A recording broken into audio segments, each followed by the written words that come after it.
aṣòfin Buhari gbé gẹ́sì bíìlì wá kò wọlé àwọn ọmọlẹ́gbìmọ̀ aṣòfin ìgbà náà já kulẹ̀ Buhari gbé rúgà bíìlì wá ó tún lulẹ̀ ní o ní báyìí wọ́tà bíìlì ní àwọn Fúlàní tún gbé jáde kí ni ìtumọ̀ wọ́tà bíìlì yóò fún ìjọba àpapọ̀ ní àǹfààní láti di alákòóso àti olùdarí gbogbo odò ilẹ̀ Yorùbá pátápátá ìjọba àpapọ̀ yóò sì jẹ́ aláṣẹ lórí gbogbo odò orílẹ̀-èdè Yorùbá odò èrò Ọ̀ṣun Ọ̀sẹ́ Ìkọgùsì Ọ̀gbẹ́sẹ̀ Àyọ̀nùgbà lẹ́kìtì ọmọ ìlú kò láṣẹ níbẹ̀ mọ́ àyàfi kí wọ́n gba àṣẹ lọ́wọ́ ìjọba àpapọ̀ tí wọ́n bá fẹ́ ṣe ohunkóhun odò Ọ̀ṣun Òṣogbo àṣẹ bóyá lè ṣe ti di èèwọ̀ fún ìlú ìjọba àpapọ̀ ti di alábàáláṣẹ bákan náà lórí odò àṣejẹ Erinlẹ̀ Àfọ̀n Ọba àti odò Ọ̀tìn odò Òmù nílùú Èkó odò Ọ̀tà ọ̀nà nílùú Ìkòròdú Làgùn àti odò Lẹ́kì odò Ọ̀wẹ́nà lóńdó Yewa àti bẹ́ẹ̀ bẹ́ẹ̀ lọ ti di tìjọba àpapọ̀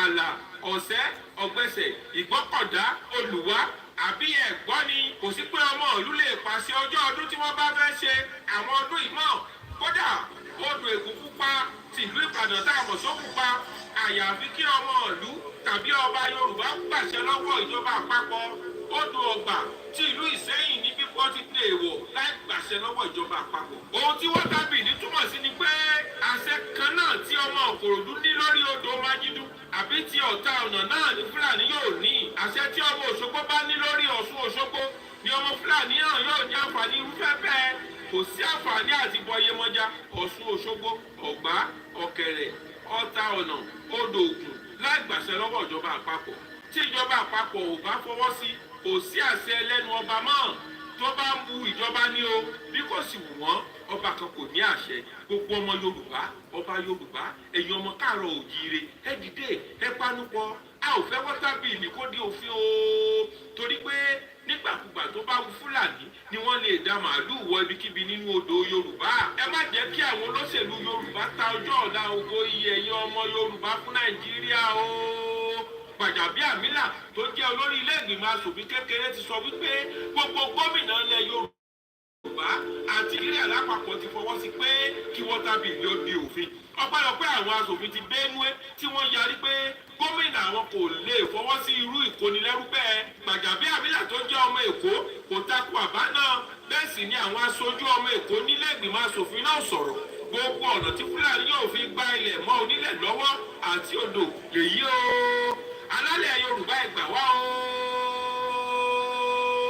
ọ̀rọ̀ lómi ìdó nàmú lómi ìtàgì àbálámọ̀dèkìtì ẹ̀fọ̀n àbábíbí ìrèrè ìlú ọ̀páárá àwọn ni wọ́n ṣe fá fún ẹfun tó tọ́ ní mìíràn àwọn ni wọ́n ṣe fá fún òòṣà mẹ́jọ ní Mósè wọ́n ní àwọn bá Ọ̀rúnmìlà jagun Ọ̀rúnmìlà ń pé ẹ̀ lè bá òun jagun gbogbo ọmọ káàárọ̀ àjíire ìmọ̀tú ìmọ̀jọ ìmọ̀ ẹni ni kì í dálẹ̀ ogunkógun àṣàṣíkásàṣí onílé mú gbogbo ilẹ̀ káàárọ̀ òjíire pátápátá àní àwọn ọmọ Yorùbá nílé lóko ogun ò ní kó ilẹ̀ wa o àti pé ẹfun tó tó ní orúkọ tí à ń pè ìwọ ẹtù gbogbo àbá ìmọ̀ ọ̀tẹ̀ tí wọ́n bá dé fún Yorùbá ó yá ẹtù o wá lọ tún wọn ká o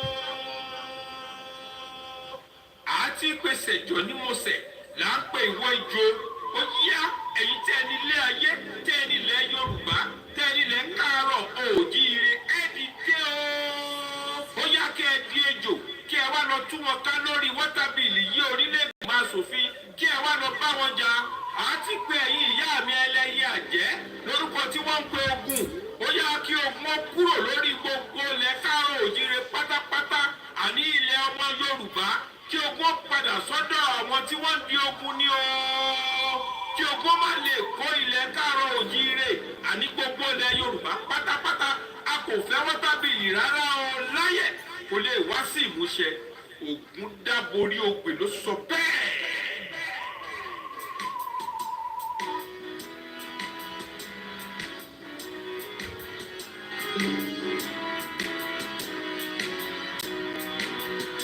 Iṣẹ́ wa fúnlẹ̀ wá orílẹ̀-èdè wa kàgbéga kàgbéga kàgbéga fàlẹ́rí ìgbàgbọ́ wa ní pé ti dẹrù làbọ̀ mọ́ ká ṣiṣẹ́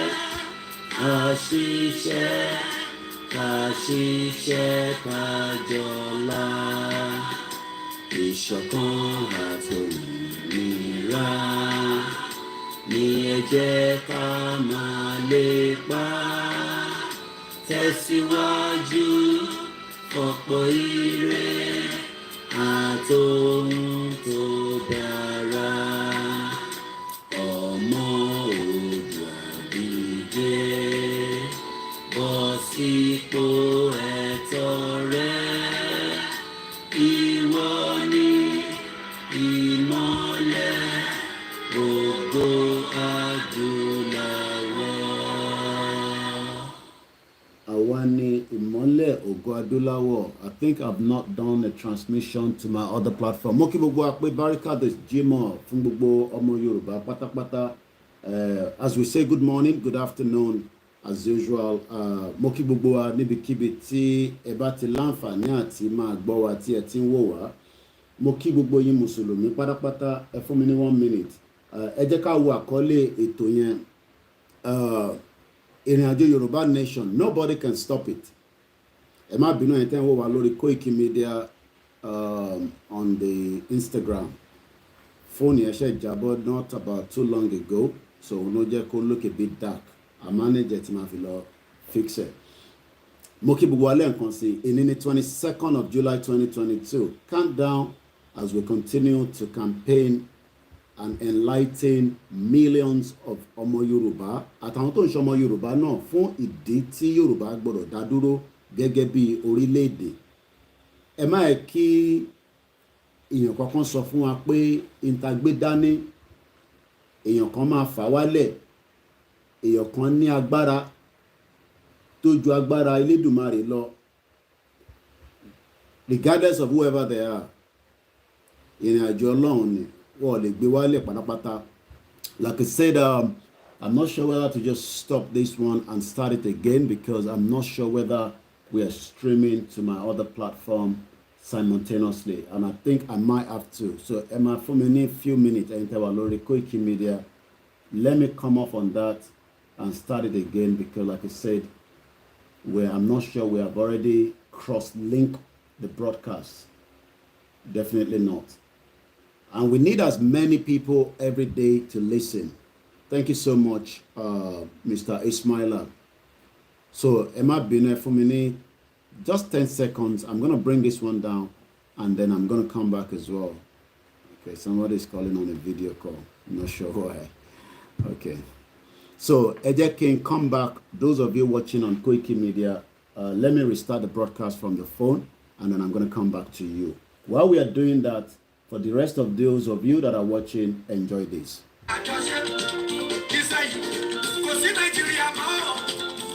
Nigeria, but you put it back. Láti 2014,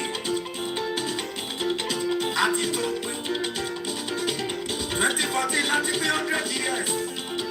Yorùbá nation àti tó lọ.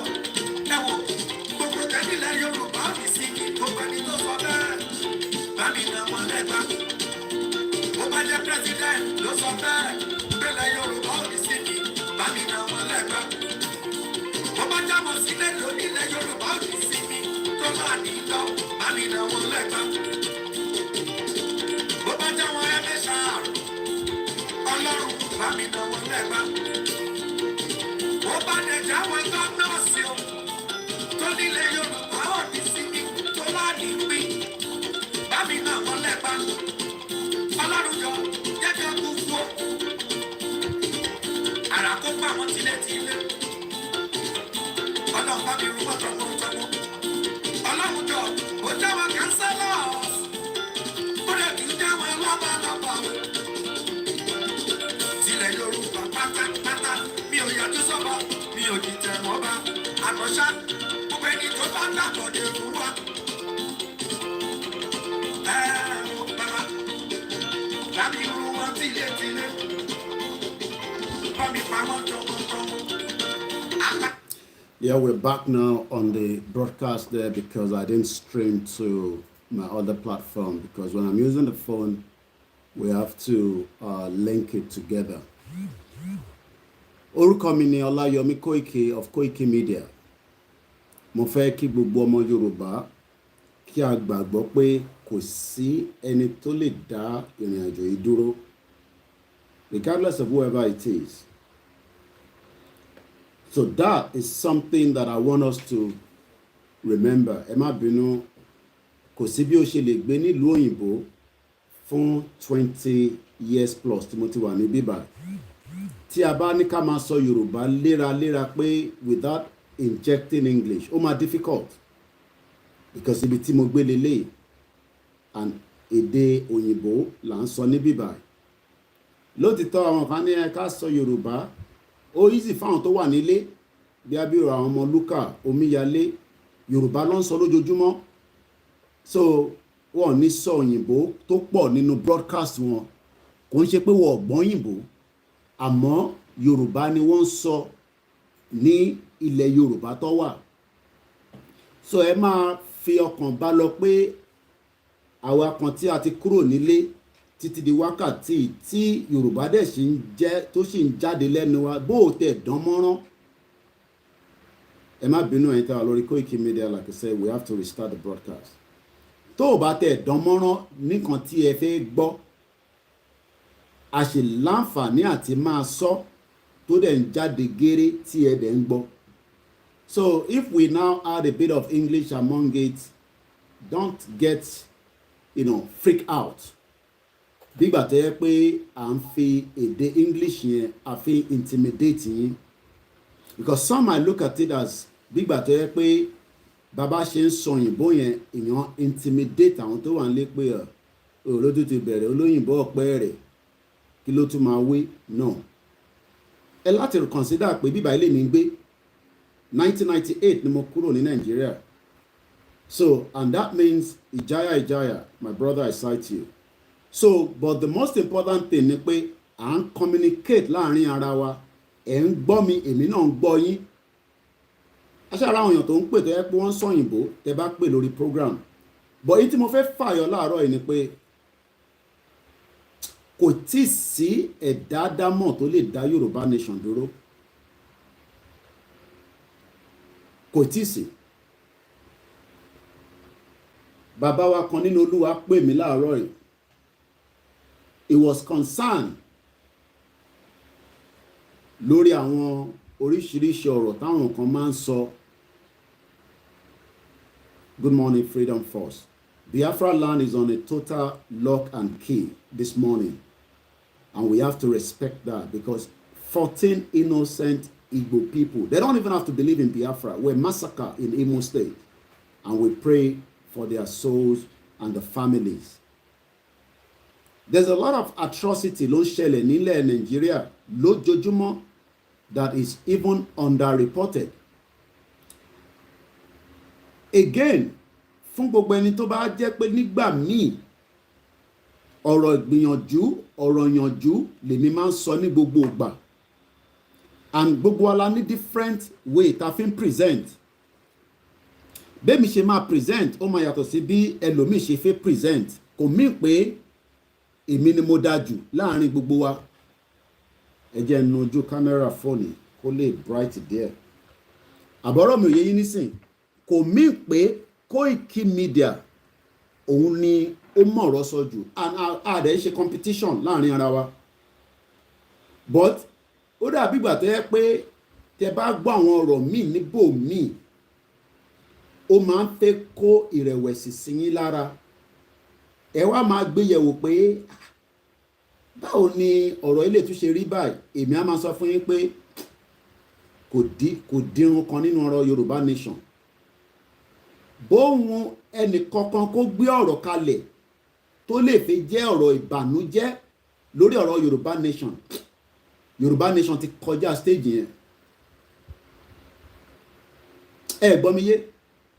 Ẹ̀yin tí ẹ ń fi ẹ̀mí bá lọ tí ẹ ti gbọ́ pé Yorùbá nation fẹ́ lọ, ẹ̀yin ò tún gbọ́dọ̀ máa ṣe ìrẹ̀wẹ̀sì nítorí pé àwọn tó ì tí gbọ́ àwọn la ṣe ń kéde fún pé kó wá darapọ̀ mọ́ wa. lótìtọ́ ọ̀pọ̀lọpọ̀ nù wọn á máa béèrè pé kí nìdí gan tí ẹ ṣe ń sọ pé kí Yorùbá kó dá dúró. Ẹ jẹ́ ń gbé stíkà tí ìyá mi tó fún mi, ẹ jẹ́ ń gbé síwájú igbá ìyá mi báyìí. Ẹ mọ̀ pé tíyàn náà bá lọ fún conference àwọn nǹkan tó máa ń fúnyàn lélẹ̀.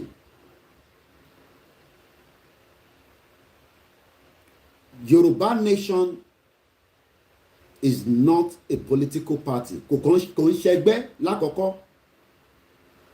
Kò ń ṣẹgbẹ́ AAC ti Ọmọyẹlé Sowore. Kò ń ṣẹgbẹ́ NNP ti Kwankwaso. Kò ń ṣẹgbẹ́ Labour Party ti Peter Obi. Kò ń ṣe ẹgbẹ́ PDP ti Atiku. Kò dẹ̀ ń ṣe ẹgbẹ́ APC ti Tinubu. But in tí àwọn ọmọ Yorùbá ṣe ń rò pé bí a bá lọ dìbò gẹ́gẹ́ bí àwọn tó nífẹ̀ẹ́. Thank you so much, Ezekiel from UAE. Pé bóyá a tún kan ṣe nílẹ̀ Yorùbá. Kódà àwọn kan tẹ̀ sọ pé a kì í àtàkì Àtíkù púpọ̀. So á dàbí ìgbà tó jẹ́ pé PDP à ń fún wọn ní àǹfààní ààyè pé kí PDP lè lọ. Ìyẹn la ṣe ń sọ pé a fẹ́ Yorùbá nation ká lè fa Tinubu wá sísàlẹ̀.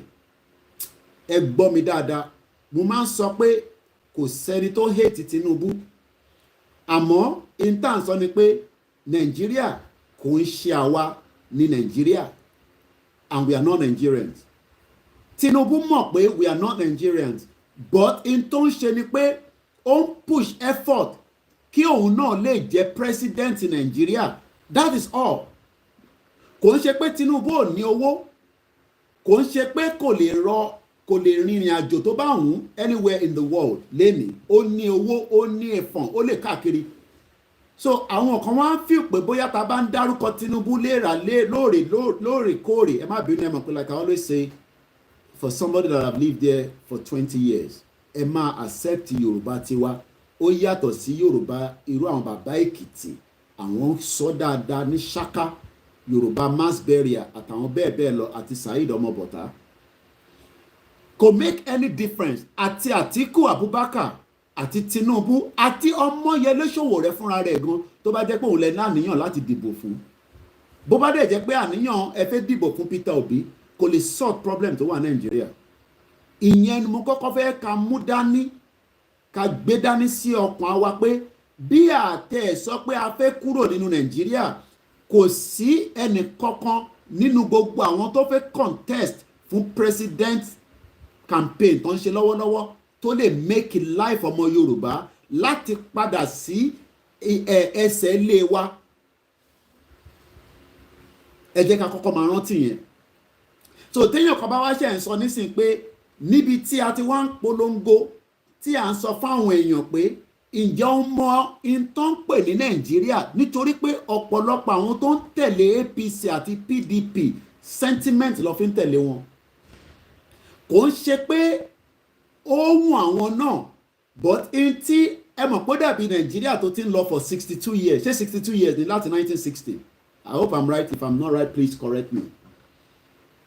Mo kí ẹ̀yin tí ẹ ti ń darapọ̀ mọ́ wa lórí MixLR, and somebody has already joined us and the rest of the platform. Mo kí gbogbo ẹ̀yin tẹ́ wà ní Abu Dhabi. Mo fi tọ̀wọ̀tọ̀wọ̀ ni a máa fi kí bàbá wa dáadáa Akíntóyè. Mo kí igbákejì wọn. Mo kí gbogbo àwọn tí wọ́n wà pẹ̀lú wọn tí wọ́n ń darí ètò. Mo kí àwọn tó jẹ́ ti YSDM náà. Kolu 62 years. Thank you so much, Jennifer. Kólúkálukú máa bá iṣẹ́ ẹ̀ lọ. Mo kí gbogbo ẹ̀yin tí ẹ wà ní Ifọ̀ local government. Get back sí mi bóyá arákùnrin tí wọ́n náà máa fún wa nílé tá máa lò, bóyá ẹ ti rí gbà. Má comment síbẹ̀ yẹn, kò mọ̀ fi mọ́ ọmọ fẹ́ kọ́ mọ̀ pé wọ́n ni. Send message sí mi, mo monitor WhatsApp mi náà. Kò dẹ̀ fún mi lórúkọ ọbẹ̀ yẹn again. Tí a bá ti rí ibẹ̀ yẹn sort out, kí n lè bá yín polongo again, because I need ibì kan ní Ifọ̀ area táwọn ọmọ wa ti lè máa ṣe ìpàdé. Má comment sórí comment section ẹni tí mo bá sọ̀rọ̀ tí mo ń sọ, kò mọ̀ fẹ́ kọ́ mọ̀ pé wọ́n ni ẹni náà. I have a lot of people that I see, and sometimes I don't want to mention their names, and I use a code to talk to them. I know that yé wọn. Tó bá send message lórí WhatsApp, gbèsè nìyẹn ṣé ilé yẹn bọ́ sí tó bá bọ́ sí ká lè tètè bá ń polongo fẹ́ lómi but má comment. Sherry, whether I don't normally want to talk about Tinubu, Atiku, and the rest of them because as far as I'm concerned, it doesn't make any difference. That why should we be talking about? It's like I'm promoting one. So if you follow me a lot, kò ń ṣe pé mo lè jókòó kí n ṣe program lórí Atiku. Atiku is as useless as anything else as a tissue paper tí máa jù sínú toilet mi tí bá lọ yàgbẹ́ nísìn. Olórí burúkú l'Atiku. Atiku tẹ́yìn ń rò pé ó máa wá ṣe dáadáa yẹn ó máa ṣe jàǹbá tó ju èyí tí Tinubu gan máa ṣe lọ. And that's a fact this morning. Ṣẹ̀rí Atiku ó máa ta ìran Nàìjíríà because àwọn ò ń ṣe ọmọ Nàìjíríà Yorùbá làwa but tí a bá fún láyè ó máa ta ìran tàwa gan ó máa ta padà fáwọn Arabs. That is the intention of Atiku. Atiku Abubakar will sell the Yorubas back to the Arabs. Because some people say that, oh, ẹ kì í push, ẹ kì í sọ̀rọ̀ láti knock Atiku. Tinubu yìí nìkan lè máa ń sọ̀rọ̀ ẹ̀. So ó ń fún àwọn ọmọ Yorùbá nílé ní impression pé like Tinubu, fẹ́ jẹ́ kó débẹ̀. Èmi dẹ̀ ń béèrè pé tí Tinubu bá débẹ̀ ẹ jẹ́ ká tẹ̀ gbé yẹ̀wò bí ọmọlúàbí ṣé ó lè rí kankan ṣe ṣá. Mo kẹ́yìn tẹ́ wà ní Ifọ̀. I can link you up with one of my brother over there. Okay, I have team that are working there. I just need a place for them to have their meeting. Mo láwọn tí wọ́n ń ṣiṣẹ́ 2 years they've been running meetings every Sunday. Oh, the budget. Please, I know momentarily tó ń pè fún.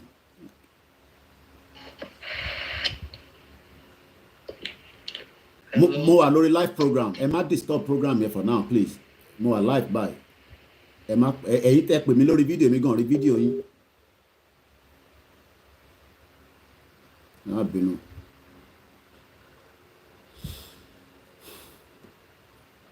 Sometimes people wanna just ẹ tán pè lórí fídíò ẹ̀yin pè mí lórí fídíò yín tán fídíò yín. I'm not scared of any call to pick up. I pick any call. Ẹ lè ṣe nothing fẹ́mi níbi tá a dé báyìí. Let's continue. Bí ṣe ń bọ̀ ọ̀rọ̀ yẹn lọ. None of these political parties can solve our problem.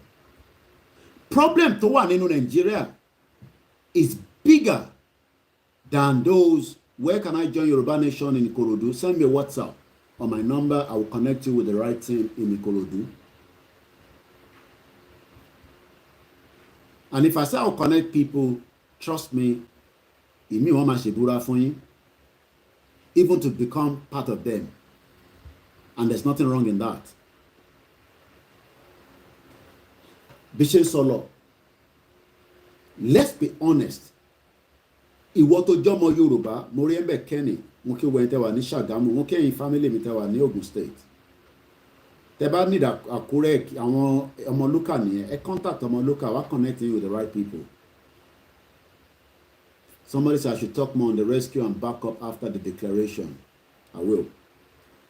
You can also give me your comment. I will read it out and I will also talk on them if I have any reason. I can monitor I have multiple screen here. Apart from, I'm using my phone this morning, as you can tell, because I'm just communicating. And we're live on all the platforms. And I greet everyone without any respect. Don't send your number on the WhatsApp link or on the comment section. It's a waste of time. You send a message to me on my phone. So about your number, I'm not going to pick it up. It's a waste of time. You better delete it.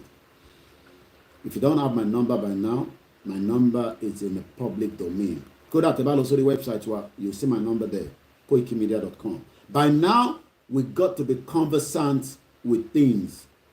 Because the reason they're saying numbers or a live chat, anybody can pick that number, and that means you become Kilomankwe, òyìnbó yẹn sápá mi lórí kò ní bàjẹ́ fún yín ìyá mi Abíọ́dún Táíwò tàlẹ́ ń béèrè pé are you sure you're a Yoruba man kí ló sọ that is my WhatsApp number please ó lè jẹ́ Yorùbá orúkálukú ló ń lóríṣiríṣi orúkọ lórí Facebook Again, I don't know why we don't use our real name. Agents on fún Nigerian government ò ní strength láti monitor gbogbo wa. Wọ́n lè monitor ru àwa. Kò yé yín nísìn. Irú èmi tí mò ń sọ̀rọ̀ àtàwọn tó ń sọ̀rọ̀ ó easy because wọ́n mọ̀ wá. But pé Nigerian government ní wọ́n ní capacity. Hey, understand pé a country that cannot or has infiltrated the Boko Haram in the military does not have ẹlòmíì tó ń kan lo fake name need it. Ẹlòmíì àti máa bèrè pé ṣé tó bá ń lọ sí Nàìjíríà ṣé Nigerian government máa rí òun. A shit old country doesn't have that database. Ṣé àmọ́ pé database Nigeria is not in Nigeria itself. Mi wà ní Indian or circulated káàkiri àwọn information yìí torí passport ẹ̀ tó fi ń travel yẹn Nigerian government ò lè mọ kò lè detect ibi tó wà tó bá fi wọ Nigeria. Kí ló ń ṣe ní ìnàdá tí níkẹ́ni máa pè mí lórí fídíò kan tún pè I'm gonna block you now. Ègùn ní yín ni.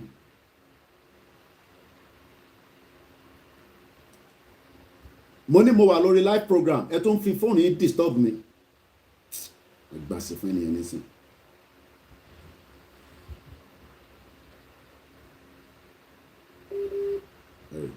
Àmọ́ ló tẹ́ni gan wà ní nọ́mbà ìgbọ̀nsẹ̀ ìlú wo lélẹ̀ ìgbọ̀nsẹ̀ 93 ìlú wo ló ń jẹ́ 93 báwọn ló jágbajàgba tí gbogbo akọ̀ lọ wà tá ló ń struggle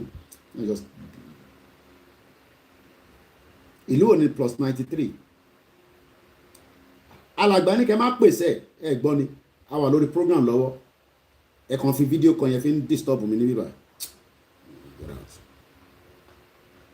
ẹ má pè tábà ti wà lórí program àfẹni tó bá wà wẹ ẹlòmíì mọ̀ pé a wà lórí program ẹ lẹ tábà fẹ́ kẹ́ pè ayé kẹ́ pè ṣé gbogbo program lẹ ń rí pèsè ni ṣé gbogbo yẹn lẹ ń gẹ ṣé gbogbo mídíà gan lẹ ń rí bá sọ̀rọ̀ gan ni ṣé gbogbo mídíà lẹ ń rí bá sọ̀rọ̀ lóòrèkóòrè ni I have left myself so that people can communicate àfẹ́yẹ́ ká jura lọ́nà jẹ́ ká jura wa lọ ìyẹn la ṣe ń make sure pé gbogbo yín ẹni access sí wa Dubai nìyẹn okay how can I join Dubai okay tẹ bá send message a ní kẹ́ má pè ẹ yẹ ká gbọ́ ọ̀rọ̀ ṣítí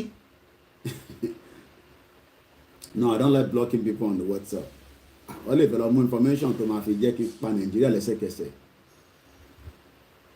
àbọ̀rọ̀ mọ̀ yẹ nísìn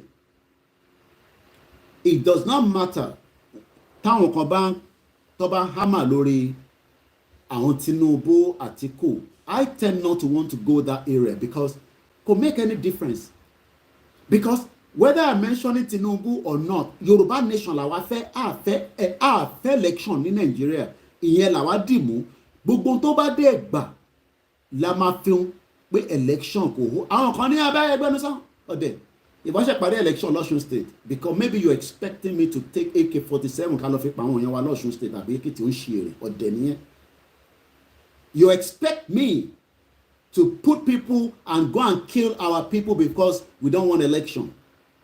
It's not going to happen that way. But trust me, in less than 203 days, let me check again to confirm. Yes, in 203 days, Asia, okay, 93, okay. It's good that people connect. We want Sherry, tó bá ti wà nínú group kan nísìn, tó bá máa fi dé stage kan, wọ́n máa capẹ̀ because wọ́n ní fẹ́ kẹ́ compromise. And it's important that you can't just say, mo ṣe Yoruba nation. Oh no, ní group kọ̀ọ̀kan. You must have a group. You must have people that you're talking to. Báwo kí ni nǹkan tí wọ́n fẹ́ fi rescue and mission or backup? You must involve in this movement. Sometimes wọ́n pe àwọn kíní kan ní underground movement. Ìyẹn ló dùn jù. Èmi gan ní láti mọ̀. Ẹ máa ṣe underground movement. Tó bá ti bẹ́lẹ̀, tó bá ti lọ declare. Bíbá ìlàwà máa dìmú nǹkan táwa máa ṣe lélẹ̀ everybody will do different things simultaneously. Government ń rò pé ojú kan la máa wà táwọn máa attack wa no ayé ti kọjá bẹ́ẹ̀ nísìn.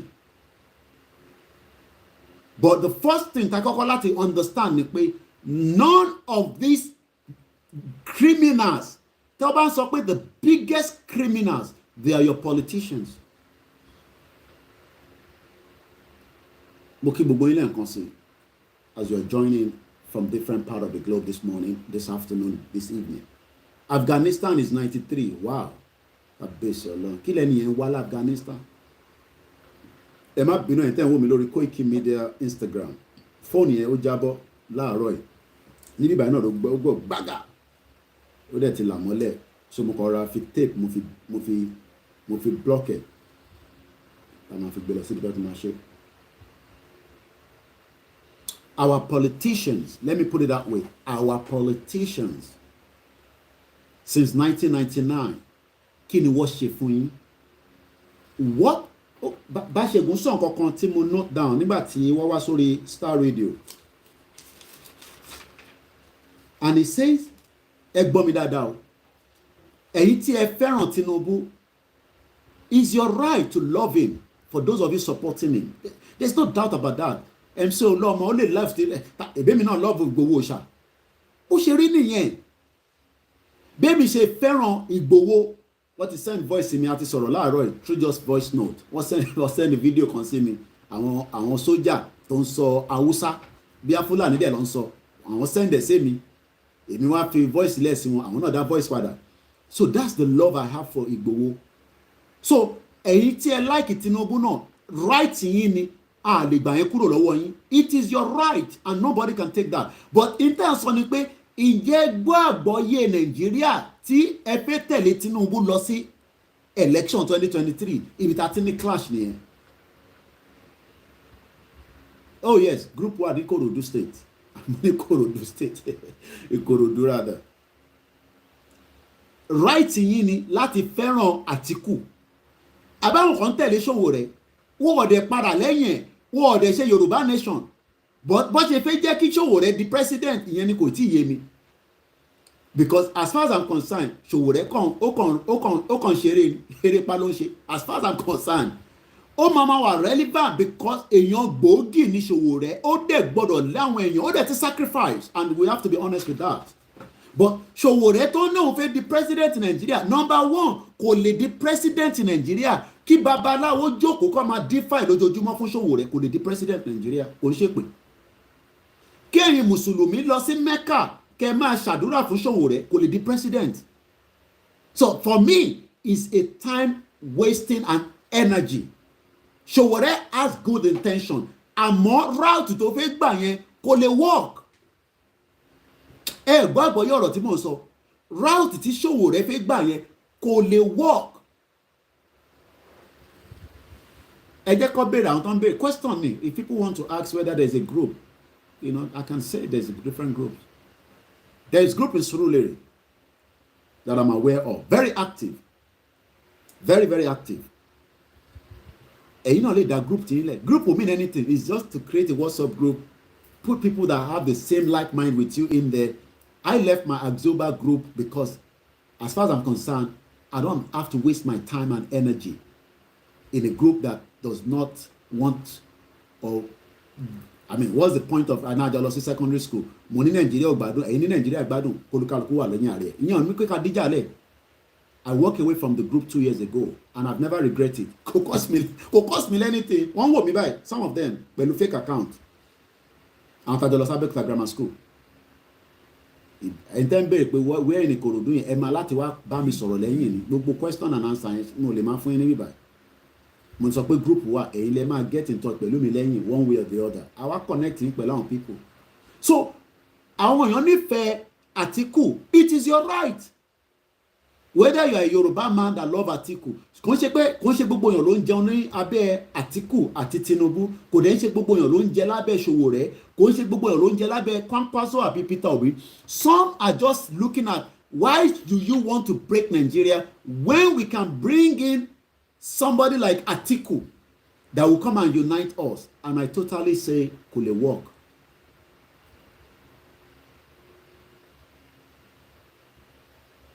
Àwọn group wà ní Benin Republic now. Ilẹ̀ mi pé kò sí group. Àwọn èèyàn ń ṣiṣẹ́ dáadáa ní Benin Republic.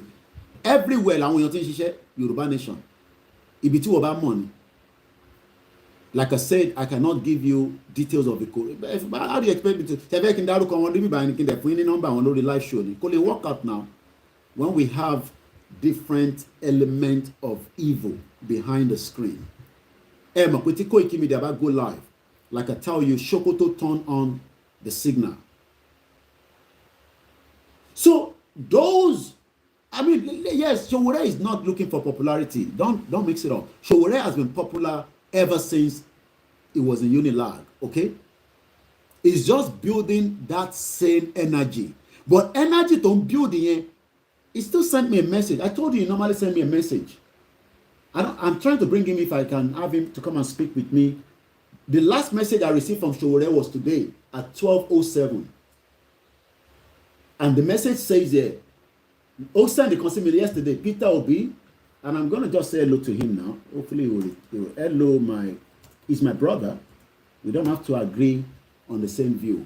I've sent him a message. Hopefully he will reply. I've just sent him a message. Pristo Sowore, US. And the message he said this morning was, this morning Elijah Abubakar mentioned that I don't know anything about Nigeria, claiming I only come around during the election. Okay, yẹn l'Atiku ṣe ń trend. Atiku sọ pé Sowore máa ń wá sí Nàìjíríà láti wá ṣe election every 4 years. Atiku wèrè ńkọ́. Ǹjẹ́ yín mọ̀ pé Atiku tẹ̀yìn wúrí yẹn òun ló bà Port Authority jẹ́. It doesn't matter whether Sowore is an German. We have Parliament. Kò lè di president èmi sọ, kò ń ṣe pé. Sowore will be relevant throughout his lifetime. There's no doubt about that. But the energy to channel láti fẹ́ save Nigeria is a bloody waste of time. And that same goes to Atiku, because Atiku tí ẹ̀yin rí yẹn, àwọn prepare groundwork tí ẹ̀yin ò mọ̀. Somebody like Tinubu just want to become known in the world. Mọ̀ pé àwọn kan tó bá débì kan, owó kan ní Tinubu wá mọ́ nísìn, ó fẹ́ wà relevant. Kó máa lọ sí Russia, kó ń ṣe pé kó lọ sáwọn ìlú yẹn, but ó fẹ́ jẹ́ kó máa welcome òun in a presidential way. Nothing more than that. Ntí Tinubu fẹ́ parẹ́ fún nìyẹn. Ntí Tinubu fẹ́ parẹ́ fún nìyẹn ni mò ń sọ. Òṣèjàre Àkànjí bá máa dá wọn lọ, àwọn tó bá ń béèrè a máa join group. Ẹgbẹ́ yẹn bá fẹ́ join group, ẹ pè wá lẹ́yìn tá a bá rí ibi tá a lè sọ connect yín sí. I don't have any group, okay? I don't have any WhatsApp group. Yes, somebody saying yes. Aren't you popular, Koiki? Yes, you are. But once you step into politics, taking a political party, it takes a different trend, my brother. And you are quite right, Mr. Rob MK. The reason why tí gbogbo ń ṣe fẹ́ràn mi, torí à ń ṣe Yorùbá nation ni o. Tí bá lọ sọ pé APC, ṣé kò ṣe kó ọ̀bọ̀ ẹ̀ tí ń mú nǹkan lẹ́sẹ̀kẹsẹ̀ èpè ọ̀fọ̀ṣẹ́ oríṣiríṣi ló máa jáde lẹ́nu yín. Ìdí tí gbogbo yín ṣe nífẹ̀ẹ́ platform wa nítorí pé ideology wa kí ni program tá a ṣe lóru àná ojoojúmọ́ là ń ṣe program lórí program wa. Goal tá a fẹ́ ni pé a fẹ́ ìkọ̀kan náà. What about Peter Obi? Okay, what is Peter Obi going to do? Even if he becomes the president based on the youth that want to vote him in, is he going to make me, a Yoruba man, to be happy in Nigeria? Let's be honest. I don't have any issues with any of them. I don't hate any one of them.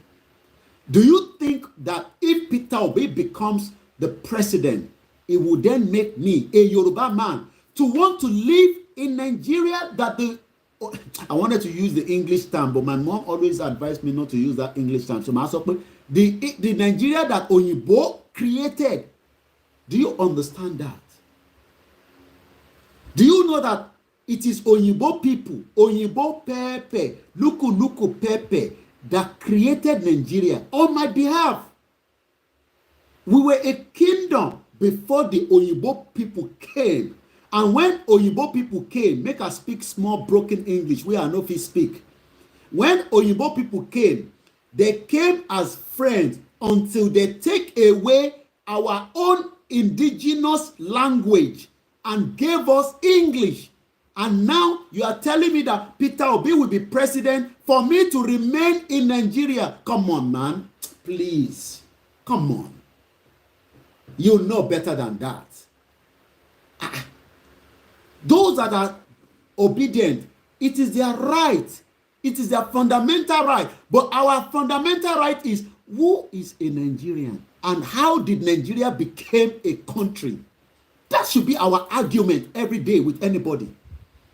Forget about the Constitution. The Constitution is another angle. My own angle that I've stick on continuously. And that is why I say, as much as we might have differences with the Igbo, as some of my brothers in Yoruba will always say, don't have anything to do with the Igbo people because they are betrayers. I agree with you, okay? But what I'm saying is, if the Olori Buruku were a country called Great Britain did not join us together, I would not have any reason why Igbo people will be a betrayer to me. What people are trying to do is, they are removing the genesis of this problem and then bringing it from 1967 or 1966 or 1960 something. Let us go further back and talk about the real argument. Why did Britain, this country that I am living, join us together? What was the purpose for that? Was it necessary as at the time? No.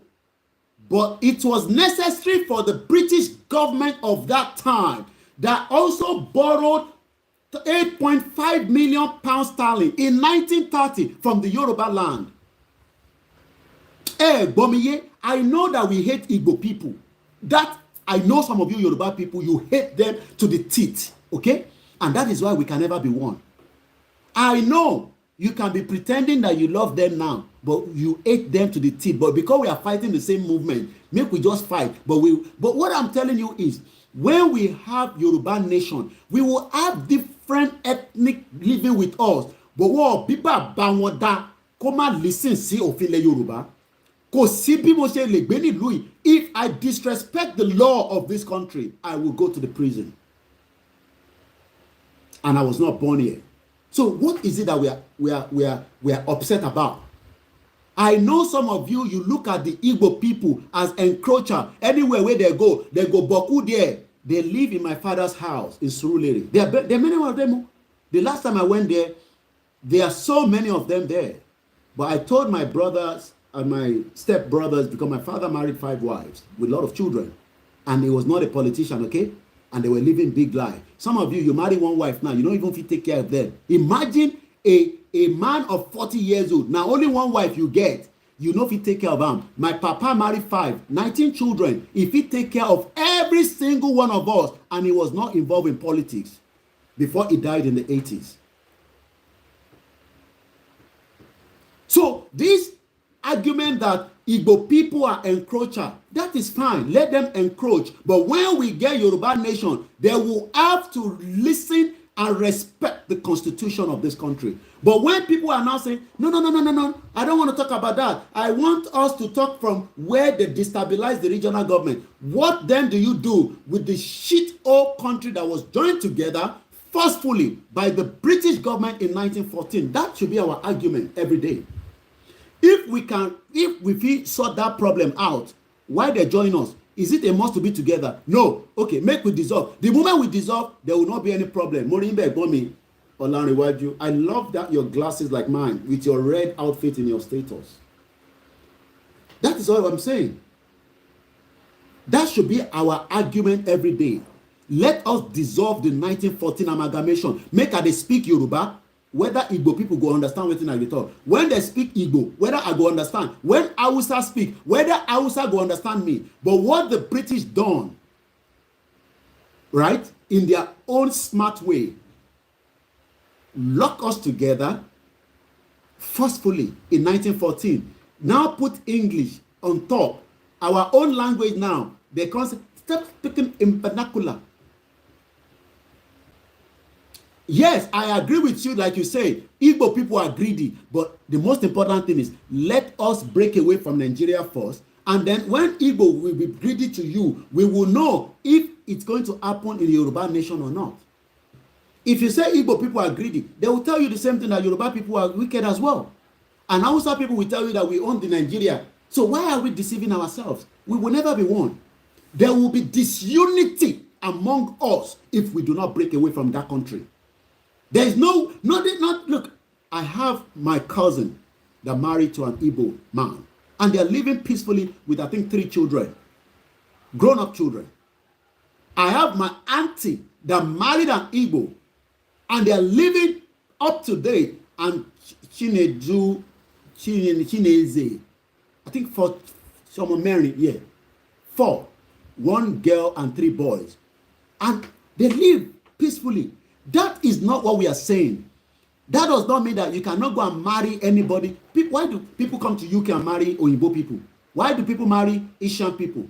That is your own cup of wahala, not be my own. As long as there is love in there, chikene.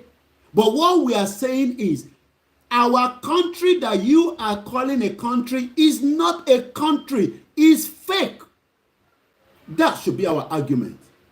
Fake. Fake. Fake. Shari Gbogbo, Igbo people dominate Lagos here. All those ones are irrelevant to the real issue, to the real cocoa problem.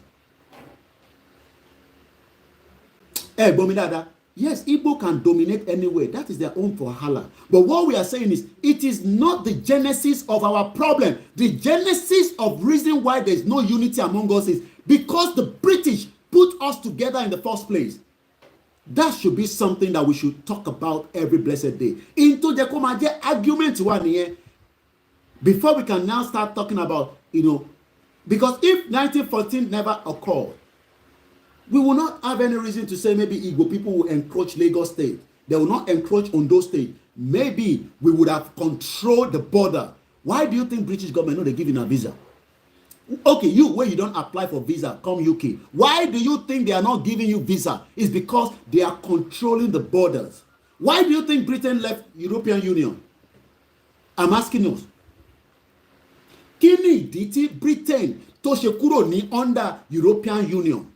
They were part of those that formed European Union some 35 or whatever years ago. But kini diti wo ṣe sọ pé nísìnyí we don't want to be part of EU. You know why? Because there are some European countries that are so poor and they are enjoying facility in UK that even you, that Britain joined together with a country called Nigeria, you will never enjoy it. Do you know that there's some small country from this European country?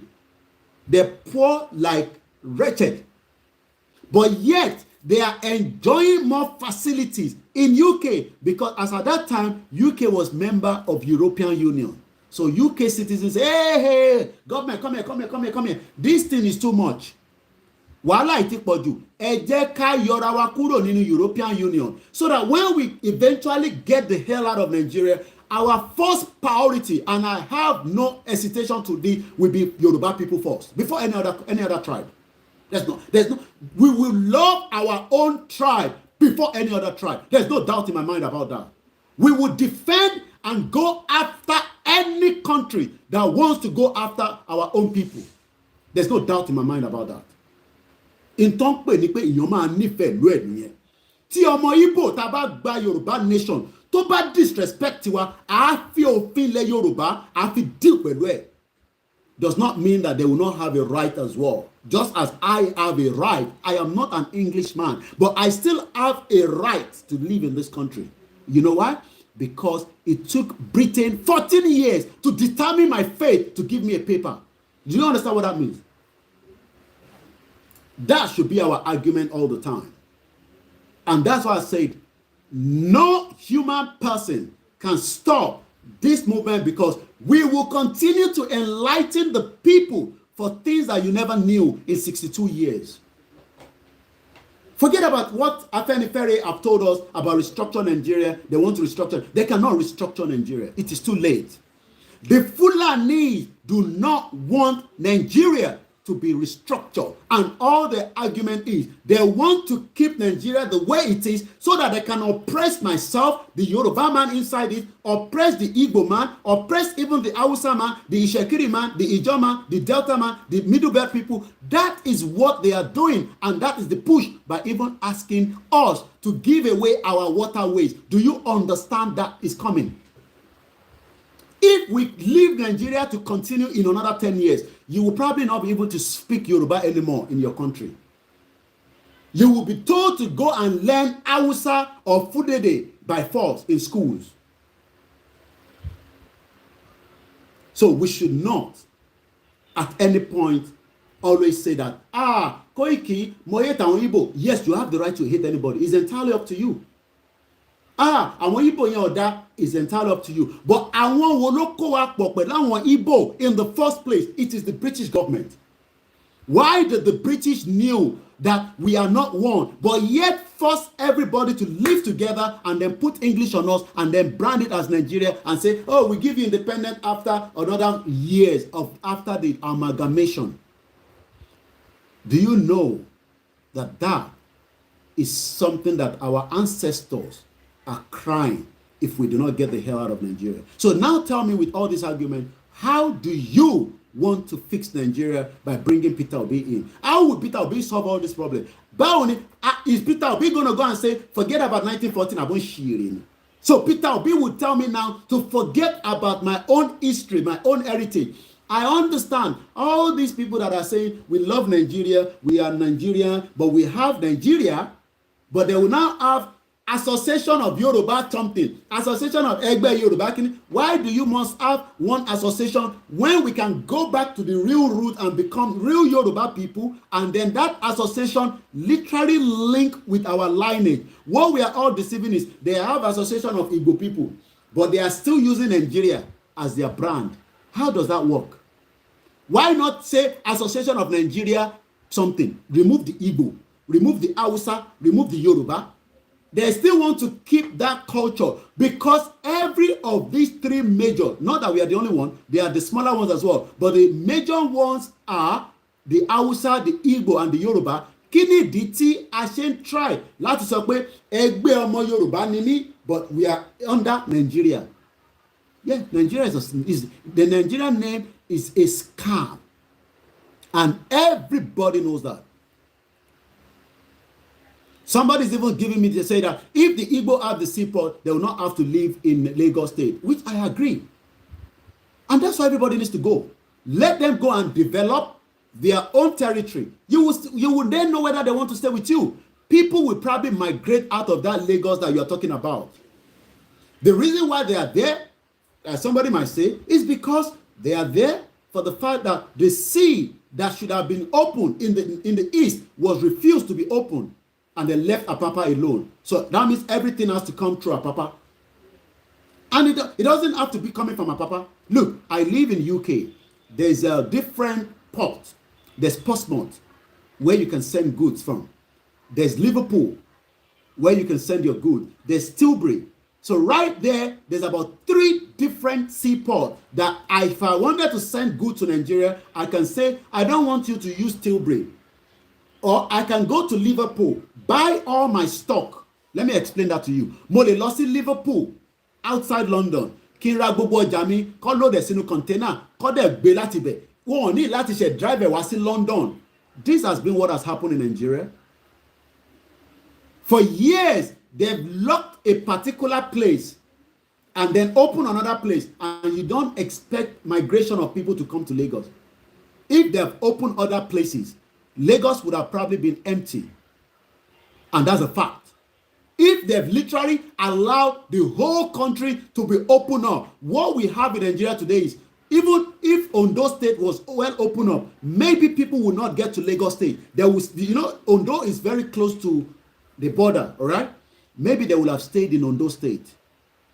But rather, they lock all the other potentials, allow Lagos to flourish, then use Lagos money to run the north.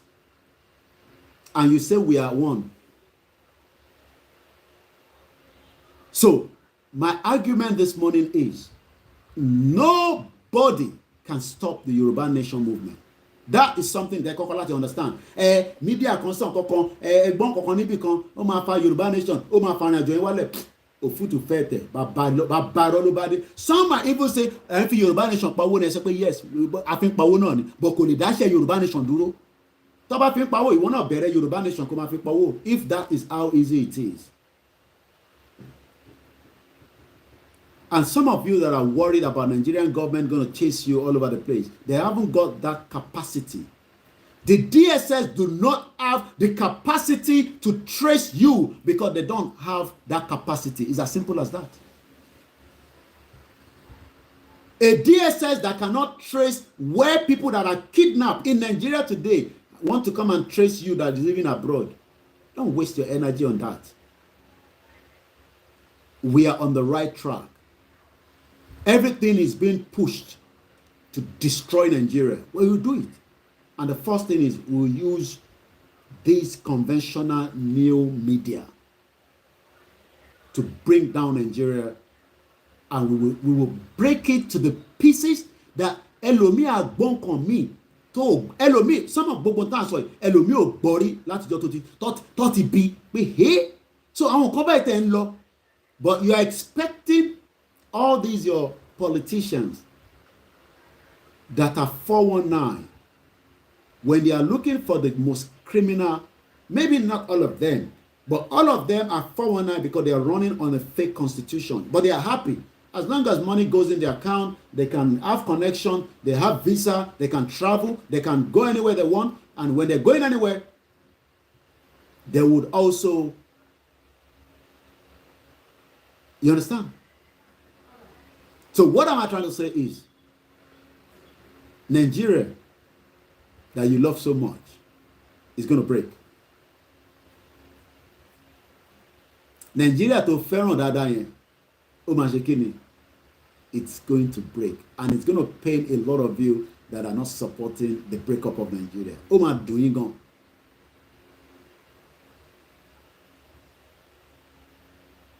Àbọ̀rọ̀ mọ̀ yẹn nísìn, ó máa dùn yín. It's going to, you'll be angry. You will be very, very angry eventually when Nigeria break. You will be very, very angry. You will be very, very angry. Extremely hungry. And the better Nigeria break away, the advantage for every one of us. And I'll tell you why. Should Nigeria break away now, the first thing is you will be able to keep your real identity that has been shielded under Nigeria for 62 years of the fake independence and for the 108 years of the fake amalgamation. So the name Nigeria tí wọ́n ń gbọ́ lójoojúmọ́ ibẹ̀ lọ bí gbogbo wa sí agreed ibẹ̀ láti gba birth certificate bí ẹ̀yẹn ló ń jẹ́ kẹ́lẹ́ máa àbí àwọn bọ̀bọ̀ yẹn mo gbóyó ni ibi tó tẹrí mi sí no ilẹ̀ Yorùbá ló tẹrí ẹ̀ sí orúkọ yẹn ni wọ́n yí padà ó gbọ́ mi yé ẹlòmíì rò pé tá a bá ní a fẹ́ kúrò ní Nàìjíríà no orúkọ yẹn ló fẹ́ yí padà ilé tó rà kò sí nǹkan kan tó máa ṣe ilẹ̀ tó ní kò sí nǹkan kan tó máa ṣe gbogbo ohun tí o ní lọ́wọ́lọ́wọ́ nísìn orí ilẹ̀ Yorùbá land yẹn náà ló wà in tó fẹ́ yàtọ̀ sí gbogbo ohun tá à ń sọ lójoojúmọ́ ni pé orúkọ kan tí wọ́n ń pè ní Nàìjíríà tí kò ń ṣàwa la dálẹ̀ tí ó dá pé tí gbọ́ ọ̀gbọ́ yẹn ẹ̀ ń dúró kí Oríyọmí Hamzat máa ṣàlàyé fún yín báyìí ẹ̀ ń dúró fún Kòkó foundation tó ń dáná tó ń dóúnjẹ kò ní láti máa dáná oúnjẹ lójoojúmọ́ tó bá jẹ́ pé Nàìjíríà ń ṣiṣẹ́ dáadáa ni ìwọ láti máa lóúnjẹ nínú ilé kí ló fẹ́ lọ máa gbọ́ oúnjẹ lọ́wọ́ Kòkó foundation tó ń ṣèrẹsì tó ń jẹ mọ́ínmọ́ín tó ń ṣe gbogbo ẹ̀ tó ń rọ àmàlà tó ń rọ ẹ̀bà tó ń dẹ́yìn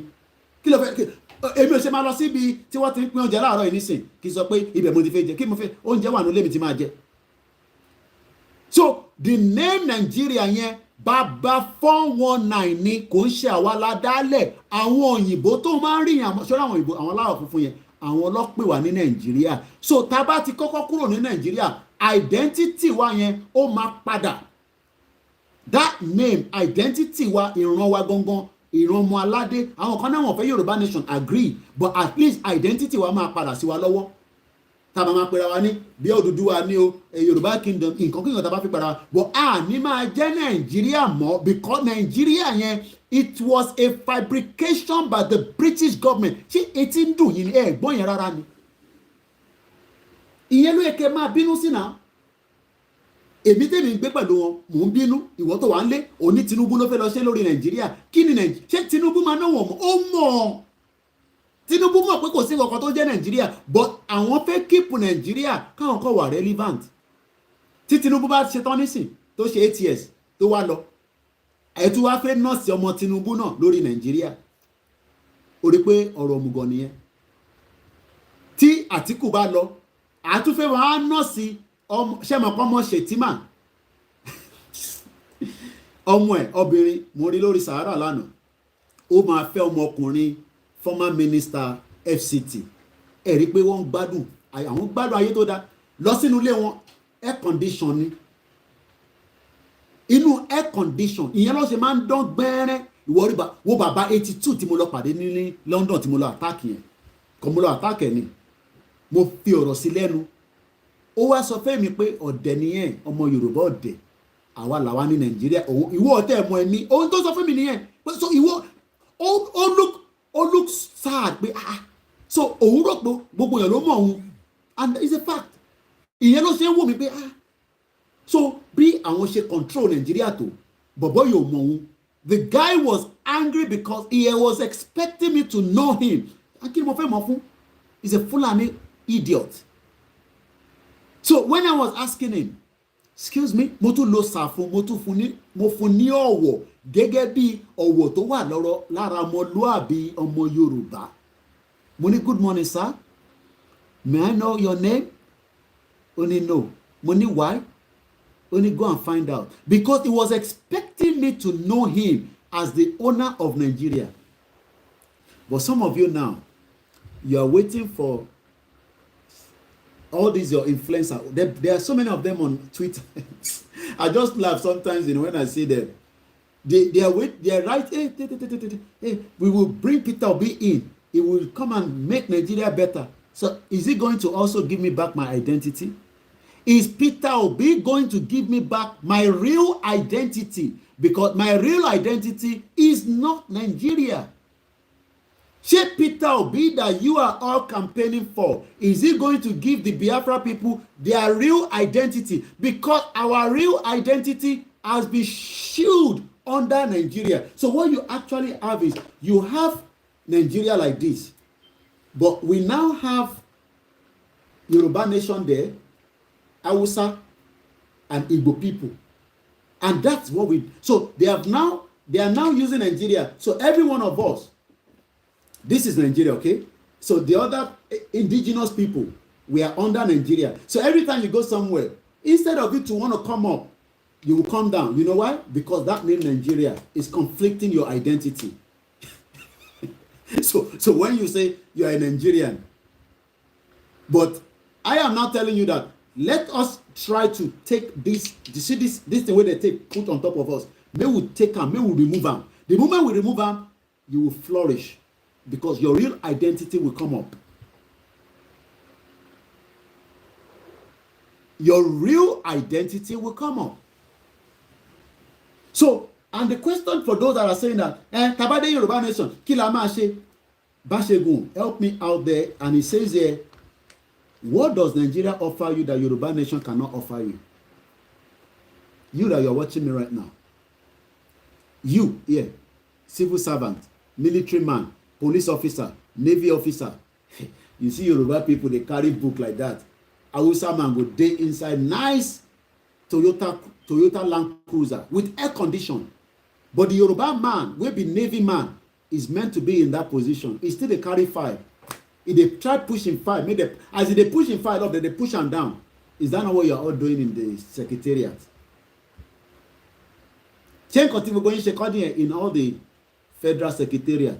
As you they try come up, some of you they go Babalawo house, they go church, they go Muslim side, make them pray for you, make your make your promotion come true.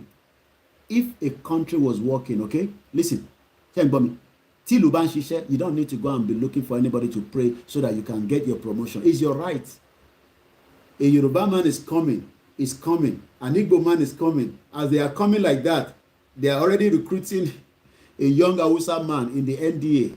And that Hausa man, they go just post and come. The Yoruba man go say, hey, not again, no. He go Babalawo house. They do everything. He go church, go Mashalashi, they pray. That will not go work. They don't give signal. The young boy will just come. You go just see him with another PA. Kilo Mashale, ni by office. Before you know, he become your boss. Is that not what all these our father? Look at them now. They are in their old age. They were trying to serve Nigeria. Some of them work hard. They are watching me right now. They were serving Nigeria. But when I now say Yoruba nation, they say, you kill me by Yoruba nation. But I'm asking again now, what does Nigeria offer you? No, tell me what Nigeria offer you that Yoruba nation cannot offer you. No, tell me. You that you say you because your birth, look, your birth certificate, the moment we get Yoruba nation, you become an automatic citizen as long as we can have evidence that you are a Yoruba person. Okay, you study in Nigeria. Okay, what have you done with it? You study in Nigeria. Shut up. Look at this guy. You can't sit in London. Come back home. Shut up. The one where you study, you don't get job. They try push me, they employ you for Dangote because you know say na only Dangote get the job. Imagine Nigerians are working for, somebody called me and say they are working for 1,000 naira. When I call one of my other auntie Yami Lizzie, I can't see her this morning. Morimbe Yami Ojora gbogbo ni monkey. Wọ́n ní àbúrò àwọn ó ń ṣiṣẹ́ fún 300 naira and the whole package is about 10,000 naira a month. Nigeria does not have the money, but the resources that will convert to money is being taken away by the owner of Nigeria, which are the Fulani Hausa, using the Chinese, the Americans, the Western world to take away the resources. And you are there thinking you are a Nigerian, but yet the country that is enjoying it does not even have respect for you as a Nigerian. Go and look at the Lebanese. How did they mistreat Nigerians in their factory? So the first thing is, we're not going to tell any company to go. But the moment a declaration is made, they would have no other option to now take directive from us. So you can see the reason why we are fighting a big monster. And we must be ready. Somebody say Yoruba nation can never offer me Boko Haram. So, what I'm trying to say is,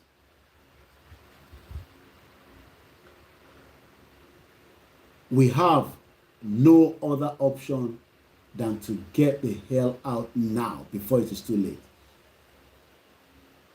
The argument that people say that you are not at war, you must be living in a different world. I will come back and tell you that. Do you know that your country that you love so much, those of you that still believe in one Nigeria, okay? Because I know some of you wants to die for one Nigeria. Do you know that Nigeria is number 6? Look, out of the whole world, in the whole 195 countries in the world, that you will not be able to go to 146 of them. You know why? You need a visa. You will need a visa before you can travel to any of the 147 countries in the world. Oman need a visa. You are already at war. That's what you don't understand. Ẹ ti wà nínú ogun already. Ogun níná. Ó mọ̀ pé ogun nìyẹn. Look, èmi wà nínú ilé mi nísìn. Mo níná. Tí bá fẹ́ mu omi tútù, màá mu omi tútù. Ìwọ nísìn tó ń gbọ́ mi nísìn. Níbo ló ti charge phone ẹ lánàá? Do you know that people go to 2 streets away láti lọ charge phone ẹ? Ó wá náà sí nínú ogun. Ẹ ti wà nínú ogun náà. Ìwọ tó ní ó wà ní Nàìjíríà tó ní ó lọ sí college, kí ló fi ṣe? College tó lọ, ìwọ tó ń wò mí nísìn, college tó lọ yẹn kí ló fi ṣe? Ìwọ tó wà ní Jos, ṣe life ẹ better? Ó wà nínú ogun already because bó ṣe wà yìí nísìn, ó lè rìn ní 24 hours ní Nàìjíríà, terrorist máa jí ẹ gbé. Because number 6 ní Nàìjíríà ní gbogbo àgbáyé. Number 6 ní Nàìjíríà in the whole world.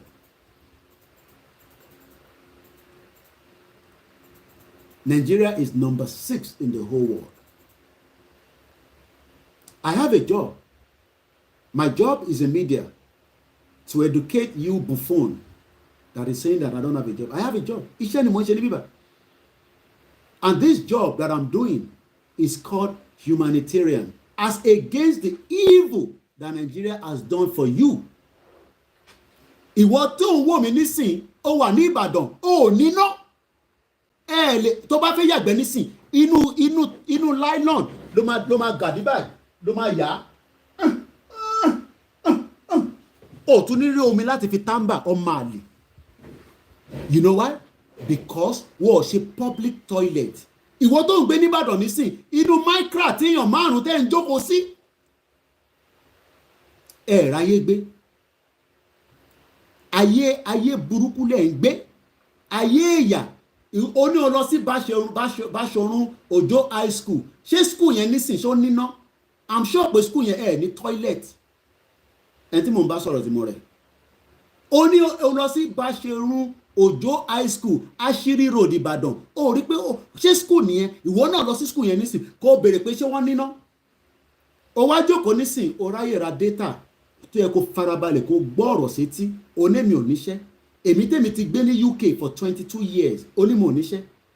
Bàbá tó bí ẹ kò lè lọ ìlú òyìnbó bó ṣe wà yẹn, kò lè lọ Ghana. So life tèmi gbé níbí báyìí, bàbá ẹ kò lè gbé life yẹn tó máa fi kú, tó bá yẹ kó ṣì wà láyé. Tí dádì ẹ bá sick nísìn, tó bá gbé lọ sí UCH, ìwọ tó ń gbọ́ mi láti Ìbàdàn, tó ń bínú, ò má parẹ́. Tó bá gbé dádì ẹ lọ sí UCH nísìn, wọ́n ní ẹ máa san 1,000 naira fún owó electricity. Ṣé mo parọ́ ọmọ yín ni? Tó bá fẹ́ charge fóònù ẹ nísìn, wàá kọ́kọ́ lọ sí street 3 láti lọ charge fóònù ẹ. Ó wá rí fóònù ẹ charge, ó ra data kékeré tó yẹ kó gbọ́ ọ̀rọ̀ sí tísétí lẹ́nìjọ́ Jímọ̀. Ibi báyìí ni wá sí wà. Kò forget about àwọn ìmáàmù yín wo. Ìmáàmù tó yẹ pé omi kànga lẹ fi ń ṣàlù àlá. Ṣé bó ṣe ń ṣe ní Saudi Arabia nìyẹn tẹ́ ń lọ? Ìwọ tó lọ sí hajj nísìn, ó padà dé nísìn, inú ìyà ló tún wà nínú Nàìjíríà. Àníṣẹ́ ibi báyìí gangan la ti ń ṣe wáàsí. Fi Jímọ̀ sílẹ̀. Jímọ̀ là ń ṣe lọ́wọ́lọ́wọ́ níbí báyìí. Báríkàdì Jímọ̀.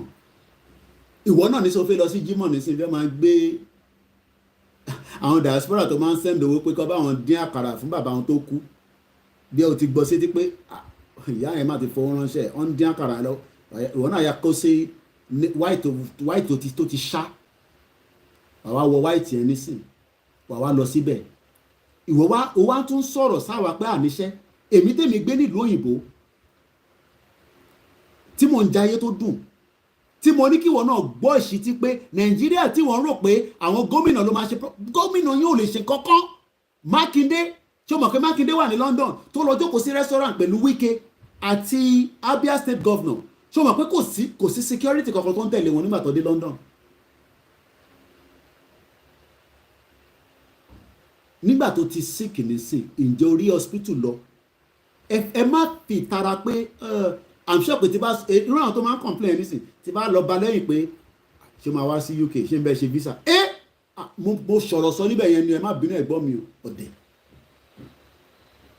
Èmi níṣẹ́ because media ni mí, media mi dẹ̀ wà register sí UK. Sórí wọn nísìn látijọ́ tó ti ṣe tán. Èmi àmà parọ́, eléyìí nísìn mo mọ̀ pé rọ́ ló pa. Ó ní I'm a manager at a construction company in UK. Sọrúkọ company náà kí n Google ẹ̀ lórí, ẹ lè lọ check orúkọ Koiki Media lórí company house ní UK. Ìwọ tó comment jágbajàgba yẹn, mo fi dárúkọ ẹ̀ torí mo fi jẹ́ fẹ́ popularity. But mo lọ wo profile ẹ nísìn. Ó ní a construction company at the Nigerian Army. Nigerian Army wo? Èwo ń bẹ̀? Ó ní manager at the construction company in UK. Irọ́ ló pa. You are a 419. Ẹ gbọ́dọ̀ wà careful pẹ̀lú àwọn èèyàn bẹ́ẹ̀. O lè nìyẹn 419 because tó bá sọ pé company, ó yẹ kó forúkọ company yẹn sísàlẹ̀. Kémi lè lọ check ẹ̀ nísìn láàárọ̀ yìí. Mo ń wo family picture ẹ nísìn. Wọ́n náà wo bí àwọn ọmọ tí ó yẹ kó máa torí ẹ̀ bínú. I'm sure pa àwọn ọmọ yìí nísìn wọ́n ò ráyé gbé. Ìwọ tó jẹ́ bàbá wọn gan ò ráyé gbé. I don't want to give your name out this morning. And I'm not going to talk about what you commented. But I'm looking at your profile now. Oh no, ṣe Nigerian Army. Ṣe Nigerian Army. Ìwọ rò pé Nigerian Army ló wà.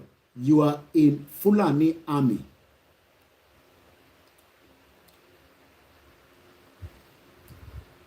I just pity a lot of you. Tí ọmọ Yorùbá bá ṣe ń ronú pẹ̀lú gbogbo tá à ń sọ yìí, I pity you. I pity you. Ṣé aṣọ sójà tó wọ̀ yẹn ló ń dẹ́rù bẹ̀? Aṣọ táwa fi ń ṣe kólẹ̀kólẹ̀ ní bíbà. Àbí Fúlàní wà ní bíbà ìtàmọ̀ tí mo fi tó kò sí. Àbí ṣé òun lọ fi ń dẹ́rù bà àwọn tó wà ní Ìbàdàn wọn máa lè. Ilé ilẹ̀ fi ń dẹ́rù bà wọ́n nílé. So let's come back to the reality. Ṣé o mọ ibi tí mo lọ? Onward nursery and primary school, private school ni mo lọ. Wọ́n àwọn ọmọ ò lè lọ private school. Gbogbo èyí tẹ́ ẹ máa ń comment yẹn, àwọn ọmọ yín ò lè lọ private school.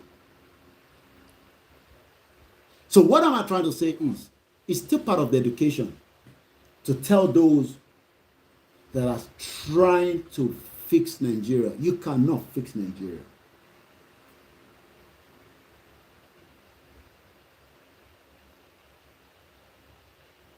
And the only thing we can do now is to wind down Nigeria. They don't have ISO, and to one day, come and complain here. It is just that some of them wants to be in my position. So in company Lara. Because if you have the opportunity to know what I know, as somebody that lives Belanwa Boy, you should be the one to get more angry because they don't have the intention to make you and your family to live a better life. So what am I trying to explain to come back to the conversation is we are now at that peak of this movement and nobody can stop it. Morimbe, ẹ̀gbọ́n mi ní Florida. Ẹ̀gbọ́n yẹn, he did a video call with me a few times with his big, massive store. It's a $1 store in US, in Florida. He wanted to replicate the same thing in Ogun State. Do you think it can work? It can't work. That could have provided nothing more than 50 jobs within his own and probably sector that will deliver stuff to him. Yes, they'll tell you, I don't know and I don't want to know. You must know. That is the reason why Tawashim Jade lóòrèkóòrè. So we are only preparing our mind for whatever the worst case scenario is. And Bisheman sọ pé àwa tá wà ní diaspora, we are not special being. We are not special more than èyí tẹ́ wà nílé. We are all the same. It is just that taba dé ibi tá ń lọ, you will understand that gbogbo tí máa ń sọ yẹn within 20 years. Yoruba land will become network, even those that disagree with us. So how do we get there is the question. What are we going to do? We must start preparing our mind for some of the announcements that will start coming very soon. Àwọn nǹkan kan wà tí a máa bẹ̀rẹ̀ sí ń gbé ìgbésẹ̀, something like the rally that we're talking about is coming up very soon. A declaration must come true as well. But the question I've asked you, and I'm asking again, is should the time that there will be a declaration, are you also prepared? Benny, Ijaya, fools everywhere, cowards, they want to remain slave forever. And we are not going to tolerate that. Are you prepared in your mind for the declaration? Ǹjẹ́ yìí ti gbáradì fún declaration? Because ẹ gbọ́dọ̀ rántí pé a declaration of Yoruba nation. You're going to put on my Yoruba nation hat back. Thank you. A declaration. Thank you so much, Mr. Lalekon, and the rest of you. Dayo Kuye, Femi Sylvester, Instagram, Twitter, everywhere that you're watching. We're gonna take calls maybe by 2 o'clock, by another. Let's say 2 o'clock. We'll take calls. So about 8 minutes from now. Mo rí yín bẹ́ẹ̀ bàbá mi ọmọọba Abiodun Grace Chapel kò ní bàjẹ́ fún yín bàbá. Ẹ kú iṣẹ́ Olúwa sà. Ibi táwa ti ń ṣe Jímọ̀ wà lélẹ̀. that ibi tá a ti ń ṣe útúbà là ń ṣe lọ́wọ́lọ́wọ́ yìí láti fi gbé ìgbìyànjú fáwọn èèyàn wa pé ẹ̀sìn kan là ń torí ẹ̀jà o kò ń ṣe ìjà pé mo ò nífẹ̀ẹ́ kìrìsìtẹ́nì mo ò nífẹ̀ẹ́ mùsùlùmí mo ò nífẹ̀ẹ́ àwọn tradition religion wa là ń torí ẹ̀jà náà a fẹ́ gba òmìnira ilẹ̀ òmìnira wa ṣe rí gbogbo ẹ̀ tẹ́ ń bèrè pé ibo là ń lọ gangan àlọ́bí kankan ṣe rí tá bá ti declare Yorùbá nation gbogbo wa pátá especially àwa ọ̀dọ́ a gbọ́dọ̀ sọ pé a prepare láti defend ilẹ̀ yẹn àwa náà máa sọ bẹ́ẹ̀ o kò ń ṣèyí nìkan o àrùn iṣẹ́ o pé afẹ́tìǹsì náà gbogbo wa pátá la gbọ́dọ̀ gbáradì pé àwọn kan máa láti lọ ṣàwọn kankan ní ẹ́mbásì tí a gbé pamọ́ àwa la ní oríṣiríṣi nǹkan máa láti ṣẹlẹ̀ ní gbogbo àgbáyé kí wọ́n lè mọ̀ pé lótìtọ́ lódodo a ti ṣetán láti lọ àwọ̀ ò ní jà o àmọ́ a ní ẹ̀tọ́ láti defend ara wa nítorí pé nígbà tó bá declare ọlọ́pàá Nàìjíríà kò sí nǹkan kan tó ń jẹ́ bẹ́ẹ̀ mọ́ nílẹ̀ Yorùbá àfi tó bá yẹ pé ó ń wá wàhálà ẹ gbọ́ mi dáadáa o ọlọ́pàá ilẹ̀ Yorùbá nígbà tá a bá declare Yorùbá nation kò ní kankan ṣe pẹ̀lú Nàìjíríà mọ́ sójà tó ń bẹ nílẹ̀ Yorùbá tó bá declare kò ní right láti gba àṣẹ kankan mọ́ láti federal ó ní right láti máa lọ pẹ̀lú weapon ẹ̀ bó tó wá sọ pé etí òun di òun ò ní gbọ́ ibi tí wàhálà máa ti dé ní ẹ̀pá máa defend ara wa kò sí gbogbo border ni àti airport àti border everywhere olúkálukú máa lọ wá bẹ́ẹ̀ ṣe máa ṣe rescue mission and backup ẹ gbọ́dọ̀ máa lọ gbáradì fún yẹn nísìn we only have 203 days before that would happen àwọn àní countdown nísìn ní 203 days ló kù before 2023 so we must be prepared to do whatever it takes to defend the land a gbọ́dọ̀ ṣojo a dẹ̀ gbọ́dọ̀ bẹ̀rù. Everyone will play a role. Àwọn kan ní ìbọn kí ló máa ṣẹlẹ̀ sí offices because when we declare Yoruba nation for the first few months everywhere will be shut down and that will be the way it is. Complete shutdown because we are taking back what belongs to us and we will defend ourselves. Àwọn kan ní ẹ̀bọ̀ tí ẹ ní ìbọn tẹ́fẹ́ fi jà ní we will defend ourselves that's all I say. And that's the way it's going to work. Nobody's going to go to any no movement is going to happen. No flight in, no flight out. We are in transition of taking back our land. Nǹkan bọ̀ ẹ̀yin ará lé ẹ lọ gbáradì. Intan sọ yìí, ó dùn sọ, but the reality will be very, very tedious. And we must be prepared for that. The moment a declaration is made, no flight in and out of Yoruba land.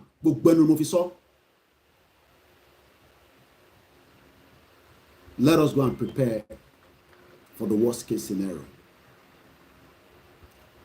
And we must not be scared.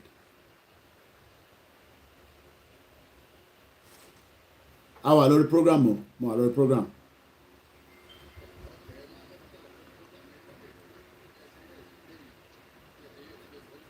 Ọ̀rọ̀ ẹ fún mi náà 4 minutes ká tó ṣe ojú òpó ọ̀rọ̀ dáre láti Indian ọ̀rọ̀ ẹ̀sẹ̀ ṣe gan ni mo kí o mọ̀ ẹ́ tẹ́wà ní India.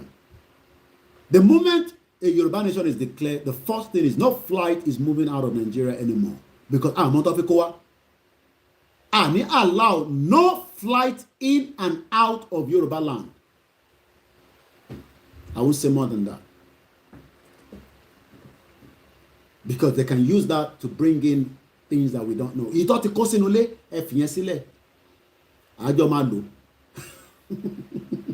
gbogbo ìtọ́ ti kó wọlé àjọ máa lò.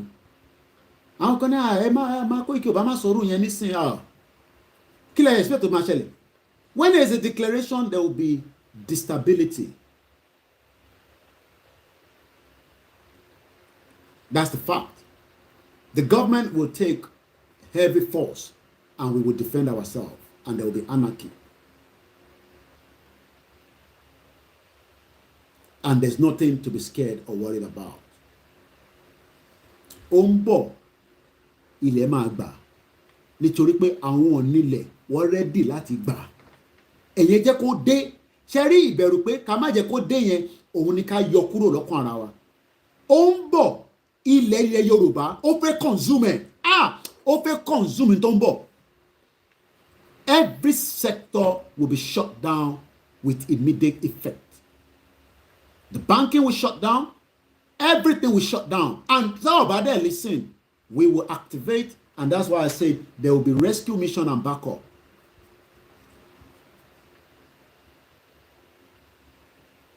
There's no need for anybody to say that, kí ló fẹ́ ṣẹlẹ̀? Kò sí nǹkan kan tó ṣe fẹ́ ṣẹlẹ̀ tí kò tí ṣẹlẹ̀ rí. We will defend our land. Election is not going to hold because we don't want to be part of Nigeria anymore. The borders will be closed. No movement of anybody because we don't know who want to come in. At least we can be able to do whatever we want to do. But no movement on the airspace. There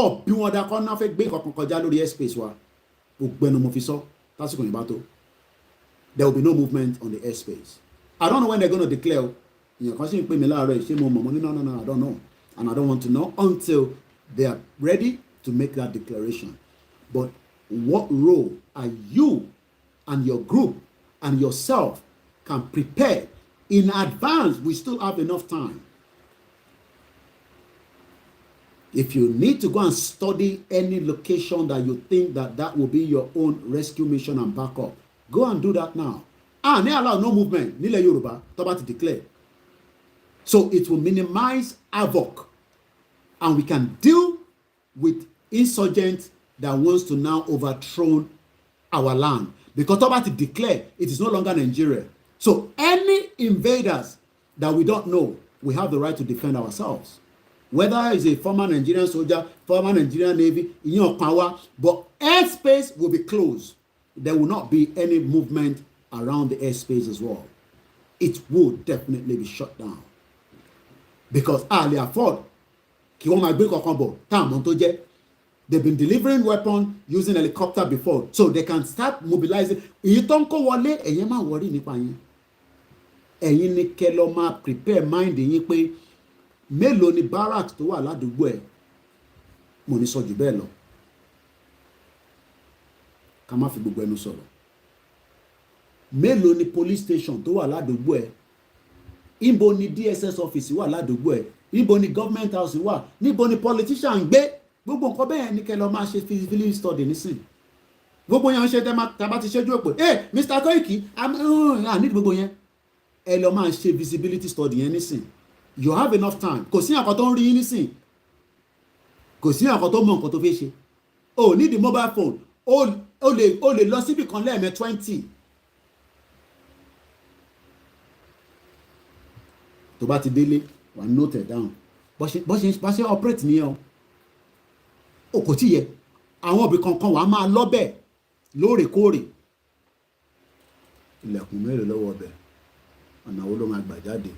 Okay, wà wálé má mú pẹ́nà kò tó bá mú pẹ́nà pípa dání tó nǹkan kankan wọ́n lè lọ gbẹ́ ẹ̀kọ́ mú ẹ mọ́lẹ̀ bó jẹ́ àpapá ló ti ń ṣiṣẹ́ ni ìwọ náà máa fímú fúnlẹ̀ okay bí sójà mélòó ló máa wà ní bíbá okay wà lọ́lé wà note down iṣẹ́ tẹ́ ká máa ṣe nísìnyí nìyẹn because a máa defend ara wa ẹ fi pé bàbá Akíntóyè ló máa defend ara wa ni ẹ fi pé Ìgbòho nìkan ló máa ṣe ni gbogbo wa la ní ẹ̀tọ́ láti ṣe o gbogbo wa la máa jẹ́ security ilẹ̀ Yorùbá automatically tó bá ti declare because a fẹ́ defend ilẹ̀ yẹn ni against invaders Muriembe Adékúnlé Adépọ̀jù ìtọ́ ẹ̀ka máa ṣe nísìnyí yẹn gbogbo ẹ̀ ń bára yín jà èèyàn kan máa mídíà kankan ò lè fa Yorùbá nation wálé nítorí báwọn ni kò máa sọ lórí platform wọn mídíà kankan ò lè fa Yorùbá nation wálé wọ́n fi Ìgbòho pọ̀wọ́ ni wọ́n ṣe kiri gbogbo yẹn jagbajanti stock ni ibi tá à ń lọ yìí àti débẹ̀ tán ó dẹ̀ máa ṣojú ààyè gbogbo wa ni kò ń sọ̀rọ̀ 2 years ago mọ́ ó ti súnmọ́ tó ń kanlẹ̀kùn bọ̀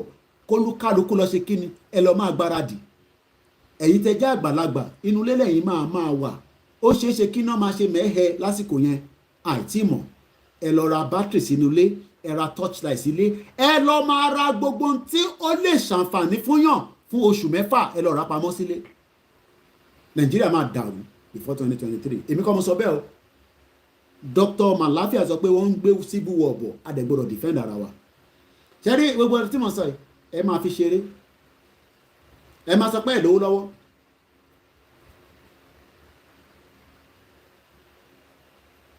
Bàbá Akíntóyè máa declare, ẹ fún wọn ní time kó fi prepare. Area surveillance, that's all we should be doing now. O ní láti kúrò ní Kwara State, ìwọ ṣáà mọ ibi tó yẹ kó fẹ́, ẹ̀yin 6 ni ẹ̀dìrà yín dáadáa. Ibẹ̀ yẹn ibẹ̀ yẹn làwa máa ó ti yẹ yín. Ọ̀ṣun State ibi táwa máa lò lélẹ́yìí, mo like ibi ìbá dáadáa, ó dá Ọ̀yọ́ State tó bá tẹ̀ ń bọ̀ ní Gbági, a lè gba ẹ̀yìn ká fi bọ́dà wa la máa kọ́kọ́ secure, gbogbo àrẹ la máa secure automatically. Ṣẹ́ra àwọn tó wà nínú ilé yẹn máa wọ́rí nípa àwọn yẹn. Ẹ jẹ́ mú the other phone mi so that màá lè stop Ọláyọmí Kóìkì níbẹ̀. I start yẹn lórí ibẹ̀ yẹn and then we start taking calls. Àwa ń ṣe nǹkan pè ní utuba barikade jimoh, òun là ń ṣe lọ́wọ́lọ́wọ́ níbẹ̀. Ẹ fọkàn balẹ̀, kò sí tó ń bọ̀ lókè tí ilẹ̀ ọgbà ó ń ya bọ̀ ni, orí wọn ló máa ya sí, because à ń sọ fún wọn pé a fẹ́ lọ, wọ́n náà wọn ò gbọ́, wọ́n náà wọn ò gbà. Kò ní sí patí láti ní táìmù yẹn mọ́. Ẹ gbọ́ mi dáadáa, ẹ̀yin oní patí sọnù, ẹ̀ ní lè lọ patí fún oṣù 6. Shutdown Ukraine láì lọ patí nísìn. Ṣé wọ́n lọ patí ní Ukraine? Kò sí patí. Àsìkò yẹn máa jẹ́ àsìkò transition tí nǹkan ń bọ̀ tó fẹ́ ṣẹlẹ̀. Àfi tó kù sí Ọlọ́run ọba tó máa pilot ẹ̀, but Ọlọ́run ò ní sọ̀kalẹ̀, Elédùmarè ò ní sọ̀kalẹ̀. Èmi àti ẹ̀yin lájọ máa gbé ìgbésẹ̀ yẹn to make it active. A máa sọ fún wọn pé àwa nìran ọmọ aládé tí wọ́n kó ilẹ̀ Yorùbá rí lógun. War has never bring better thing. That's why we are saying they should break Nigeria peacefully. Ṣé ègún ni mo ń sọ ni? Ṣé mi mo ní mo fẹ́ gbógun wá ni? Etí ń dùn yìí tí bá ń play Malafia pé wọ́n náà ń gbé civil war bọ̀, pé gọ́vnọ̀ kan dára àwọn northern governor yín òun ló support Boko Haram. So etí gbọ́ gbogbo yẹn. Ẹ̀yin ò gbọ́ pé ogun ti wà nulẹ̀ tí wọ́n kidnap èèyàn tó ń pààyàn tó ń jíyàn gbé. So ẹ̀yin ò mọ̀ pé ogun ti, ẹ̀yin sì ń dúró pé kí ogun yẹn kó di pọ́ bẹ̀rẹ̀ sí yìnbọn fún gbogbo wa ká tó tètè hold ogun yẹn mọ́lẹ̀. Ṣé ẹ̀yin ò mọ̀ pé ogun ń bọ̀? Ẹ̀yin ò gbọ́ pé Malafia sọ pé nínú ọdún yìí o ṣe ń plẹ̀ fún yín torí pé ẹ̀ tó ń sọ nísìnyí pé war is not gonna bring any better thing. Ta ló sọ pé máa mú better thing wá tẹ́lẹ̀? Ta ló sọ pé ó fẹ́ mú better thing wá tẹ́lẹ̀? Ta ni ó sọ pé ogun fẹ́ mú nǹkan gidi wá tẹ́lẹ̀? Ṣé èmi ni Malafia Obadia? Ṣé èmi ni Malafia Obadia tó sọ pé ogun ń bọ̀ àbí ó ti ń dùn yín ni? Kó yá bá ń sọ fún wọn. Intelligence networks. Okay. Have met with some of the bandits. Kí ló sọ? We have met with some of their high commanders. One or two who have repented. Okay. They have sat down with us. Mo ń gbọ́. Not once. Not twice. Lẹ́mẹ̀rin. They told us that Kí ló one sọ? of the northern governors is the commander of One of the northern governors ni terrorist leader. Boko Haram and the Ìkan náà ni wọ́n, ọmọ ìyá kan náà ni wọ́n. They are all the same. Sophisticated ìbọn tó máa fi pa family ẹ. Ìbọn mọ́tò wọ́n ti kó gbogbo ẹ̀ káàkiri. Logistics, owó, wọ́n distribute títí dé ilẹ̀ Yorùbá ọ̀dẹ̀, títí dé rainforest, everywhere. Ó sọ fún òun, tó bá parí gbogbo gbèríko, wọ́n ń bọ̀ l'Ékòó, Èkó tó ń bọ̀ yẹn, wàá pa ṣégè sí gbogbo wa lára tá a bá ti declare. Sílé wọ́n á pa gbogbo yín dànù. Ó tún sọ pé game plan. Orí ọ̀pẹ ìwọ tó ń sọ pé èmi sọ pé mo like ogun ni. Ṣé èmi ni sọ pé mo like ogun? A ní kó jẹ́ ká máa lọ kólúkálukú pínyà. Tinubu náà fẹ́ lọ ṣe presidency, òun náà fẹ́ ṣe presidency, Àtíkù náà fẹ́ ṣe presidency, Peter Obi náà fẹ́ ṣe presidency, ẹ wá ní kò sí wàhálà tó ń bọ̀. I don't think some of you òun máa kulè lórí ni ẹ jẹ́ n tún play lẹ́ẹ̀kan sí because some of you don't even understand what is about. ṣé kí n tún lọ play ti kí ló ń pè ó dà pé ẹ máa ń like yẹn náà ti Benue State Governor Otom ó dà pé yẹn náà ó máa ń faraya gidi báyìí ẹ jẹ́ àgbọ̀ ti Governor State the Benue State rather Otom, a country that is already at war. Báwo lè ṣe máa ronú a ní Nigeria is already at war ṣé ẹ gbọ́ kan ni ẹ jẹ́ ká lọ wá Otom jáde Otom dà ó yá bá mi sọ fún wọn Otom.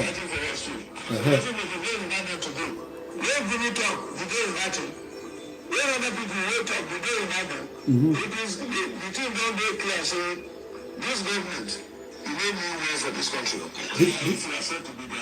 Did you hear that? This government no mean well for this country. Oh, did the governor sọ bẹ́ẹ̀? Ìwọ wá sórí show tèmi ní sọ̀jẹ̀ sọ pé kí máa ká má dẹ̀gúnlẹ̀. I don't think some of you understand in tó ń bọ̀. If I said that I would be there, so they give me appointment.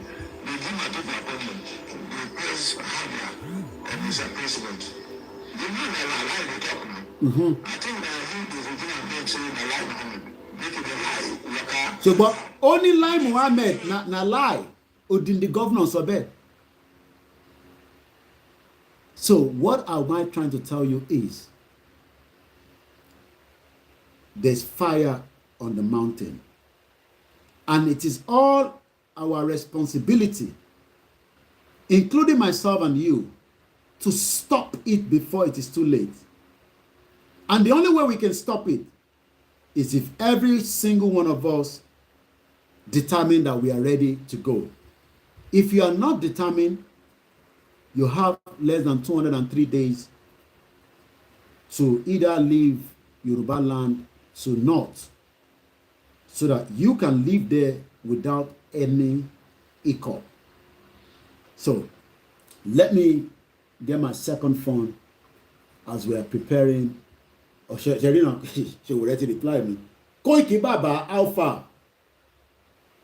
My people say make I bring you come my radio show. My people say I should invite you again for a radio interview next week, Wednesday, if you are available. That's your right. Like I said, you know, his view is different. Does not mean we are enemies. He sent me a message at 1:18. I sent a message at 1:08. Could wait 10 minutes to reply. My people say I should invite you again for a radio interview next week Wednesday. If you're available, let me know. Or the alpha with a question mark. You know, but Nigeria only work. Please don't invite him. No, we should invite him. Let us hear his view. We should not be scared of them. We will invite him. At least views Wayato.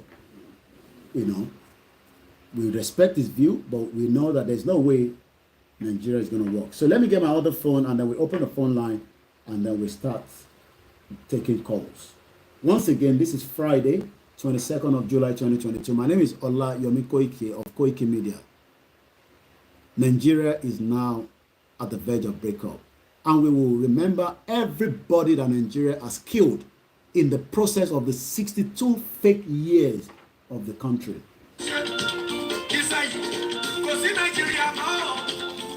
Nigeria, ó ti kú tipátipá láti 2014 àti tó pé 2014 láti pé 100 years Yorùbá nation àti tó lọ. I'm gonna start from this phone.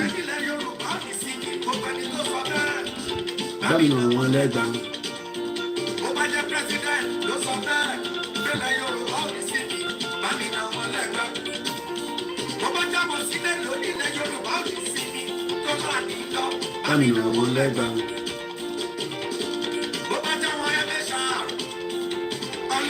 Bámi nà wọ́n lẹ́gba. So,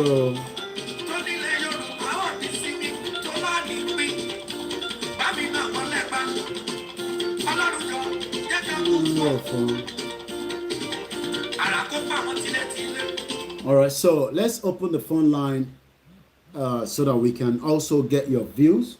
Like I always say, we are all involved in this.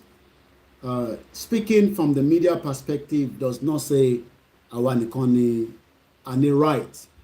You also have the right to disagree, agree, have your views heard, especially on this platform that we like to get your own view. My name again is Olayomi Koiki.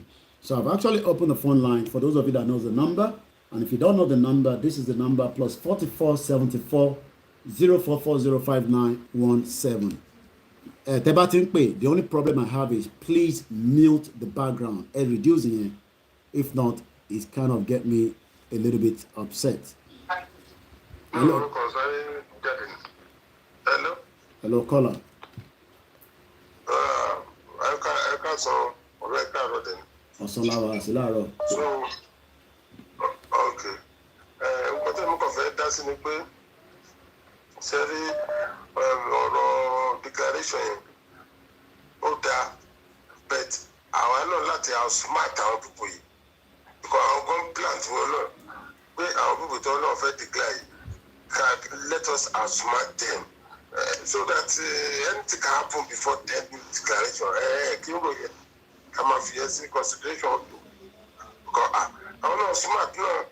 I want okay, but about that zero go by how stop okay no more. That's what I just think. Okay. All right. So we should prepare for the worst case scenario. No, so that's exactly what you're saying. Order at the boss. I want strategic place. Strategics. I want to what they can so at the most strategic team. So my very intelligent. Okay. So to name our strategic places now video Thank you so much, Bashiru, for that. Appreciate. Order. No problem. Eshegonisa.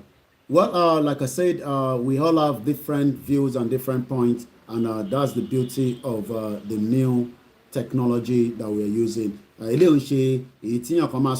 Tí ẹ̀mígbọ́n nǹkan tó ń sọ ẹran tí pọ́n máa ń ṣe voice over tó pọ̀ lórí gbogbo àwọn interview àwọn lórí burúkú tó bá ti wá nígbà yẹn ẹgbọ́n sókè láti Chicago. Àwa nìyẹn.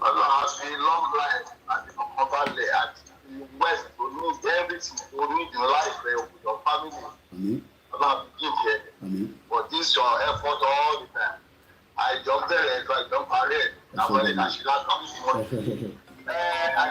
I listened to register okay. on one program. Okay. Then I mentioned oh, yeah, me. He was saying the documents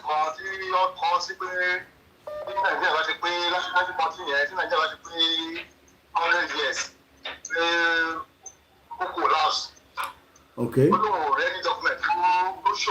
Okay. I don't think that I know he's a politician.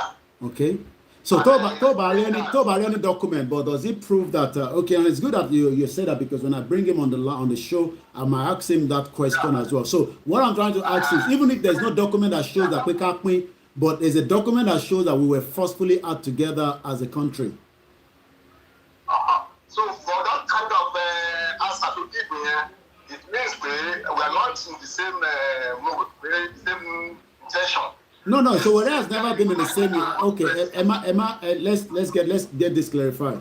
Showore wants a Nigeria unity. Okay, so that means he's not on the same page with us. So nobody's saying that Showore is on the same page with us, but we have the right to bring him so that he can come and speak to us. That's what I'm saying. No. Yeah. My leader also say after university welcome all suggestions. Yeah. And they will pick whatever they want inside the suggestion. They will never say they will listen to your opinion, either good or bad. So I like that. Okay. That was very good. Yeah. Àkàdáwò wa sínú àpò òmìnira àti the national force. Gbogbo wa mo lọ gbogbo ọmọ Yorùbá ká ṣe yẹn. Yeah. Hold on. Shegoni, thank you so much. Yes, you're right. Yawa Momo, Nigerian unity for its own interest, so not our own interest. And definitely, even Showore knows that Nigeria cannot work. Hello, caller. Hello, Mr. Kweke. Ekason. Yeah. Solawa. Yeah, I mean, because that's it. Declaration, we can declare as fast as possible because mo ṣe pé àwọn kan ní Nàìjíríà lẹ́ni lórílẹ̀ Yorùbá lẹ́ni wọ́n ṣì ń bá mi sọ pé fake news ni pé gbogbo àwọn tó fẹ́ divide.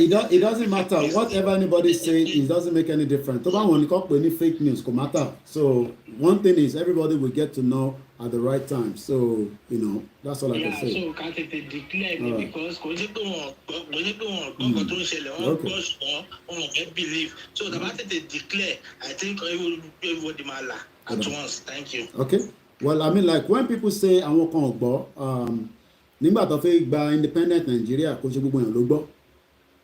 And I think an announcement was what was made before everybody heard. I might be wrong on that. You can also maybe add your 1-2 cover to that. Nígbà tó fẹ́ declare independent Nigeria ṣé gbogbo èèyàn ló gbọ́? Hello, caller. Hello, my brother. Ẹ káàbọ̀ sórí ètò. Bàbá mi Ọlọ́run a máa ràn ẹ́ lọ́wọ́ ṣe. Àmín Ọlọ́run. Àwọn ìgbà ẹrú ìdàpọ̀ ẹ̀bù ẹ̀. Àmín. Jẹ́ tó ń ṣe kúkú rẹ̀. Àwọn alálẹ̀ tó ń ṣe kúkú rẹ̀ ṣe. Àmín. Nǹkan tí kò fẹ́ sọ orúkọ mi ni Ọlásọjí. Okay. Láti ìlú Ọ̀wọ̀. Okay. Nǹkan tẹ́bí kò máa gbà ẹ́ ní òde ní pé sórí àwọn tó ń sọ̀rọ̀ tó ń sọ kọ́tọ̀kọ́tọ̀ yẹn àwọn aláìmọ̀kan ni wọ́n. Má jẹ́ kó distract yẹn. Okay. Má distract development. That is a wonderful job. That is great. We pray and hope very soon new song will be achieved. And I'm a strong supporter of APC. I've been with APC from day one, from APC to see country Baba Yeshe to benefit àwọn aráàlú. It's just a personal mindset. Don't need money. So for this. Don't lè jẹ́ Yorùbá. Wọ́n ní ọmọ ilé iṣẹ́ ti bẹ̀rẹ̀ ká tilẹ̀ kẹ́sì di ọmọ ẹlòmíì. Intention ẹ̀ yàtọ̀ sí nǹkan tí à ń sọ tó wà nílẹ̀. Ó yàtọ̀ pátápátá. Ó yàtọ̀. Ìṣẹ́ tó wà nílẹ̀ ó ti Tinubu ìṣọ̀kan ni o. Ọ̀pẹ̀ká tẹ̀ sọ wípé ká ka àwọn ẹbí ẹ̀ ní méjì mẹ́ta mẹ́rin márùn-ún. Ó ti tó ìgbà orí tí à ń jẹ lórílẹ̀-èdè Yorùbá. So therefore, nǹkan tó yẹ káwọn èèyàn wò nìyẹn. Ó ṣe nípa family ẹnìkan. À ń sọ thousands of millions of people. Ilẹ̀ Yorùbá. Ilẹ̀ Yorùbá. So pé ó fẹ́ di ààrẹ, ó di ààrẹ kó lọ di ààrẹ àrẹwà, òun ló mọ̀. Òun náà ló kó wàhálà wá bá wa. Nísìnyí ńgbà tí calculation ní ẹ fail, nísìnyí ó wá ń wá sí pàtì pé ká wá support òun. Àwọn jìbìrì náà sọ pé àwọn tó ti jẹ́ Yorùbá ká gbárùkù tí. Ṣe tí màá sọ̀rọ̀ kan, I will send that video to you right now tí màá ti drop láàárín òun Ìbíkúnlé Amósù. Also on the conversation, I don't know, maybe you yeah, I've listened to that. I've listened, yeah, a leak audio. Yeah, I've listened to it. Yeah. Leak audio. So now, tell you about what Shetima saw. In Gogo to give you Gogo Shetima. What did àwọn northern pé àwọn ti gbọ́. Lẹ́sọ̀ therefore, kò sí Jupiter àkọ́tọ́ lè fún ìṣòro lórílẹ̀-èdè ayé yìí pé èèyàn tòun lòun máa tẹ̀lé lòun dẹ̀ máa support. That word very weighty. Èèyàn tó bá gbọ́, I will send it to you now. Please, I want you to play it for those who run. Don't sọ wípé kọjọ máa lọ, Tinubu máa lọ, ká support Tinubu. Èèyàn sọ wípé ẹ̀yà tòun lòun mọ̀. Nísìnyí, àwa ń sìn à ń sọ wípé a fẹ́ gbárùkù tì wọ́n. Abáwo ni tí wọ́n ti jẹ́? In fact, by history, wọ́n sọ fún wa wípé wọ́n máa gbé ìtura láti ìtajà náà ní náà ń ṣara wa. Nítorí pàṣírí wọn máa balẹ̀ jù, wọ́n cancel history. Jẹ́ ká pàtó, wọ́n ní tọmọdé ò bá bá tàn á bá rọ̀bá, àrọ̀bá dẹ̀ tẹ̀lé bàbá àtò ní. Ṣé yàtà ń jẹ yóò tó ni? My brother. Eshegoni, thank you so much. In fact, I will send it to you right away. No problem. So that you show those who know. Eshegoni. One thing we've got to understand is Eshegoni Alagbawa tó pé we don't hate Tinubu, okay? But we are not going to sit here and say Tinubu needs to take us into a country that is not our own.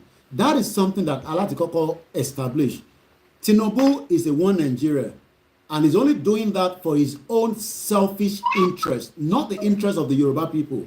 Our Yoruba sọ pé gbogbo ẹ̀yin ọmọ Yoruba tẹ́ wà lẹ́yìn ẹ̀, identity yín is not Nigeria. Identity wa is Yorubas, and we will make sure that we fight to the last man standing to take that back, forcefully or peacefully. Hello, caller. Hello. Hello. Hello, caller.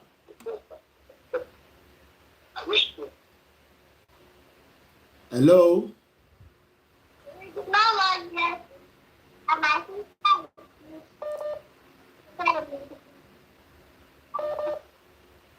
Okay, ìkan náà ọmọ Oòduà ni bí adáde ẹ̀ ló fẹ́ sọ̀rọ̀ ní tóun ti take over. Hello, caller láti Côte d'Ivoire. Hello, ẹ̀kọ́ Ẹ̀rọ. Samuel ó sọ̀rọ̀ láti Côte d'Ivoire. Mo ti rí bẹ́ẹ̀. Ẹ̀kú ètò Nìyẹn. olùwàmú adélẹ̀ lórí o. Láìpẹ́ láì jìnnà. Bọ́lá àmúká tí mo fẹ́ sọ lórí ẹ̀ ní pé lórí àwọn tó ń pariwo pé náà Kóìkì fẹ́ dógunlẹ̀ Kóìkì fẹ́ dógunlẹ̀. Eléèké sáàrùn àwọn ojúlélẹ̀ yìí. Sódìgbà tó máa bẹ̀rẹ̀ sí yín bọ́ọ̀mù kan tó mọ̀ pé ogun fẹ́ dé ni. Wọ́n pa àwọn èèyàn, wọ́n pariwo pé náà àwọn mídíà fẹ́ dógun náà. Sáwọn mídíà ló ń pa èèyàn yẹn ni. Gbogbo àwọn tó ń sọ pé náà àwọn mídíà fẹ́ dógunlẹ̀ wọn ò mọ nǹkan tó ń sọ ni. Àwọn ojúlélẹ̀ kì í sáàrùn rárá tọ̀. Àwọn gẹ́gẹ́ ogun ti dé kìí sí pé nígbà tó má ṣe ti ń pa àwọn èèyàn tó ń wọlé ojúlé kan tó pa àwọn èèyàn lógun láti ẹ̀mọ̀ pé ogun ti dé.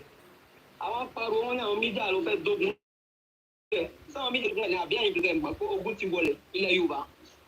Ọlọ́run rà á lọ́wọ́ o kàn ní kí n kàn dá sí tó náà. Ẹ ṣé gan ni, thank you so much. Once again, mo kàn wo update of the news coming out of Nigeria. Always a bad news. Police rescue a university adopted student and kill the suspect. EFCC brings a suspended accountant general and 3 others to court over 109 billion naira.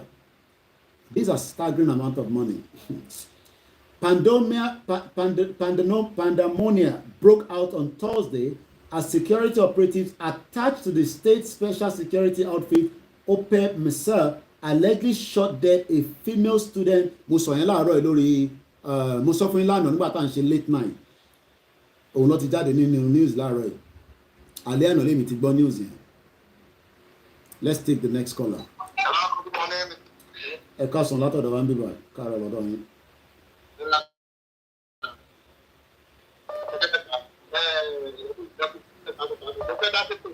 Ẹ ti wà lórí ẹ̀.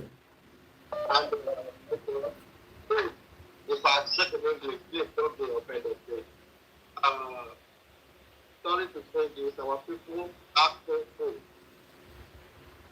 Because they always think freedom is for free. I see somebody comment on your post, you should come back home. I don't know why people are acting retarded. Some people just acting like stupid.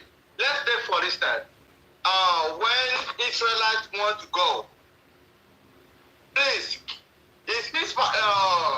do Egypt give them freedom to go freely, without no war? No way. Look at the Ukraine and Russia. Right now, they are in the same situation. Do they go scot-free? But Yoruba are the only ethnic that want to go scot-free from the oppression. Well, they know that after that they have benefit in Nigeria, and they have all the time. They are expecting them to let them go freely without trying to make it and ask them or put that there. I don't know why our people are. We should be able to be wise. We say we are the most wiseless people in the whole world. Look at me. Look at this. When you go to come to America, Yoruba people represent Nigeria. When you go to England, the same way. When you go to Arab, the same way. When you go to all over the world, Yoruba people always represent the world. Basically, academically, financially, we are the one that represent the Nigeria, the world of Nigeria. We are the one that represent them. And then we get treated in that country, the same country. They are oppressing us. And then some people are fighting tirelessly to make this thing done. And people are still commenting, come home, come back home, come back. You want to create a war. I don't know why people are thinking that way. Please, Mr. Koiki, can you just let them know exactly what is freedom is? It's not for free. It's not free. It's what we fight tirelessly with our life for. I have 2 kids here. Trust me, I want to come home. I'm scared. I don't want them to get kidnapped. And do you think I don't understand that if after today it's gonna be a war, it's gonna be a war. Everybody's gonna take the risk. Thank you so much. Thank you, Mr. President. Thank you. I really appreciate your job. Thank you. Let me go back again and talk about the young girl known as Sadiat. Was hit by a straight bullet fired by one of the Upper Mesa operatives who were on a hot chase of one of the internet fraudsters, popularly referred to as Yahoo boys, who ran into the area in an attempt to escape arrest. So if you arrest you and you've eventually now killed, do you imagine that? Somebody wants to be arrested and yet somebody else has been killed. Hello? Hello, Baba Koiki. Ekason sir. Ekason láti Libya ni a ti ń pè. Ẹgbọ́n sókè à ń gbọ́ yín sir. Àti Libya la ti ń pè o. Mo ti dá yín lóhùn, mo ní ẹgbọ́n sókè à ń gbọ́ yín. Ẹ kú ètò. Ọlọ́run nígbà láṣẹ ara yín gbogbo ẹ̀yin tẹ́. Ọlọ́run nígbà láṣẹ ara yín o. Àṣẹ o. Ọlọ́run tí ń lẹ́yìn délẹ̀ lérí. Àṣẹ o. Mi wà lórí ètò iṣẹ́ rí ọmọ àlè kan tó wà níbàdàn tó dá yín lò lẹ́ẹ̀kan yẹn. Ọmọ àlè ni. Ẹ má wọrí apá ẹ̀mú àwọn yẹn fún jẹ́ ká máa sọ dáhùn sọlá. Ọlọ́run dúró tì yín. I need that stress. Ashegani, thank you so much. They have their right to disagree with us. We don't want everybody to agree with us in the first place. One thing is, like I always say, we are all going to shut down the country together. It's not about one person or two person. Every single one of us, we do it. And the only way we can do it is while we're doing what we're doing now. Preparing our mind, trying to communicate, engage until we finally break away from Nigeria. Some people don't like the word break away, so it could be dissolve, it could be disintegration. And we would do everything within the confinement of our right to defend ourselves. Hello, caller. Yeah, Mr. Koiki, Ekaro. Ekason other two. Yeah.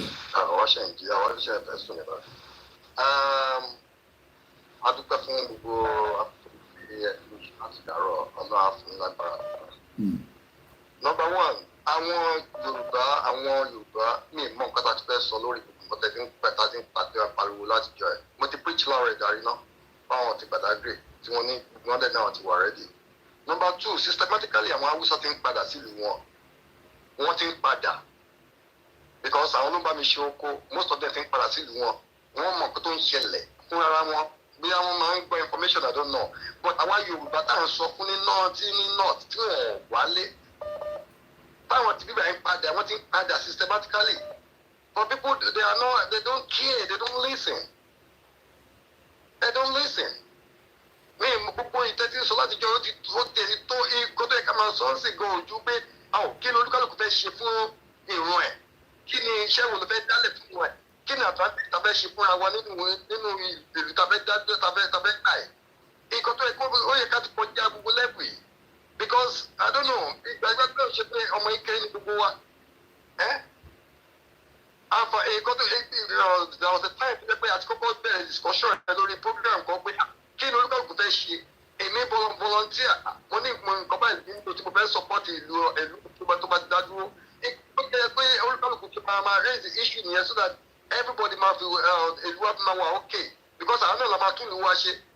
And also bá mi àtúwà máa advice àwọn èèyàn kò ṣe pé ká tún wá fẹ́ bàbá wa ẹ̀ẹ́dẹ̀kẹ̀bí tó property ẹ̀ náà wà nǹkan tí òun tó bá ti jẹ́ ti wá ẹ má jẹ́ ká fọwọ́ kàn nígbà tí nǹkan bá tó bá dó gbẹ̀tọ̀ ó bẹ́ẹ̀ torí pé ìjọba ń ṣètò nǹkan kan bẹ́ẹ̀ ká máa jó property wa ká má jalè ara wa àwọn tá fẹ́ face ní ká face àjà ogunlẹ̀ ànífọwọ́ káṣù fi bàlú wa jẹ́ ẹ má jẹ́ káwọn èèyàn wà aware of that òun ṣe pa fẹ́ bàlú jẹ́ tó bá attack wa la máa defend ara wa kò sí pa fẹ́ báyọ̀ jà àwọn náà ready fún anybody láti jà ogun ṣẹlẹ́ńkà tó ṣẹlẹ̀ sí àwọn náà ready but mélòó náà wọ́n pààyàn náà gbà táwọn wọ́n lérò ọlọ́pàá gan support àwọn aráàlú ni àwọn tá ní ọbẹ̀ jà tó fẹ́ jẹ́ táwọn gan àti dẹ́rù bara wa already àwọn gan máa support wa àwọn gan lógun gan ṣé wọn ní bọ́ṣọ dànù ni báwọn máa ní àwọn gan Yorùbá lè ṣọ àwọn dẹ́rù gan máa gbébọn fún àwọn máa dára wa ní kíákíá because ó ti sọ àwọn gan náà ẹjọ àwọn gbogbo ètò tẹ́tí ṣe àdúpẹ́ lọ́wọ́ àdúpẹ́ kò ní rẹ̀yìn lágbára Ọlọ́run kò ní rẹ̀yìn so lẹ́yìn ẹ jẹ́ ká tún máa sọ nǹkan táwọn náà fẹ́ ṣe orílẹ̀-èdè wa tó bá dá dúró ẹ ṣe mo dúpẹ́. One thing we got to understand, Morimbe Yami Rafiat, and also ìwà pẹ̀lú ẹ̀wà ó tó jẹ́ mẹ́ta tí a ti rí inshallah fẹ́lẹ̀ wà. Mo kí gbogbo ẹ̀yin tí ẹ jẹ́ ìyá wa ẹ̀yin bàbá wa. Kí ni ìgbésẹ̀ tí wọ́n fi gbé ìyẹn mo ṣe sọ nísìn àmàmà sọmọ ọ̀rọ̀ rescue mission and backup. What role are you going to play? Whether wà nínú ilẹ̀ Yorùbá àbò wà níta, you must have a role you want to play. Maybe after the whole event has finished, Enisuru, or just after when the event is going on. We must have a role to play, and it is called rescue mission and backup. We expect people to rescue, and we also expect a lot of people to do backup. Hello, caller. Hello, brother. The White Lion. Ẹ káàbọ̀ sir. Mo kí yín bàbá o. Yes, sir. Ẹ kú iṣẹ́ àkútakọ́tà iṣẹ́ kú iṣẹ́ gidi ni. Àwa ni ẹ. Mo like spirit tẹ ní ginger spirit. Ẹ jọ bọ́dà advice kan tí mo kàn fẹ́ ṣe ẹ ti liberate àwọn èèyàn gidi ni. Ẹ dey try ní liberation tẹ́ ń liberate Yorùbá gidi ni. There is no day tí mi ò kí ní sísí program yìí because the liberation tẹ́ fún àwọn lórí Yorùbá. Ó tó wáyé pé gbogbo media wọ́n liberate báyẹn mind of Yorùbá bá ní double mind. Ẹ jọ ẹ̀yin media tó bá jẹ́ pé ní méjì tẹ́lẹ̀ máa ṣe the same way and the same spirit tẹ́lẹ̀ lò tí gbogbo yín bá lè máa lò báyẹn the Yorùbá tẹ́ bá wọn fi ṣe declaration ẹ bá rí pé billions of Yorùbá máa wà lọ́dọ̀ ọ̀nà bẹ́ẹ̀ sọ media ó ní àwọn kan mi tó máa ń sọ ó máa ń weak spirit àpẹẹrẹ because you are always 24 hours spirit ẹ̀yin ń lò ó ń jíjà ọmọ Yorùbá pé kí wọ́n declare lé mi kẹ́rì kò ní tẹ̀ back síta ni if every media is like that ẹ máa ní kan tó máa ṣẹlẹ̀ apá àwọn people máa jáwọ́ because already wọ́n ti ń bẹ̀rù. You are a man. You are a real white lion. You are a man. Thank you so much. All the way from Morocco. Mama Kibuba, brothers, my uncles, many different places. Let me talk about Soviet Union. Soviet Union officially, the Soviet Union of the Socialist Republic was a transcontinental country. Tó náà tóbi gan níjọ́ náà lọ́hùn. Ó dàbí ìgbà tẹ́ pé ntí kò lè má ṣẹlẹ̀. Soviet Union ó tóbi. But something happened in 1991. It dissolved. Ìlú mélòó ló jáde lára ẹ̀. So tá bá sọ pé Nàìjíríà máa pín lọ́dún yìí, there's nothing for you to be worried about. Ó ti ṣẹlẹ̀ rí. 1991 is just about how many years ago? Ẹ bá mi calculate ẹ̀yin tẹ́ mọ maths dáadáa. 1991, we had that Soviet Union then. Once again, ẹgbọ́n sókè alàgbà. Hello, Mr. Koiki. Ẹ káàbọ̀ sà. Ẹ kú ètò. Ètò ni ẹ. Ẹ kú ètò. Àwa ni ẹ. Kí ló tó láti yí Mo ti rí. Abuja BCP? I can say. Ṣé rí Ọlọ́run ní dojú sí yìí lágbára tó lọ́wọ́? Àmín. Ṣé mo pé mi àti yín sọ̀rọ̀ nígbà yẹn? Èmi ní expect ìgbà tí ọ̀rọ̀ yìí máa ṣẹlẹ̀ náà ni. Ẹ jẹ́ kí n sọ̀rọ̀ fún yín. Mo gbé ìgbésẹ̀ tó pọ̀. Mo kì í ṣe mo lè máa sọ fún yín lórí afẹ́fẹ́ bá. Èmi ní expect ìgbà yẹn mo fẹ́ yẹ kí n fi ra ticket láti dé yìí. Ẹ wo ìgbà tí kíni ẹ̀ máa ṣẹlẹ̀ kí n tó fi di pé 31 years ago. Thank you. Mo ṣe iṣẹ́ tó pọ̀.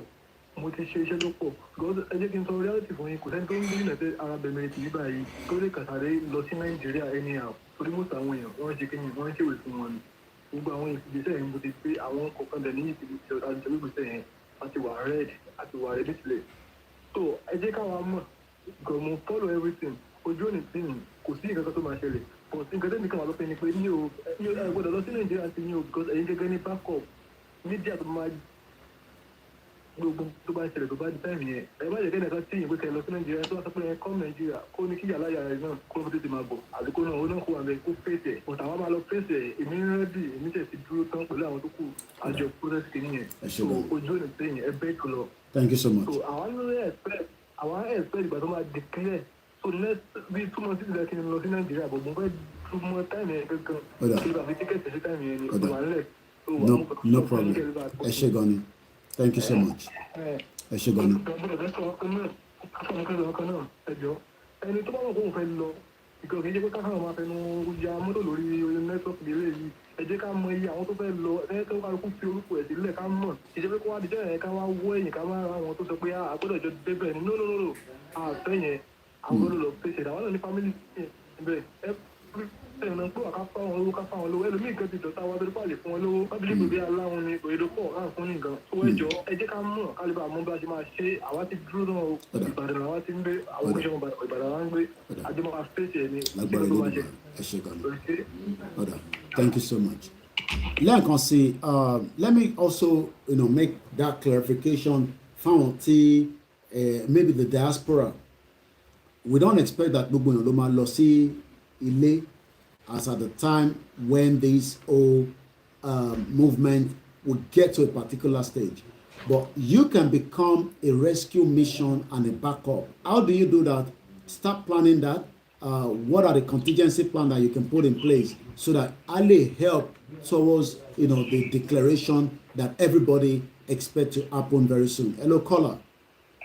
Ẹ káàárọ̀ Mr. Koiki ẹ kúṣẹ́. Ẹ káàbọ̀ mọ́. Ẹ jọ̀ọ́ mo fẹ́ kẹ́rù sí ẹnìkan tó pè a few minutes ago pé tí agitation bá ti bẹ̀rẹ̀ pé kán má destroy kankan. Mo fẹ́ correct notion yẹn pé we are at war. Tó bá jẹ́ inú ilé tèmi kọ́ gangan ni Mr. Fulani sá sí tó fẹ́ lọ ṣèyàn léṣe. Ẹ wo ilé yẹn kanlẹ̀ ẹ lẹ́bùlẹ̀ ẹ súná sí ẹ sún. Just to make sure pé Fulani máa yẹ òun rẹ̀ sí kí ló jẹ́ pé ká má bà nǹkan jẹ́. A máa level everything and then máa tún call to our own specification. Ẹ má bà nǹkan jẹ́ òsínú war. It's called collateral damages. Tó bá jẹ́ pé mo fẹ́ bà nǹkan jẹ́ láti pa Fúlàní kan ni màá level gbogbo Èkó láti pa Fúlàní kan. It's called war. Ṣẹ̀dẹ̀ ráwọn Yorùbá people tó refuse láti wá láti ìlú òkè láti ìlú Haúsá kan padà sí ìlú wọn yẹn. Ó pẹ́ kí wọ́n tó bẹ́ orí wọn. It's called collateral damages. Let them be used as collateral damages. Olórí wọn wá pé àsìkò ti tó láti tó lọ. Ọ̀rọ̀ má bà nǹkan jẹ́ òsínbẹ̀. A máa bà á jẹ́, a máa pa gbogbo wọn, a dẹ̀ máa tún kọ́. Thank you very much. Ẹ ṣé gan ni Yami. Thank you so much. When the caller was saying that, because I'm a way, I don't want to be somebody that every man àbí ẹ̀mí mọ̀ ń enforce ọ̀rọ̀. When back on sọ̀rọ̀ yẹn, mo lè respond lẹ́sẹ̀kẹsẹ̀ because I've already said something similar pé if we get to where it becomes hot, ó dẹ̀ máa hot, ìgbà tó fẹ́ hot yẹn láì tí mọ̀. Kí ló ṣẹlẹ̀? Okay. Now, check it. Ṣé ká bá ń tan hotspot kí n sọ ṣé ó máa pẹ́ kó tó tọ́ni padà hàn mí? All right. So okay, it looks like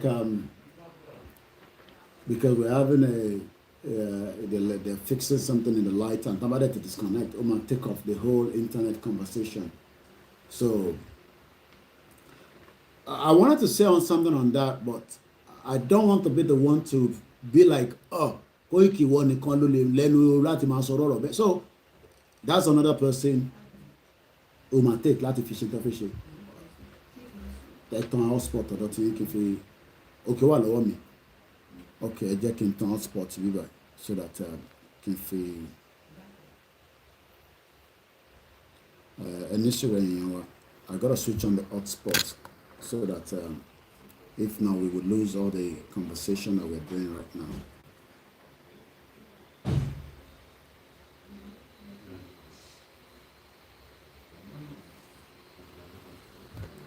So I just connect everything on the hotspot so that way we can continue while they're trying to fix. So we're now joining the hotspot. Friday, níbi tí a ti ń sọ̀rọ̀ ilẹ̀ òmìnira Yorùbá, ọ̀nà wo la fẹ́ gbà, ìgbésẹ̀ wo la fẹ́ gbé, òun là ń ṣe lọ́wọ́lọ́wọ́ báyìí. Bear with me because I have to turn everything on one at a time. Later you show, okay. Leave not to show. Okay. Yeah, you didn't have to connect. So learn can see Oku one more platform, Nisuru. And Nisuru might to disconnect them. Then lo sorry. And Nisuru enter when you by now. Quickly get this out. Okay. Weather UK and it's been very, very hot. Extremely hot, you can say.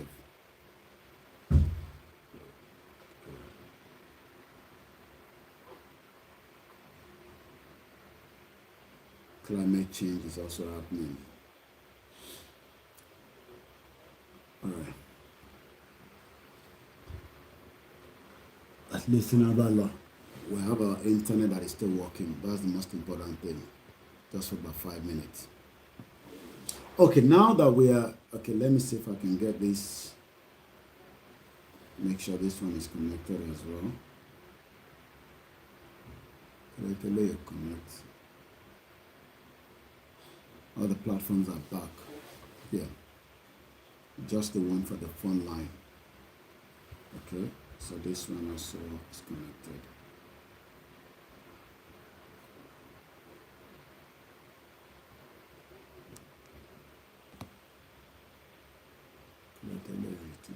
Yeah, this one is back. Authenticating. So there's nothing for us to be worried about. We know that all these things, there's no way it's not going to happen. Even if we don't do that, the intention of the terrorist government is to destroy those things anyway. So, but more understanding, okay, now, more understanding, and so, but we don't know what is going to happen. That's why we're saying we should prepare for the uncertainty. Tàbá try láti máa sọ pé nǹkan báyìí ló máa ṣẹlẹ̀, nǹkan báyìí ni kò ní ṣẹlẹ̀. We are at war. That we want to defend ourselves, and we will use anything to defend ourselves in the first place. So, let us also remember that rescue mission and backup, as at the time that there will be a declaration, is something that every one of us should also be looking into right now. Whether you are at home or you are not at home, whether you are outside the country, what role will you play so that we can survive? It could be 2 months. But when the Soviet Union break, which I'm going to go back to, there was a bit of fight, but it didn't last long before how many countries came out of it. There's about almost 15 republics that came out, and Ukraine was one of them. Ukraine, was one out of those. Ukraine was one of those countries tó jáde nígbà yẹn lára ó ti wà okay. Ukraine wà lára ìlú tó bá tó jáde nígbà yẹn. Ẹ wá wo Ukraine nísìn títí dìgbà yẹn. Hello caller. Hello, Mr. Quick. À ń gbọ́ yín sir. Hello. À ń gbọ́ yín, ẹ máa sọ̀rọ̀ lọ.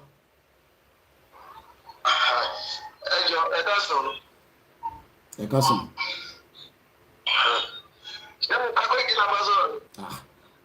Ibo lẹ́yìn já sí tẹ́tún béèrè pé ṣé Mr. Koiki lẹ́ ń bá sọ̀rọ̀. Ẹ ń gbọ́ra yín nínú ẹni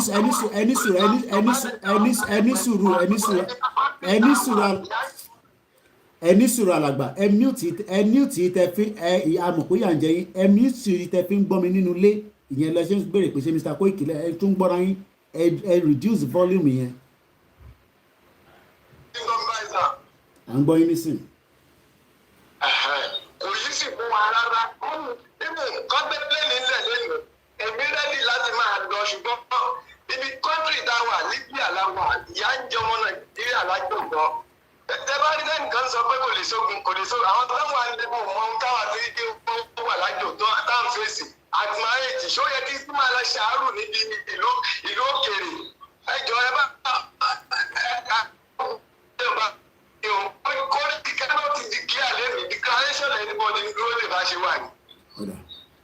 so ọ̀rọ̀ pé àníbà kan jẹ́ yẹn ẹni tí máa bàjẹ́ tí kan bá bàjẹ́ máa padà ọ̀rọ̀ pé báyà ẹnìkan bẹ̀rù bí àwọn family gbogbo aláàbí family ń bẹ̀ so ìyá jẹ́ ọ̀rẹ́ ti náà tẹ́lẹ̀ so nǹkan tó fẹ́ sọ nìyẹn ọ̀rẹ́ sábẹ́ ìjọba mi. ẹ ṣé gan ni thank you so much.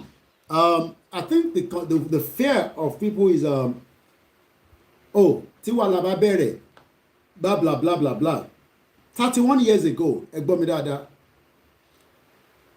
Soviet Union ìlú ni ní 31 years ago ẹ mọ̀ pé 31 years kò tí pẹ́ púpọ̀ ọmọ tó bí ní 1991 is 31 years old but nǹkan kan trigger ní December 26 tí Elédùmarè náà máa ṣe ní Nàìjíríà tí Nàìjíríà máa fi pín lọ́dún yìí wọ́n máa fi Nàìjíríà náà fi ṣe ìtàn bá ṣe ń fi Soviet Union fi ṣe ìtàn ni kò ní pẹ́ mọ́ ẹ gbọ́ mi yé Soviet Union ìlú tí ẹ̀ ń wò yìí tó ń pè ní Soviet Union ìlú kan ní àkókò kan ní àsìkò kan ní àgbáyé yìí ó pín ní 1991 Ukraine tẹ́yìn lọ tẹ́fẹ́ lọ kàwé ó wà lábẹ́ Soviet Union tẹ́lẹ̀ ni kó tó di pé ó fọ́ so kí lẹ wá ń sọ pé Nàìjíríà ò lè fọ́ fún. hello caller. hello. à ń gbọ́ yín ètò nìyẹn. ẹ kú àtàrọ̀. àwa nìyẹn. ṣé ń gbọ́ mi. loud and clear à ń gbọ́ yín. ok ṣe rí Yorùbá nation ṣe rí gbogbo àwọn tó support Yorùbá nation nísìnyí gbogbo apáta la wà futuristic. This is the end result of the whole scene. Ó dàbí wọ́n shoot fíìmù ni. Àwa táwa Yorùbá nation yẹn a ti rí òpin sinimá fíìmù yẹn. Bíbẹ̀ ládẹ̀ dúró sí. Ṣé rí gbogbo àwọn tó ṣe jọ pé ẹ jẹ́ ká lọ fún restructuring, ẹ jẹ́ ká ṣe báyìí. Àwọn yẹn àyàpá wọn sì ń pọ́n jẹ̀bẹ̀ ní èkìsà ni. Nígbà tí ẹyin tó ti fọ́ wọ́n ṣe wà máa kó ní ilẹ̀ ẹlẹ̀ kó máa kó pé àfẹ́jẹ́ kẹ́yìn yìí kó fọ́ ẹyin yẹn ti fọ́ o òun ò fẹ́ jẹ́ kó fọ́ kó túká ó ní gbogbo àwọn èèyàn yóò bó ṣe rí gangan nìyẹn ṣe rí mo kọjá nínú local government mo kọjá nínú state government ní Nàìjíríà mo rí gbogbo ẹrọ̀fọ̀ tó wà ń bẹ̀ bí mo ṣe ń bá yín sọ̀rọ̀ yìí mo ń sọ fún yín pé cash out ló cash out àwọn èèyàn cash out ní gbogbo system yẹn lọ́wọ́ báyìí wọ́n ń cash out ní gbogbo system yẹn ní àná alánà ní aláwùsá ní àná alánà yìí wọ́n pè wọ́n sí auditor general pé gbogbo àwọn tó wà ní local government pé kí wọ́n máa wá defend àwọn report wọn ò lè defend nǹkan tó tí mo sọ fún yín lánàá ni mo sọ fún yín wọn ò lè defend. Wọ́n wá bribe àwọn auditor general yẹn wọ́n bribe àwọn kọ̀ọ̀kan bẹ̀ àwọn kan gba 1.5 àwọn kan gba 2 million. Àwọn tó ń gba owó yẹn ló tún wọ́n advice wọn pé eléyìí kí ló dé sí balance account eléyìí èló lọ̀gá yín fún yín bẹ̀ ìyẹn sọ pé 2,500 lọ̀gá òun fún lágbájá ẹ gba 1 million nínú 1 million ẹ fún ọmọọṣẹ́ yín ní 2,500 ìrísí tí wọn ò fi lè balance account tí wọn ò fi lè balance ledger nìyẹn nǹkan tí mo ń sọ yìí àná ló ṣẹlẹ̀ yìí ní bí mo ṣe ń sọ fún iná láwùsá báyìí ní auditor general office wọn pe gbogbo local government wọ́n defend ìrọ̀mbẹ̀ gbogbo àwọn auditors yẹn pátá wọ́n ti gba owó àwọn step council manager wọn gbogbo pátá wọ́n ti ná owó yẹn fún òde àkáǹtì fún bí mo ṣe ń sọ council chairman àti chairman wọ́n jọ ń ṣiṣẹ́ papọ̀ ni wọ́n ti gbogbo iṣẹ́ tó yẹ kó máa lò fún grassroots kó máa tún gbogbo ti fi ṣe wọn ò ṣe anything ní ìsìnbáyìí cash out ni wọ́n ṣe ní lọ́wọ́lọ́wọ́ àti state government ni o àti federal àti local government ìlú yẹn ti tán kò sí nǹkan kan bẹ́ẹ̀ ẹ̀ẹ̀mọyédé làlẹ́ ní ó ti lọ sí 650 èmi as at today maybe 627 òní náírà to dollar ìlú yẹn ti tán now owó tí wọ́n ti nàìjíríà ń rí sí nǹkan tó ń generate kò tó owó tó fi sáfìsì debt. mo gbọ́ news yẹn lánàá. wọ́n fi sáfìsì debt kì í ṣe pé gbèsè yẹn o. ẹ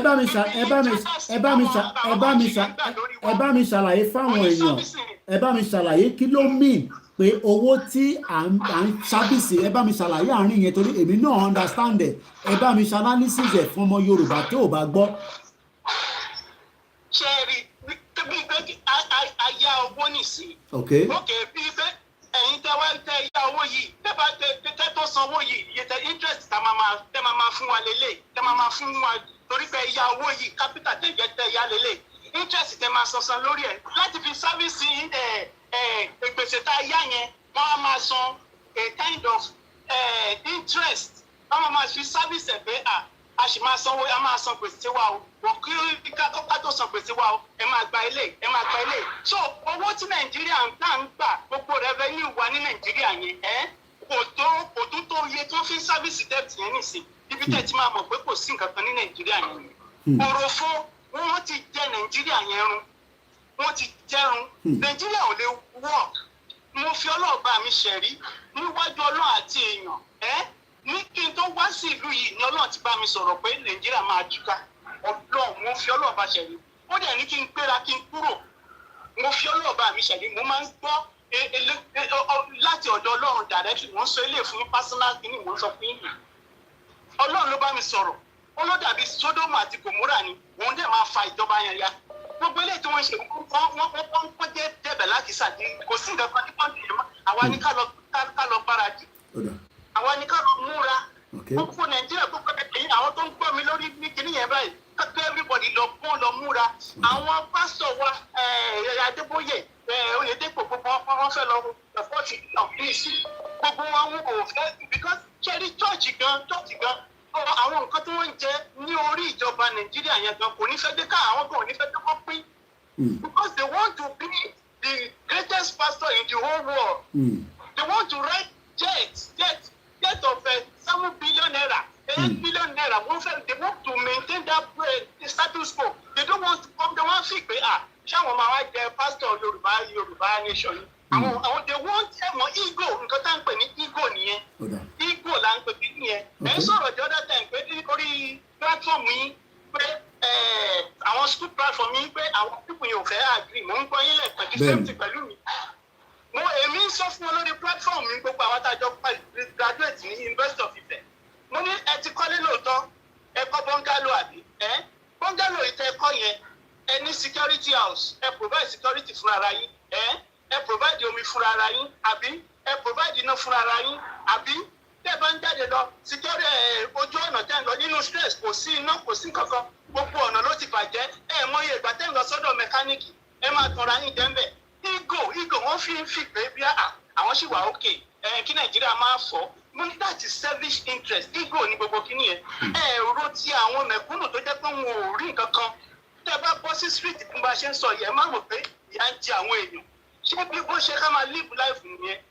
wo gbogbo nǹkan tó ó ṣe time ní gbogbo ẹ̀ time máa divine time ló máa divine gbogbo ẹ̀ nàìjíríà yẹn ti fọ́ kò sí nǹkan tẹ́ anybody nàìjíríà yẹn ti fọ́ ẹ máa nìṣó bẹ́ẹ̀ ṣe ń ṣe awareness ẹ máa nìṣó God bless you. Thank you so much. And what more could I have learned from this, our brother? And I'm going to read the headline. I saw that headline myself. A lot of you don't even understand that Kosovo empty barrel in Nigeria. Let me give you what it says here. Nigeria broke as debt payment exceed revenue. Owó tá ń gbà wọlé debt wa ti jù lọ. Nigerian Gross Oil and Gas Federation revenue for the first 4 months of the year was projected at 3.12 trillion naira, but as at April 30, only 1.2 trillion naira was realized, representing a mere 39% performance. Olúkàlùkù kàn jẹ tiẹ̀ nísìnyí. Everybody just dey chop their own. Chop, I chop. Olúkàlùkù ń ṣe nísìnyí. Chop, I chop. Olúkàlùkù ń ṣe. But kí tó gba course before, I just put on the Google search and you can do the same thing. And what I put there so that you will get the same result like me, okay? Country that break in the last 20 years. And this will thank me. 20 years ago, ìlú mélòó ló break up. So, ẹ má rò pé Nigeria ò lè break. Ẹ̀yin tí ẹ wà nílé tẹ́ ń feel with the assumption pé Nigeria ò lè break. It has to break. There's nothing that will make it àrírú ẹ̀rí àfindẹ́rùbẹ́ lọ́rọ̀ ní irọ́ ni. It will break, and it must break for the indigenous people to progress as people of the owner of the land. Buhari kọ́ ló ní ilẹ̀ Yorùbá now. Buhari kọ́ ló ní. Give and take. I give him another 100 years, dead or alive.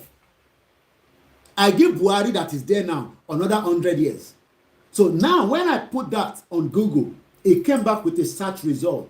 It says explore which countries joined Kosovo in a newly gained independence according to the CIA World Fact Book. Ẹ̀gbọ́n mi dáadáa. And I'm going to share this with us.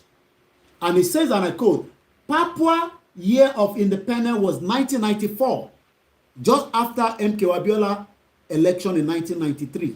Okay? On pẹ̀lú kan ní East Timor, they got their independence in 2002. Ta ló ń sọ pé Nàìjíríà ò lè pín? No, ta ni babaláwo náà tó ń sọ fún yín pé Nàìjíríà ò lè pín? Ta ni wòlíì náà? Níbo ni wòlíì yẹn ti ń ṣàdúrà tiẹ̀? Ẹni kó sọ fún wa. Ọlọ́run wo ni wòlíì yẹn bá sọ̀rọ̀? Ọlọ́run wo ni wòlíì yẹn communicate pẹ̀lú tí Ọlọ́run sọ fún pé Nàìjíríà ò lè pín? Ta lọ́lọ́run náà? Montenegro and Serbia had their independence in 2006. Ẹ̀yin ọmọ Yorùbá, ẹ fọkàn balẹ̀, gbogbo ẹ̀rù tó fẹ́ bà wá yẹn, ẹ yọ kúrò lọ́kàn. Ẹ ṣe gan ni. Ẹ ṣe kí ni? Ẹ gbẹ́gbẹ́gbẹ́gbẹ́gbẹ́sẹ̀gbẹ́ kan. Ẹ yọ kúrò ní ọkàn. Àbọ̀rọ̀ mi ò yé yín nísìn. Ẹ má jẹ́ kí ìbẹ̀rù àti pé kí ló máa ṣẹlẹ̀, in tó bá fẹ́ ṣẹlẹ̀ ni kó ṣẹlẹ̀. 2006 àwọn ìlú kan ṣe gba independent wọn, ìwọ dẹ̀ fẹ́ lọ sílùú yẹn nísìn, ó fẹ́ lọ máa gbé níbẹ̀ láti máa ṣọ́gun ọ̀dọ̀. Ẹ ló kọ́là. Ẹ káàbọ̀ sórí ètò. Àìtí de ti South Sudan o, mo ti de ti Kosovo, ìlú mẹ́ta péré mo ti dárúkọ, mo dẹ̀ fẹ́ kẹ́ gbàgbé àwọn ìlú yẹn, màá dẹ̀ post ẹ̀ sórí timeline mi nísìn lórí Facebook, ẹgbọ́n sókè alàgbà. Ètò nìyẹn. Ẹ̀fọ́ àtàrọ̀ sà. Àwa nìyẹn sà. Inú mi dùn láti rí pẹ̀lẹ́ ni. Adúpẹ́ f'Elédùmarè. Ẹ̀fọ́ ẹ̀kọ́ ètò sà. Ètò nìyẹn. Ẹjọ́ mo kàn fẹ́ pàṣẹ information fáwọn èèyàn wa ni láti UAE mi ti sọ̀rọ̀. Mr. Kasim ló sọ̀rọ̀. À ń gbọ́ yín sà. Yes sà. Lórí ẹjọ́ declaration tí náà sọ yẹn. Màmá kan sọ̀rọ̀ fáwọn ìpẹ́ nípa ti àwọn tó wà ní nọ́ọ̀tì pé ká máa bọ̀ wálé. Bẹ́ẹ̀ni sà. Ṣé ẹgẹ́ ti báyìí bá fún ẹ̀ ní mo comment mẹ́nìtẹ̀ lórí ẹ̀gán sí mo pa àwọn ẹ̀ náà sá ń gbọ́ mi dáadáa báyìí. Ṣé ẹ rí èrò tó wà ní nọ́ọ̀tì èmi pẹ́ ní nọ́ọ̀tì dáadáa ibẹ̀ náà àtìyàwó mi wà ṣé ń gẹ̀ẹ́sà. So mo lọ káàkiri gbogbo everywhere mo dẹ̀ mọ nǹkan tó ń ṣẹlẹ̀ ńbẹ̀. Èrò tó wà ní nọ́ọ̀tì àwọn èèyàn tó wà ńbẹ̀ àwọn èèyàn wa tó wà ńbẹ̀ ó pọ̀ ju àwọn èèyàn tó wà nílẹ̀ Yorùbá lọ. Ṣé gẹ́ẹ̀tì báyìí ẹ̀sà. Gbogbo wọn náà la dẹ̀ ń sọ fún láti bí rólégò tá a wà tá à ń sẹ́ẹ̀dì mẹ́sẹ̀ tí gbogbo wọn náà mọ̀ náà dẹ̀ wà wé ẹ̀ káàkiri pé kan tó ń lọ lọ́wọ́lọ́wọ́ ṣùgbọ́n most of them fẹ́ mọ the date declaration láti pé máa bọ̀ wálé torí provision kankan ò sí fáwọn èèyàn wa nílé níbo náà fẹ́ dé sí ẹlòmíì gan ò tiẹ̀ nílé ẹlòmíì gan mọ̀ fọ́n pàpọ̀ mọ́ Yorùbá dùn kò débi tó máa dé sí mọ́ pẹ̀lú àwọn ìjàmbá táwọn Fúlàní ṣe nílẹ̀ Yorùbá ṣẹ́gẹ́tì báyàbá àwọn náà ti gbáradì wọ́n dẹ̀ mọ nǹkan tó fẹ́ ṣe bọ́ọ̀lù wọn àwọn fẹ́ mọ declaration ìjọ tó máa wáyé láti lè mọ move láti bẹ̀rẹ̀ wá sílé torí kò yí sí èrò mélòó fẹ́ wá láti bẹ̀yìn èrò pọ̀ ṣẹ́gẹ́ bá èrò pọ̀ ó pọ̀ ju ilẹ̀ Yorùbá mo ṣe sọ pé lọ́wọ́lọ́wọ́ lọ wọ́n kà bá wá gba àwọn èèyàn wá láyànjọ bá wá gba bàbá ní ìyànjú àwọn mẹ́díà wa ká bá ní sọ ká bá ní iṣẹ́ lórí ẹ̀ pẹ̀lú ọ̀rọ̀ wọn àwọn mọ́sọ̀tẹ́ ti wà complete wọn ìṣẹ̀lẹ̀ tó máa ṣe mọ́ ẹ tó ní mo ní brọ́dà tó nílé tó ti ta lé ẹ̀ nígbà wo àwọn ẹ̀dẹ̀ tí mọ̀mọ́ ti fẹ́ máa sákùn lé even property wọn fẹ́ rà lọ́wọ́ wọn mọ́ wọn fẹ́ràn lọ́wọ́ wọn mọ́ láti mọ̀ pé ẹ fẹ́ lọ wọ́n ti mọ̀ pé Yorùbá ti fẹ́ pín ṣùgbọ́n àwọn ẹ̀ ti wà confused fún ọmọ tá máa ṣe mọ́ ẹ̀tọ́ nǹkan tó mọ́ ní kí n sọ náà nìyẹn kẹ́ bá mi sọ fáwọn èèyàn wá ẹ ṣe gan ni thank you so much. a ní a máa fi mídíà a máa fi kọ́kọ́ destroy Nàìjíríà mò ń gbọ́ bàbá confam ti Amẹ́ríkà ẹja gbọ́ nǹkan tí wọ́n sọ níbí báyìí bàbá confam Amẹ́ríkà ẹ máa gbọ́ díẹ̀ mò ń bọ̀ kì í sáré post àwọn kan tí mò ń post yẹn ẹ ṣe sùúrù ẹ̀yìn tẹ́ ń pè. tó bá wọnú nínú Sunday Igboho tó bá wọnú ẹ̀ tó bá wọ ọgbẹ́ ológun ẹ̀ tó ń gbé lọ àbí bẹ́ẹ̀ kọ́ ìdí ni wípé wọ́n ṣàwọ́ ọ̀nà láti mú ẹ̀ kúrò. mò ń bọ̀ ẹ̀yìn yẹn wa kí ló ṣe bàbá confam tá a gbọ́ ọmọ.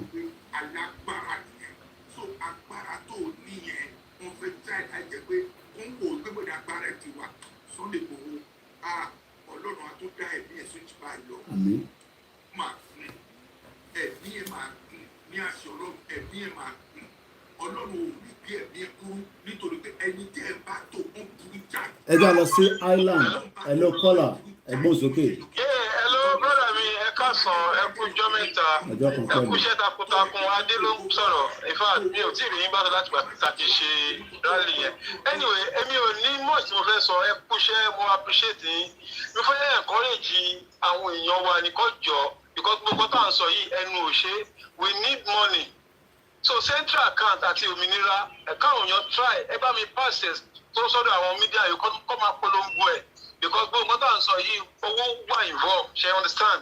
Okay. So nǹkan tí mo fẹ́ kẹ̀kẹ́ wà wíyà nìyẹn the money is very important ṣe understand the more tàbá ṣe ń sọ you get so Ọlọ́run á máa ràn lọ́wọ́ Ọlọ́run á fún yín ṣe ẹ take care sir God bless you. Thank you so much.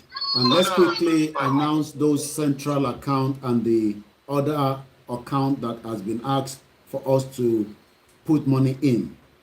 The central account, they only have the PayPal, Nikonoshishe, as far as I'm concerned, or as far as I'm aware. So I'm going to put that now on our timeline, which is coming now for those of you that are listening to us. While I'm doing that, let's take calls as well. Hello, caller. Hello, caller. Hello. Ẹ̀gbọ́n sókè dáadáa ń gbọ́ yín.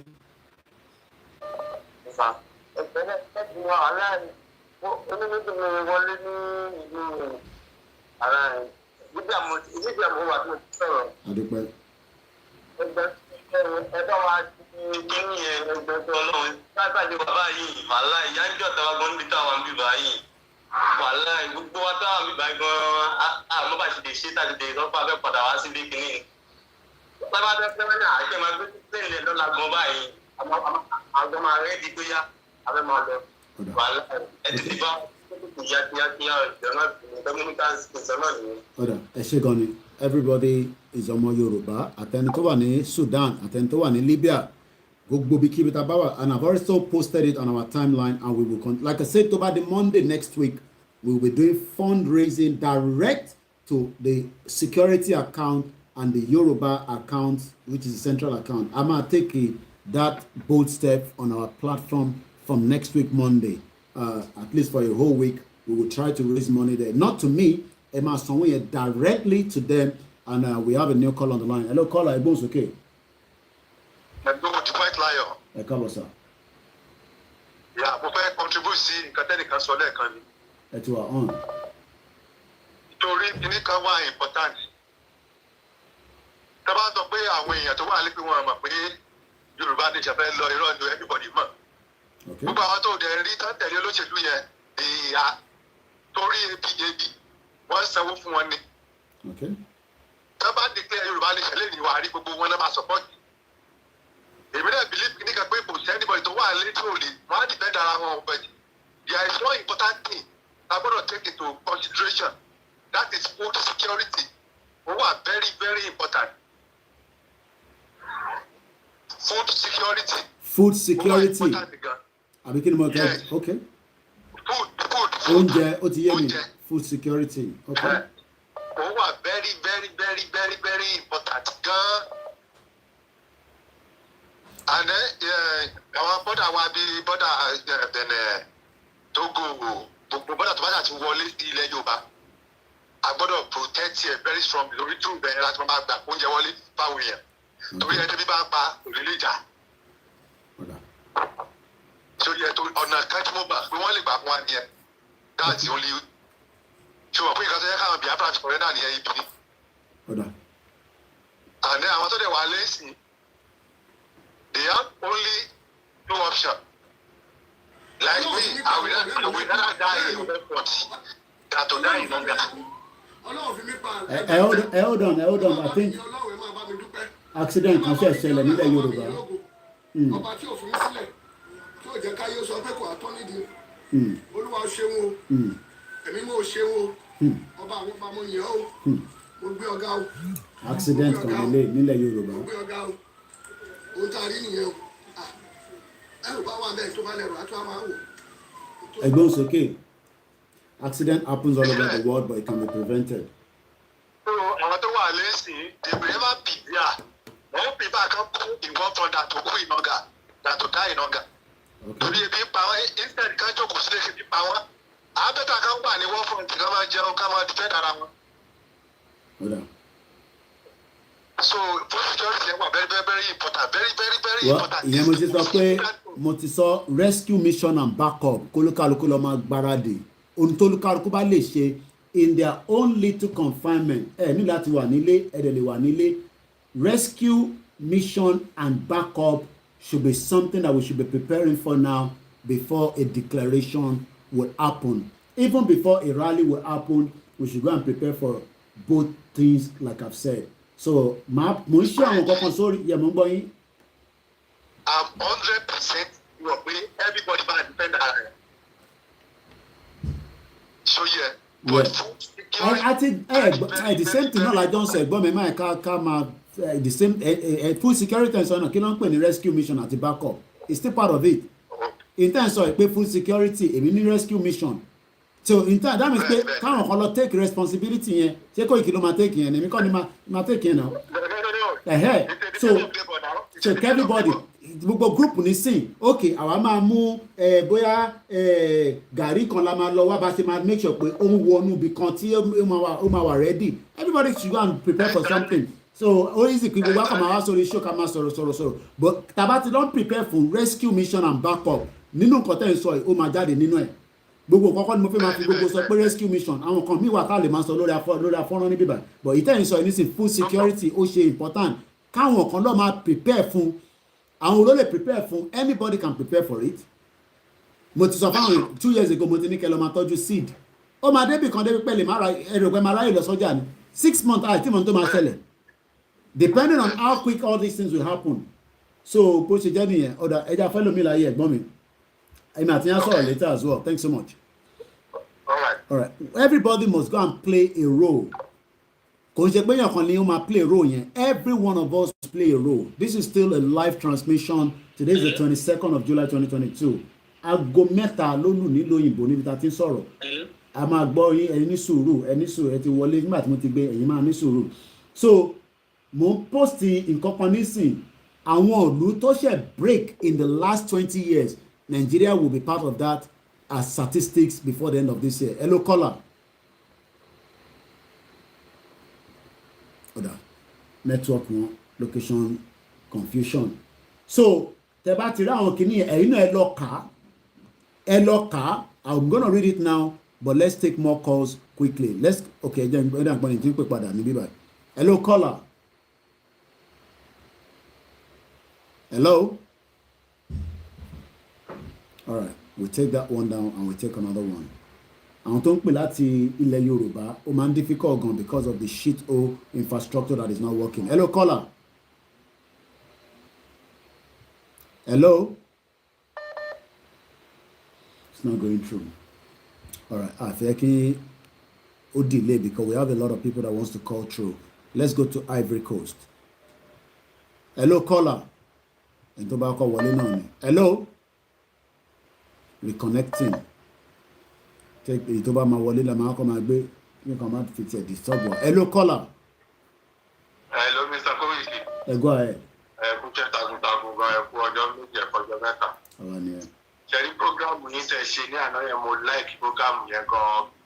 Everybody ìmúra sílẹ̀ kan dìfẹ́ǹdì ara wọn lọ sódògùn bọ̀tọ̀ bẹ́ẹ̀ dìfẹ́ǹdì ìlú bàbá wọn.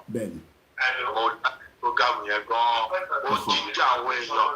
Ó dẹ̀ mú àwọn èèyàn kan máa fi owó sí àkáǹtì yẹn. Wọ́n mọ̀ pé ìbẹ̀ láti máa ra ọ̀pá àti Fúlàní náà ń lò náà fi da ẹran.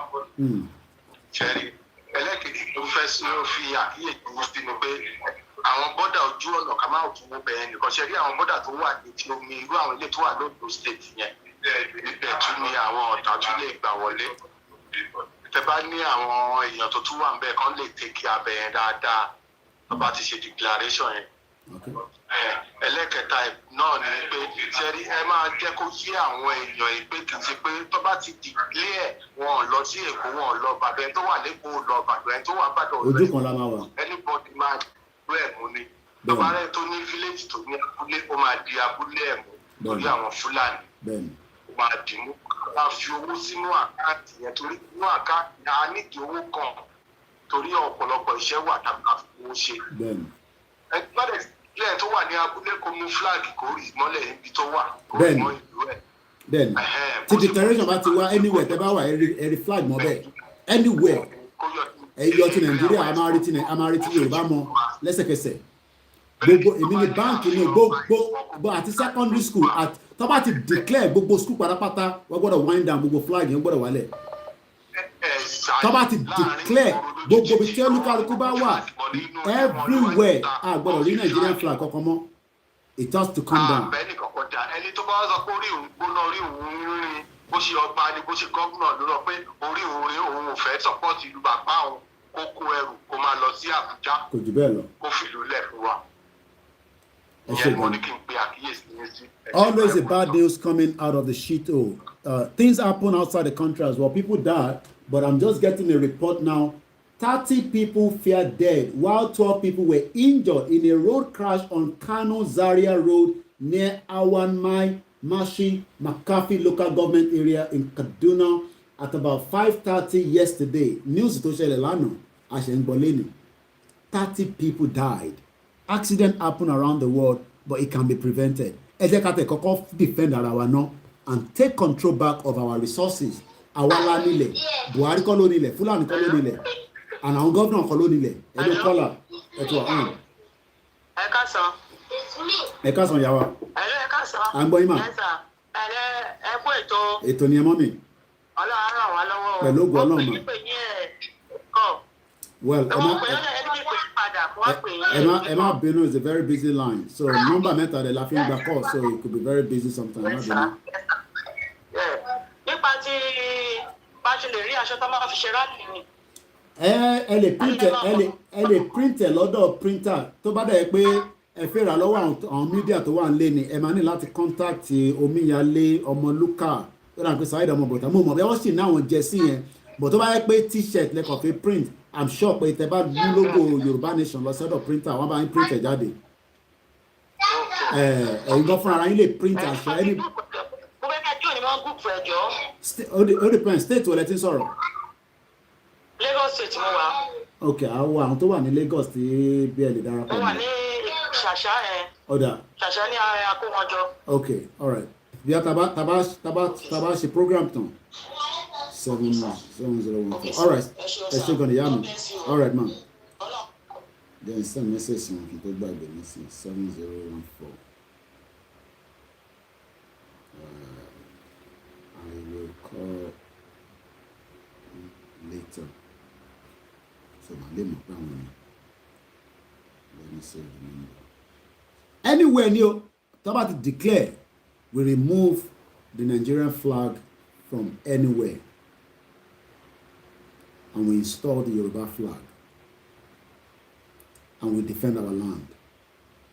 Àbáyọ̀ kankan jà o. Sórí ìwọ tó wà ní Kwara State, kí ló fi lọ ṣe Lagos State?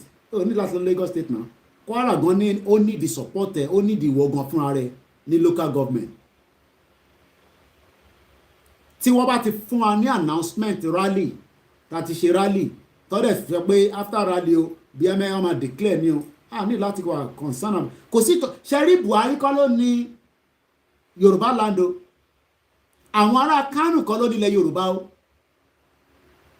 àwa la nílẹ̀ wa, òyìnbó kọ́ ló nílẹ̀ Yorùbá o, kò ń ṣe ibi báyìí mo ní mo fẹ́ rí flag mọ́, ilẹ̀ Yorùbá la fẹ́ rí flag mọ́. We have the right, a ní ẹ̀tọ́. Ẹ má yẹ kíyàn kankan dẹ́rù bàyẹn mọ́, yọ pé kò sẹ́ni kankan láyé tó lè dá iṣẹ́ Yorùbá nation yìí dúró. Ní tó bá wọn anybody ní kó máa sọ lórí platform ẹ̀, ní blog ẹ̀, ní kò matter. Ìbémi náà sọ tèmi nísìn. Bọ̀ ní tí mo mọ̀ ni pé declaration máa wáyé. Tí declaration máa rẹ̀ ti wáyé, a gbọ́dọ̀ gbáradì fún rescue mission and backup. Ẹ jẹ́ kí wọ́n sọ àwọn ìlú tó ti pín in the last 20 years. Ẹ mú pen and paper. Mo sọ fún yín pé tá a bá ń ṣe ètò, ẹ máa ní pen and paper, ẹ máa fi kọ̀ọ̀kan sílẹ̀. Báwo lẹ ṣe fẹ́ rí flag? Tẹ bá lè lọ ṣe fúnra yín, ẹ lè lọ ṣe ẹ̀yin tẹ wà ń lé. Ìta bá lè send sílé, à send ẹ̀. Mo expect YSD tẹ́ ẹ bá fọwọ́ síbẹ̀, báwo lẹ fẹ́ kọ́ ṣe flag? Ẹ lọ fọwọ́ sórí òmìnira security. Mo ti post ẹ̀ nísìn, ẹ lọ fọwọ́ síbẹ̀.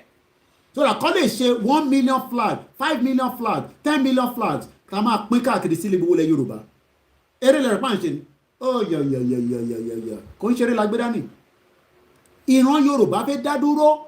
Àwọn ìlú tí mo dárúkọ nísìn, ẹ jẹ́ n tún padà. Mo fẹ́ máa ṣe comparison. Kò sí tó kàn pẹ̀lú debt in Nigeria. Debt yẹn wàá pín lé wa lórí ni. Gbogbo yẹn, ṣé rí gbogbo àwọn nǹkan bẹ́ẹ̀ yẹn?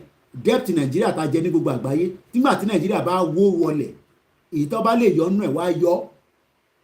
Èyí tó bá lè yọ wá pín lé gbogbo wa lórí. Kò mátà, ìjọta bá sọ́tọ́ náà ni.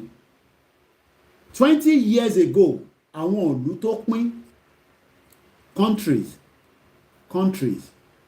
tó pín, ẹ máa gbọ́ mi o, mo ti gbogbo kíní tí mo sọ yìí mo ti post ẹ̀. Kò ń ṣe pé ọ̀rọ̀ àsọdùn ẹ̀yin tẹ́ wà lórí Instagram nìkan lẹ̀ nílé rí, but if you go on our page on Koiki Media, you'll be able to read everything I've posted. I told you that 20 years ago, that means about time tí mo fi wà ní UK. Ṣé mọ̀ pé nígbà tí mo fi wà ní UK, ìlú mẹ́rin ti gba independent. So ta ló wá sọ pé a ní right láti gba independent tiwa? Àwọn ló ń sọ yẹn. Babaláwo wo ló ń sọ yẹn? Oníṣègùn wo ló ń sọ yẹn? Àfáà wo ló ń sọ yẹn? Wòlíì wo ló ń sọ yẹn? Church wo ló ń sọ yẹn ní Nàìjíríà pé a ní right láti pín? Látijọ́ tí mo ti ń gbé ní UK, ìlú mẹ́rin ó ti gba independent wọn. Ìlú mẹ́rin ó ti ṣe kíni? Ó ti gba independent. Mo dé UK ní 1998. And ní 2002 ní East Timor lọ gba independent wọn. Wọ́n pẹ̀lú kan ní East Timor. 2002 ni wọ́n gba òmìnira. So tá bá ń sọ pé a fẹ́ gbọ́ òmìnira, kò ń ṣe ń tẹ́gbẹ́rọ máa sọ pé ẹ̀ ń bẹ̀rù. Kò sí ìbẹ̀rù níbẹ̀. Àbáyọ̀ kankan jà, but a fẹ́ defend ara wa ni. Ẹ lọ sórí Facebook mi kẹ́ lọ. Ẹ kọ́pì kíní ẹ̀yin fẹ́ wà nílé, àwọn tó ń sọ fún yín pé kò possible, ẹ sọ fún wọn pé Koiki ní látijọ́ tóun ti ń gbé ní ìlú òyìnbó. Ìlú mẹ́rin ti pín tó dá dúró. Tí wọ́n bá lè tó bá ní visa nísìn, wàá lọ sílùú yẹn nísìn, wàá lọ máa ṣọmọ ọ̀dọ̀, wàá máa lọ fọbọ́. Ó bẹ́tà kí n máa fọbọ́ nílẹ̀ Yorùbá than kí n máa fọbọ́ ní London. Àti fọbọ́ yẹn ó ti sú mi. Àti ṣe kitchen porter, mo ti ṣe Uber driver, mo ti tajà ní market. 10 years ni mo fi ń tajà. Mo ti ṣiṣẹ́ ní hotel. Kò síbi tí mo ti ṣiṣẹ́ nílùú yìí. Ìyẹn náà ti tó. So ìwọ tó ń sọ pé mo ò níṣẹ́, ó bẹ́tà kí n má níṣẹ́, kí n fèsì bíbà, kí n fa Nàìjíríà ya, kí n lè padà wá sí Ìjẹ̀bú Òde, kí n jókòó kí n máa ṣoko mi. In a very proper way, tí Fúlàní ò ní gé mi lórí, tó máa gbé lọ sórí Twitter. Látijọ́ tí mo ti ń gbé ní UK, ìlú mẹ́rin ọ̀tọ̀ọ̀tọ̀ ó ti dá dúró. Ta ló wá sọ pé Nàìjíríà lè pín? Báwo ni kí ló ṣe Nàìjíríà tó lè pín? Wọ́n fi nǹkan de Nàìjíríà tó lè pín ni.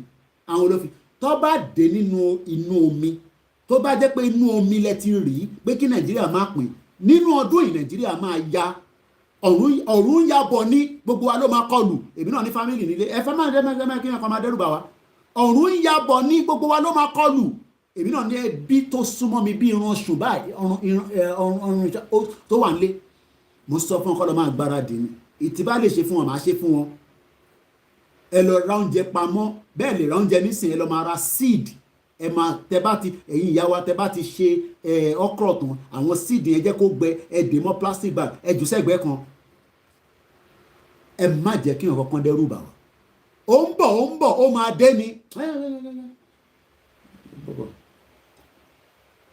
Buhari kọ́ ló ní ilẹ̀ Yorùbá, Fúlàní kọ́ ló ní ilẹ̀ Yorùbá, gọ́fúnà kọ́ ló ní ilẹ̀ Yorùbá, gbogbo wájọ ní ilẹ̀ Yorùbá ni. Wọ́n gbọ́dọ̀ gbọ́ nígbà tásìkò bá tó tá bá make declaration. A wọlé síra wa lára, ó kù díẹ̀ ni. Ẹ máa sọ pé tó bá kọ́lọ́pàá síta ọlọ́pàá ó máa láti fìbọn ẹ̀ ó máa mú sílẹ̀ báyìí ni. Tó bá nà bọ́ sọmọ Yorùbá nígbà yẹn, á jẹ́ pé ọlọ́pàá náà òun gan mọ tó máa ṣẹlẹ̀ sóhun. Ẹ má jẹ́ kí wọn kọ́ dẹ́rùbà. Ta ló tún pè mí lórí fídíò kan wà lórí live share tó ń pè lórí fídíò kan láti bo síbo. Lórí fídíò kan náà ni ẹ ti wò mí. Ẹ jẹ́ n sáré sọ àwọn ìlú yẹn fún yín. Mo ti post gbogbo information ni. Ẹ̀yin náà ẹ copy ẹ kọ àwọn ìlú yẹn pé ṣé pé ìlú mẹ́rin ti pín láti ọjọ́ tí bọ̀bọ́ ti wà ní bẹ́ẹ̀ ni ìlú mẹ́rin ó ti gba independent wọn. Tí bá ní Nigerian passport nísìn tí mo fẹ́ lọ sí ìlú yẹn nísìn láti Nàìjíríà wọ́n á ní pé àwọn ò ní fún mi ní visa because wọ́n á pé kí ló fẹ́ wá ṣe nílùú àwọn because they will look at you as a foreigner. So ẹ má jẹ́ kí ìjayà kankan máa wà láyà wa pé kí ló máa ṣẹlẹ̀ ní tó bá fẹ́ ṣẹlẹ̀ ní kó ṣẹlẹ̀. Let me read this quickly. These are 5 countries, American website, the local news here, okay?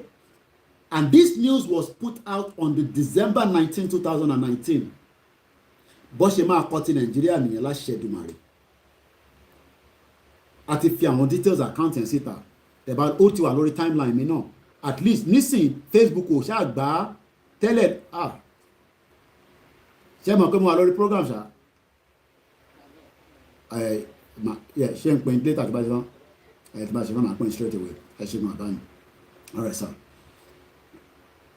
Ẹ fọkàn balẹ̀ yín tẹ́ wà nílé. Ẹni tó bá máa àdúrà ṣe ẹ lọ máa bẹ Ọlọ́run pé kó jẹ́ kí ọ̀nà yẹn kó tètè ní kíákíá mọ́sámọ́sá ní wàràǹṣeṣà ká lè délẹ̀ lérí. Àdúrà tẹ́ máa gbà nìyẹn. Bọ̀kẹ́ wa máa sọ pé àmọ́ tó fẹ́ ṣẹlẹ̀ Ọlọ́run má jẹ́ kógun ṣẹlẹ̀, ogun ti wà nù ilé already. Ẹ lọ gbọ́n tí bàbá Professor Wọlé Ṣóyínká sọ. Ó ní the war is already on our doorstep and central kò ní help wa, àwa la máa gbára wálẹ̀. Òmìnira Yorùbá 2022.org ó sì ń lọ ẹ lọ máa sign petition. Àìtí ìparí ẹ̀ àti ní 5 million lóòótọ́ bọ̀ ẹ lọ máa tọwọ́ bọ̀. Ẹ káàbọ̀ sórí ètò bàbá wa. Ẹ ló bẹ́ẹ̀ mi ẹ káàsán. Ẹ káàsán.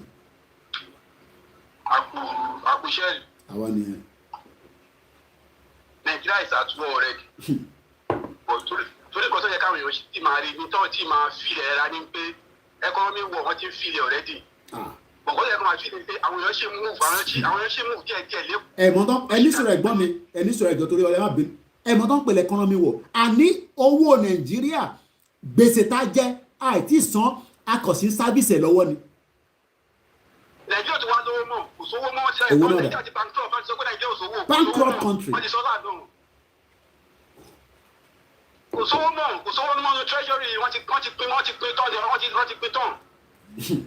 So there is one God to sọ pé there is a crack everywhere. I'm telling you the truth, my brother. In military crack you are. Crack gidi. So to our own advantage. Ben. There is a crack in police. Everywhere. There is a crack even in Buhari government. There is a crack. Big one. Disunity one in the government here already. Disunity one in the PDP. The whole country is completely going down. Kò sọgbọ́n ẹ̀. Ẹ rò pé Wike ẹni sùúrù alàgbà. Ẹ̀yin tẹ́ ẹ̀ ń sọ pé PDP. Ṣé ẹ rò pé Wike náà ń dùn pẹ̀lú Àtíkù? Àníyàn Wike nísìn ni pé kó fa PDP wálẹ̀. Fact mo sọ fún yín. So brother mi, so this year lágbára Ọlọ́run Nàìjíríà will go down. Ó gbọ́dọ̀ ní kò sọgbọ́n ẹ̀. Èmi máa ń sọ pé kí n tiẹ̀ fún wọn plus or minus mo fún wọn ní 1.5 gbogbo community tó ní 1.5 mo fún wọn plus or minus. Ẹ̀yin tún add ẹ̀yin tún gbé sókè so that which is good. Àní mo fún wọn plus or minus. 1.5 million. Wọ́n lè hold it tó ń bọ̀. 1.5 million security ní ilẹ̀ Nàìjíríà kò lè pin down gbogbo tó ń bọ̀ ní Nàìjíríà. Ẹ mọ̀ vast land mass tó wà nílẹ̀ Yorùbá ni. Ibo mélòó ló fẹ́ wà? Tó bá ń gbọ́ gbìsì níbẹ̀ yẹn tó ń gbọ́ gbìsì níbí ọlọ́pàá tó ìyàwó ọlọ́pàá máa sọ fún pé ó jẹ́ lọ gbọ́sọ̀ wèrè dànù ó fẹ́ jẹ́ kí n di ọ̀sán ó fẹ́ kí n di opó ọ̀sán gan.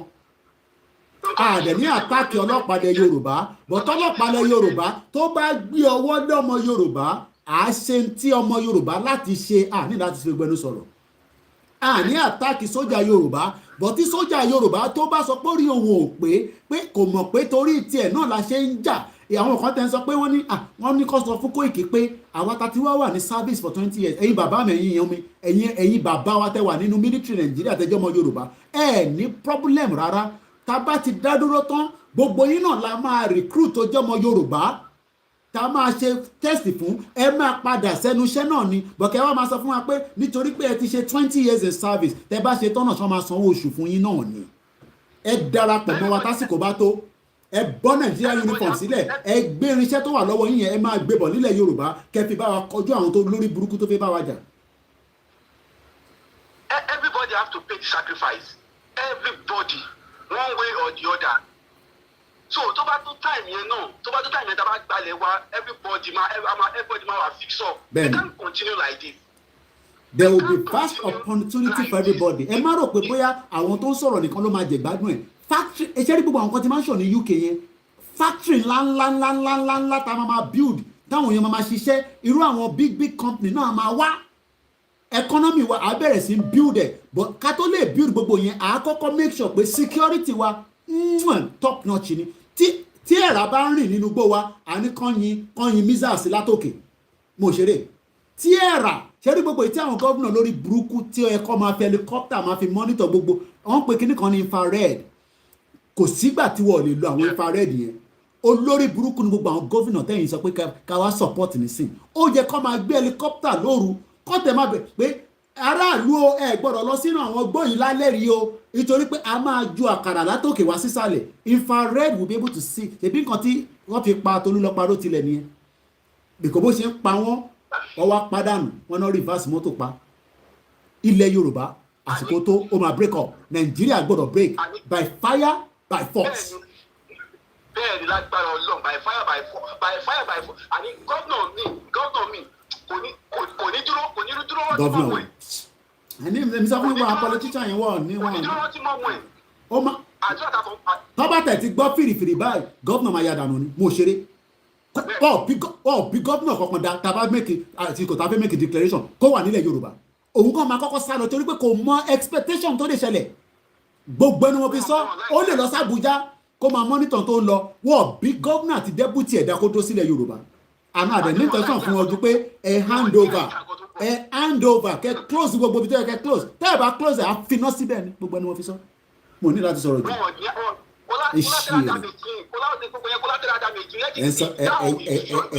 ẹjọ́ kò sínú senate ẹ̀yin gbádùn air condition ará Ìbàdàn ooru mú ará Ìbàdàn nínú micra èèyàn márùn jókòó sínú micra nínú ooru burúkú ẹ̀yin jókòó sínú SUV ẹ̀ ń lọ lórí títì Lagos Ìbàdàn expressway ẹ̀ fíìlì bumper to bumper ẹ̀ ní soríire gbogbo ẹ̀yin gómìnà yẹn ó kù díẹ̀ ni à ń rúgbó bọ̀ ni ó ń rúbọ̀ báyìí ni mò ń tì báyìí ó kù díẹ̀ ẹ lọ máa gbáradì fún rálì kò ní bàjẹ́ fún yẹn ẹ̀gbọ́n mi ẹ yà gẹ́lẹ́ omi wọlé ẹ fọkàn balẹ̀ gbogbo ẹ̀yin tẹ́ ń gbọ́ mi ẹ má jẹ́ kọ́ hóhóhó kan ọmọ yín pé gọ́vnà wò sójà mélòó ni gọ́vnà máa ní tí gbogbo ẹ̀ máa gbóná gbùrùgbùrùgbùrùgbùrùgbùrù ìyẹn mi sọ pé 6 months a lè má rojú tún kankan rescue mission la máa ṣe ìwọ lọ gbọ́wọ́kọ́wọ́ kan tó ní wéwọ̀ security navy officer nìyẹn bọ́ṣọ Nàìjíríà àbò ìyẹn pé navy kò sí Nàìjíríà mọ́jọ́ tó bá ti declare ẹ fọkàn balẹ̀ ò ní láti kúrò ní ìdíròkò yẹn náà ló máa dúró sí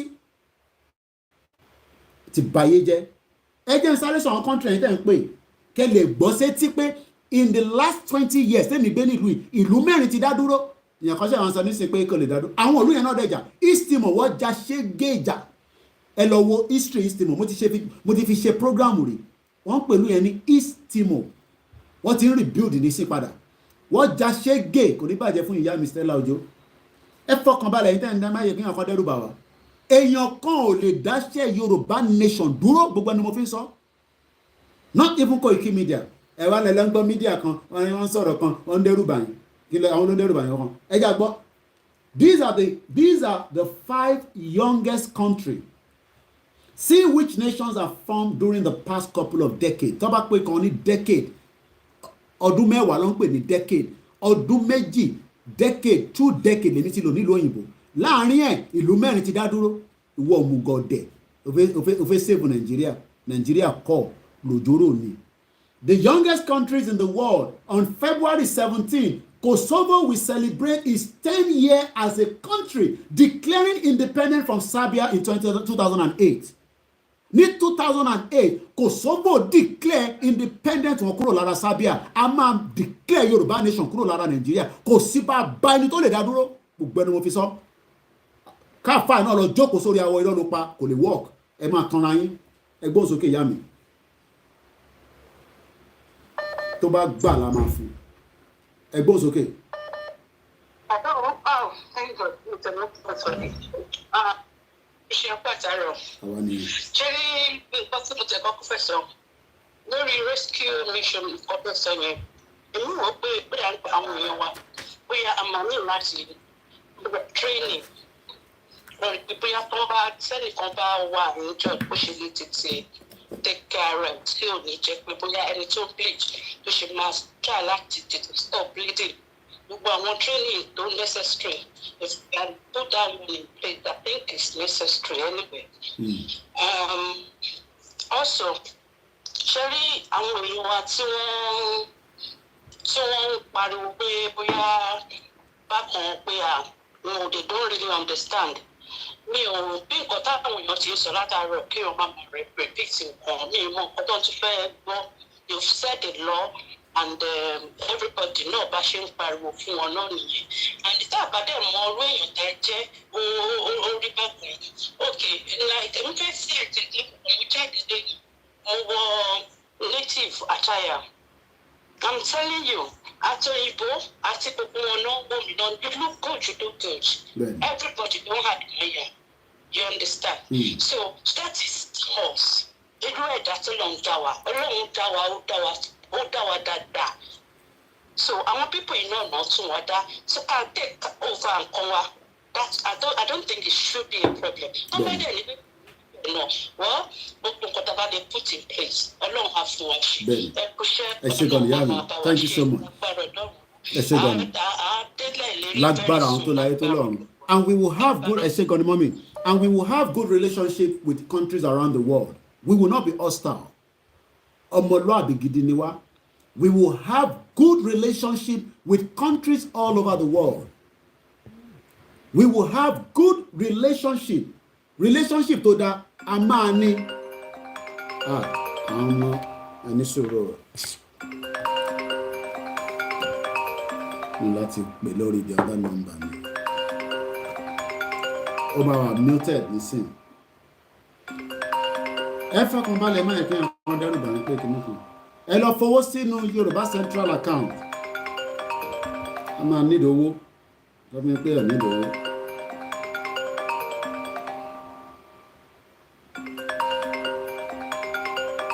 A lè máa mú ètò ẹ̀ wá sílẹ̀ nísìn.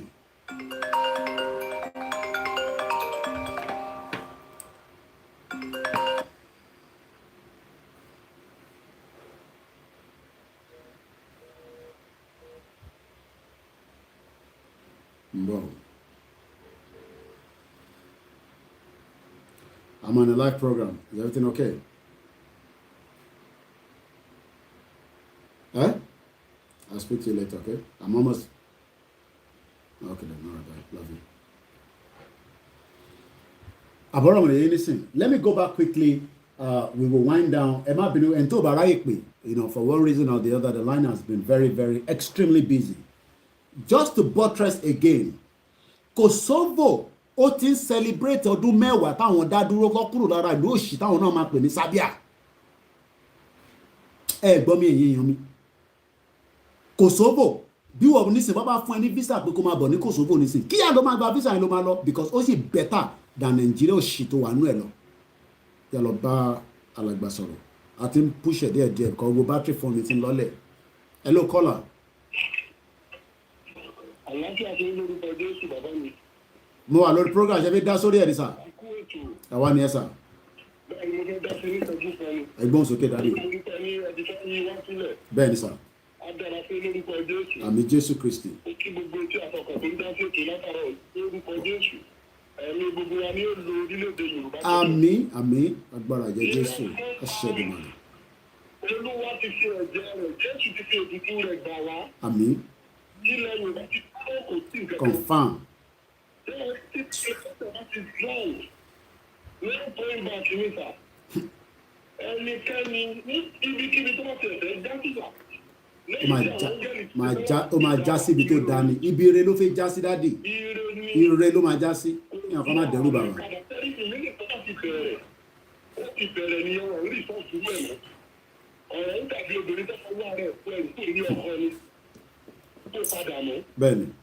Tó kù náà ni kí àti àgbáyé ó mọ ẹ̀wò rẹ pé àwọn orílẹ̀ ti yarí. bẹ́ẹ̀ni. Wọ́n ti tẹ̀lé wọn bá títí wọn ọ̀gá wọn ti yarí. that's it. Ìgbésẹ̀ rí ẹ má jẹ́ kí ìbẹ̀rù kó wọn lẹ́rú. bẹ́ẹ̀ni.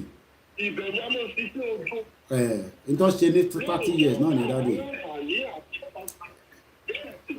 ẹ ṣe gan ni Princess Ronke ẹ káàbọ̀ sá ẹ káàbọ̀ wá.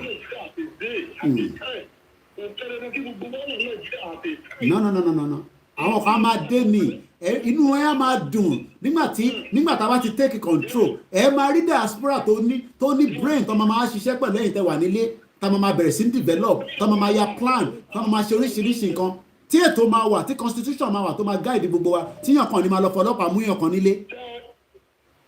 Ṣé ẹ rí orílẹ̀-èdè tó wà obìnrin látọ̀láṣẹ̀ ló ní ìdíwọ́ nígbà tí ìlera ìtó gẹ́ tí wọ́n fẹ́ dára wọn gbà tó fẹ́ gbòmìnira obìnrin. Ìgbẹ́nu ló mú wọn bò ní wọn ọ̀gbà bí obìnrin wọn. Òun ló bí lóun kò ní tẹ̀lé gbàté. Obìnrin ní. Òní olóyìn mo ń sọ̀rọ̀ nípa kínní kan àwọn ọba wa tí wọ́n bá láwọn ò lọ́ta. Àwọn bá gan ní ṣe mistake àwọn bá máa tẹ̀lé wa ọkàn mi balẹ̀ àwọn bá yẹn máa tẹ̀lé wa tá bá ti declare. Nígbà tí wọ́n gba òmìnira ni wọ́n dì stọ́ọ̀pù tó fi mọ́ra. Wọ́n stọ́ọ̀pù gbogbo ní olómìnira kò sí tíjọba amúlógún wọn lórílẹ̀-èdè. Wọ́n kúlùkù wá lọ padà tó àjẹ́ rẹ̀ ṣe wọ́n wá padà wálé wọ́n sọ̀pọ̀tà àwọn èèyàn wọn. Ìyẹn fi pọ́ńtẹ́ fi lómìnira wọn gbà. Ẹgbẹ́ kí àtúntò declaration down. Bẹ́ẹ̀ni. Gbogbo wa pátá olúkúlùkù á ti tẹ̀lé. Bẹ́ẹ̀ni. Àtùkò ìyẹn ọ̀run gbẹ́ ti tẹ̀lé ojú. Bẹ́ẹ̀ni. Ẹgbẹ́ ti tẹ̀lé ó ti sún ọlọ́run ó ti ń sọ̀rọ̀ lọ́wọ́lọ́wọ́. Bẹ́ẹ̀ni. Ojú orí ti dùn yẹn. Olúwa ti káwọn ní ká gbègbè tẹ̀. Àwa ni. That's it. Ẹ ṣé gan ni daddy, thank you so much. I can push quickly so that we can get as many people in. Ó yá. Màá láti push gbogbo yín nísìnyí. Ẹgbọ́n sókè dádì wa àwẹ̀. Àwa ni gbogbo phones mi ti lọ́lẹ̀.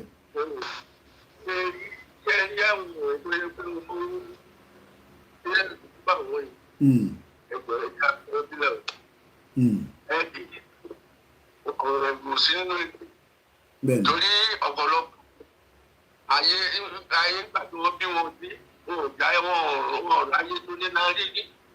Tó ó ti wá di ní fún wọn. Irú bàtí irú wa yìí lọ́wọ́ àtìkú tá a bẹ̀rẹ̀ ilé àmì tí a parí ilé ìwé wọn. Àwọn olówó lè ló jẹ́ ká lè parí. Láti bàyẹ̀ àjẹmọ̀ bá ṣe gbádùn. Lẹ́yìn ìgbà yẹn gbà táwọn obìnrin ti gba ìjọba ẹ̀wù bí gbogbo nǹkan ṣe rí. Kò sí ìlọ tó yẹ kó máa bà wọ́n lẹ́rù wọn. Nǹkan tí irú mi báyìí lọ́jọ́ ní oníkà with my age I don't care.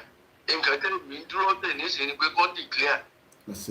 So ìgbà yẹn lè yẹn máa sọ fún òun ìgbà wo ni má kò ní kú. Ọ̀tẹ̀lẹ̀ fi yẹn dẹ́rù bà wá níbi tá a dé. Kódà kí àgbáyé kọ́ máa fọwọ́ sí i pé àwọn gba Yorùbá nation as independent problem tí wọ́n ṣe nìyẹn. Àní káwọn tẹ̀ kọ́kọ́ gbára wálẹ̀ náà. Àwọn àgbáyé kan ní fọwọ́ sí ẹgbẹ́ láti rántí yẹn àwọn ìlú kan ní fún wa ní páwọn accept as independent problem tí wọ́n nìyẹn problem tàwa kọ́ nìyẹn ìyẹn náà ń pè ní diplomacy a máa sort yẹn out later àníkàtẹ́kọ́ get the hell out of Nigeria yẹn la sọ ẹ fi pé gbogbo àgbáyé ẹ fi pé Amẹ́ríkà kan lè máa fọwọ́ sí tásìkò ẹ̀ bá tó problem tí wọ́n nìyẹn that means pé a máa jọ negotiate ní kí lẹ fẹ́ ṣe lọ́dọ̀ wa kí làwọn náà máa ṣe lọ́dọ̀ yín tẹ́ ẹ̀ bá ti fún wa ní access sọ́dọ̀ tí ẹ̀ need access reason tó ṣe ní access ní sí ni pé because wọ́n ń lo Nigeria as a tool láti fi subject àwa tó kù báwo ló ṣe fẹ́ lọ sí Amẹ́ríkà tó máa sọ fún ẹ pé 2024 ló máa gba interview irú jẹ́ àgbàjàgbà wo nìyẹn o fẹ́ lọ sí Amẹ́ríkà ìwọ ọmọ Nàìjíríà wọ́n wá sọ fún ẹ pé ó di 2024 Amẹ́ríkà máa láti listen sáwa náà nígbà tá a bá dá dúró kò sí kò ní ìpèjọ lọ́jọ́ super power kò sí tó kàn wá pẹ̀lú yẹn ìlú tó bá bá wa ṣe a máa renegotiate ni ìdí tó ṣe ń frustrate yín nísìn ni pé wọ́n ń lo Nàìjíríà as a tools kí lẹ mí pé tábìlì Amẹ́ríkà kan máa support wa problem tí wọ́n nìyẹn diplomacy ni gbogbo yẹn diplomacy ni gbogbo yẹn àwọn ìlú kan wà tẹ́ pé ìlú mi wà tó lè sí United Nations wọ́n dá United Nations lò. ẹ wo passport wa anywhere tó bá ti. àní kò dé 146 country that day around the world Nigerian passport you would need to apply for visa to 146 country in the world and which is not guaranteed. Kìnìún wọn bá ní ìbẹ̀rù kan bá ní ìbẹ̀rù láti bó bá ti tó wọn ní ká gbọ́ ẹ ṣe gan dáadé. nǹkan ìbàjọ́ ṣẹlẹ̀. bẹ́ẹ̀ni ire ló máa tẹ̀ já sí kí nǹkan má dẹrù bà wá bẹ́ẹ̀ni kí nǹkan má tẹ̀ dẹrù bà wá ire gidi ló máa já sí ẹ ṣe gan ni dáadé thank you so much ẹ ṣe gan ni sir bẹ́ẹ̀ni lágbára Elédùmarè ẹ ṣe gan ni sir ẹ ṣe gan ni ẹ bá ń kí gbogbo àwọn tó wà ní ọ̀dọ̀ yín lọ́hùn àti ṣe ní kíákíá àti fẹ́ parí ètò torí àsìkò ó yá gbóhùn sókè ẹ tó pè. God bless you. Prophet Cornelius ló wà lórí náà. Bàbá àgbàlagbà bàbá mi ò máa tójọ́ mẹ́ta. God bless you. Ẹ káàbọ̀ sà. Ó tójọ́ mẹ́ẹ̀ẹ́dọ́gbọ̀n. Bẹ́ẹ̀ni. Ẹ káàbọ̀ sà. A lot of governments now watch program. Let me go straight to the point. Rally tí a fẹ́ ṣe ní next week. Bẹ́ẹ̀ni. Mo bá Marcus sọ̀rọ̀ lórí ẹ̀. Okay. Ṣé àwọn Muslims ò ní àìjà àtẹ̀mọ́ wa lọ́wọ́? Ṣé ọ̀pẹ kákìsì Yorùbá gọ́ọ̀mẹ̀má? Lónìí yẹn. Lónìí yẹn. Bẹ́ẹ̀ni. Àwọn tí a ti raise preparation. But ìyẹn kọ́ ni mega rally o it's just a normal rally nìyẹn but mo ṣe understand point ẹ̀ ń sọ bọ̀ prophet. Okay. So Yorùbá nation has stand. Ìsọgbọ́n ẹ̀. Already we are in it. A ti wà nù already. Àwọn kan ló ṣì ń rọpa sí inú ẹ̀. A ti wà nù already. Yes, èmi kan tó ti fẹ́ jáde gba àwọn pásítọ̀ àwọn ìránṣẹ́ Ọlọ́run tí wọ́n ṣe ń ka àwọn èèyàn yẹn ẹ̀ka kìlọ̀ fún wọn. The water waste wa tí wọ́n rẹ̀ bí ilé lórí. Mo ti bá Mákò sọ̀rọ̀ lé lórí. Kí wọ́n máa di ẹ̀dúrà ẹ̀ kí wọ́n lè bá àwọn ní ọ̀bí tẹ̀sán lórí ẹ̀ kí wọ́n máa sọ̀rọ̀ lórí ẹ̀. Ẹjọ́ ní ìfẹ́ gbọ́ pé kí wọ́n máa tẹ̀lé fẹ́sùn lórí àbújá yẹn o. Àwọn ẹ̀dá àwọn ìdíwà kó má di wàhálà kó tó máa gbàlá náà fún ẹ̀kọ́ ètò. Ẹ ṣe gan ni prophet ó ti tó ọjọ́ mẹ́ta tí wọ́n ti gbọ́ wọn àwọn àbá dáadáa nìyẹn ó yẹ gbóhùn sókè ní kíákíá àti mẹ́tò ẹ̀ wálẹ̀. Ẹ̀kọ́ ẹ̀lẹ́ mo gbádùn yín gan-an mo gbádùn ọlọ́ọ̀bẹ yín gan lógún ìyá jẹ́kọ́ dára fún yín. Àṣẹ Èdùmàrè. Láṣẹ Èdùmàrè tọ́mọ́tọ́mọ́ yín tẹ́bítẹ́bí. Àmín mo kí ìyá mi Nikki Show on Instagram. Àtàwọn bàbá wa náà tí gbogbo yín náà máa fi mọ̀ bá yín àtàwọn ìyá wa náà àwọn bàbá wa dáadáa ọlọ́ọ̀bẹ. Mo kí ìyá mi Ifeoma Adégún. Gẹ́gẹ́ bí èmi ó gbé mi lójú pé Yorùbá ti dúró. Confirm yẹn. Ní agbára yẹn náà, àwa ọ̀sẹ̀ jẹ́ wípé ìfẹ́ ní àwọn bàbá sọ, ní àwọn bàbá yẹn máa sọ ìgbà tí wọ́n fẹ́ máa jáde sí. Tá a bá ti jáde báwọn dá mi lójú. Bẹ́ẹ̀ni, a lè jáde final nìyẹn. No going back. Ẹ ṣe gan-an. Ó dà. Ẹ bá wa fẹ́ ń gbé ọmọ Yorùbá kí wọ́n dákun kẹ́mi kankan mọ́ bẹ̀rù níjọba bá fẹ́ jáde báyìí kẹ́mi ẹ̀kọ́. I'm going to let him go because of the time and my phone is already. Ẹ jẹ́ kí n sáré ṣe analysis yìí. Again, don't expect all the countries around the world to accept us as a nation. But I don't give a toss about that. In our concern, our ni kakoko wa concern about ourselves. Ìlú tó bá accept wa, I'm still going to do a full program on that. As at the time we make a declaration and some countries start coming up and say, hey, no, we're not going to accept you. I call it fine. Mangara yin, get out from our land. Until tamafini mutual agreement. Okay? So I'm going to go back again. On the February 17th, Kosovo will celebrate. This article was December 19, 2019. It's an American, it's a U.S. at least on fake news. And I've posted this. You can go and read this on our timeline on Koiki Media. And once again, we appreciate every single one of you. Mo júbà gbogbo ẹ̀yin ìyá wa, ẹ̀yin bàbá wa, ẹ̀yin ọmọdé, ẹ̀yin àgbàlagbà, ẹ̀yin aunties wa, ẹ má jẹ́ kí ẹ̀rù bà wá. We are on the right track, and there's no reason that nobody can stop this. On the February 17th, Kosovo will celebrate its 10th year as a country after declaring independent from Serbia. Kábíyèsí Ọlọ́run. Mélòó ni Kosovo? After declaring, ó máa pé 10 years. That was in 2020. Ó máa pé 10 years. Toward declaring. Ẹ mọ̀ tán pé bẹ́ẹ̀ òyìnbó táwa náà sọ látàjọ́ ìwà nìyẹn. Ṣé àwọn òyìnbó yẹn àwọn bẹ́tà jọba lọ ni? Declaring, a máa declare. Òun à ń sọ̀rọ̀ ẹ̀. Celebrate its 10th year as a country after declaring from Serbia. I know a lot of you still want to call, but there's no way we can get all the calls in. But I'm just going to give 1 minute. Teba today struggle for 1 minute. I will let you go through, please, because I like to wind down. Hello. Go ahead, 1 minute. Hello. Etiwa, live. Okay, my brother. God bless you, my brother. Amen. I'm Oluwole Bello. I come from Toronto, Canada. Ekabosa. Yeah, you are doing a very good job. I just want to pray for you that we call you personally to talk better. All right, sir. Àmín Jésù Kristi. Ẹ ṣé gan. Nígbà tí Olùduwà ètò bá dé Koiki àtàyìn mẹ́díà tó kù àníwá yín tí orúkọ Jésù. Àmín Jésù Kristi. Àmín. Ṣé àwọn tá a wà ní Canada ìlú ìtìsú wa fẹ́ padà sílùú? Tó bá wọlé DP mi bá gbé Yorùbá passport ló wà bẹ́ẹ̀. Mori.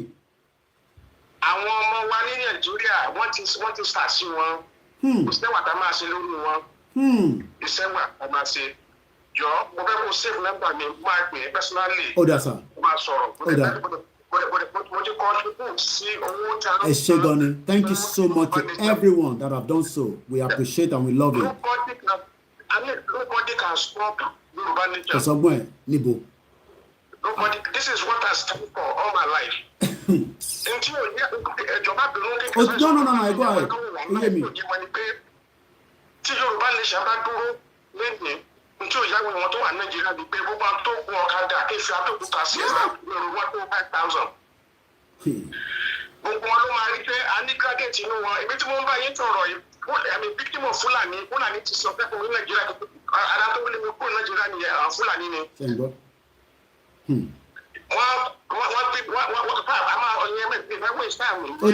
Ó yé mi dájú. For example, ni pé irú Federal Medical Center tó wà ní Abẹ́òkúta fún ìsìn example. Hausa, Fúlàní, Yorùbá, Ìbàrìbà, ni ló ń ṣiṣẹ́ bẹ́ẹ̀. Tábà ní Yorùbá nation ṣẹ́gun kí ló máa padà sí pẹ̀tù wá. Tábà ní àwọn patient àwọn tó padà láìpẹ́ FMC Abẹ́òkúta majority of them 95% Yorùbá ni. So pé bóyá wọn ní iṣẹ́ máa wà rẹpẹtẹ tẹ́lẹ̀ sáwọn company yẹn ẹ̀wọ̀n Calgary ẹ̀wọ̀n Coca-Cola ẹ̀wọ̀n Next Nigeria prison Nigeria immigration pépà àwọn ọmọ wa ló máa wà bẹ́ẹ̀. Wọ́n sọ fún clearing agent lánàá ní mo pe clearing agent ni wọ́n ṣàlàyé fún un ní pé àlùyọ fún ní Apapa port tó jẹ́ pé gbogbo àwọn custom officer tó wà bẹ́ẹ̀ tó tó Yorùbá ni wọ́n tẹ́ ẹgbẹ́ di ara yín tí ó ṣe kọ́ bóyá ọmọ primary 6. Àwa máa jẹ gàba lórí wa. Ó ní pé the best thing tó lè ṣẹlẹ̀ sí gbèsè ayé òní yẹn pé kí Yorùbá kó jẹ́ pé àwọn ló máa jẹ́ ọ́fíìsì náà máa wọ̀ Yorùbá náà máa sọ ó dá máa ṣẹlẹ̀. Nítorí ń bá àwọn èèyàn lẹ́rù ní pé ṣé àwọn máa ríṣẹ́ ẹ má yẹ ìgbàrọ̀ fún yín iṣẹ́ pọ̀ rẹpẹtẹ nílẹ̀ Yorùbá. Tourism wọn lásán a máa create bàbá iṣẹ́ gidi. Ṣẹ́rí gbogbo agbègbè ẹ̀ẹ́dáde ẹni sùn ẹ mọ̀ pé gbogbo agbègbè tó lúkálukú tẹ̀ ń rí yẹn tẹ̀yìn kan rí as jagbajantis àwọn kan fẹ́ wá wò ó bòwó ò lè wá nísìn terrorist nílùú yín a gbọ́dọ̀ dá dúró. Ní 2014. Mo ti fi pépà yẹn sórí títà fẹ́ẹ́ tẹ̀ ń béèrè. Torí pé kíbi tí mo bá ti wà ní àgbáyé mo máa ń wọ́tọ̀ Yorùbá I want to let people know I'm a Yorùbá man and I'm very happy to be a Yorùbá man. Àwọn èèyàn àwọn òyìnbó ní Brazil ní Sao Paulo wọ́n ń sọ Yorùbá sí mi. Wọ́n lè sọ. Wọ́n sọ Yorùbá sí lẹ́rìí. Ọkùn bẹ́ẹ̀ bá òní. wọ́n á ní pé àwọn fúgan ní Canada tá a wà yìí àwọn Jamaica wọ́n sọ fún wọn pé Yorùbá ní pé Yorùbá làwọn pé Nigeria is a disappointment ọ̀rọ̀ jẹ́ parí dé wọ́n bá wọn àrọ̀ jẹ́ tàbí wọ́n ní Nigeria is a disappointment pé kí ló dé pé wọ́n Yorùbá àti ìdádúró pé wọ́n bá àwọn Yorùbá all black people all over the world wọ́n ní identity.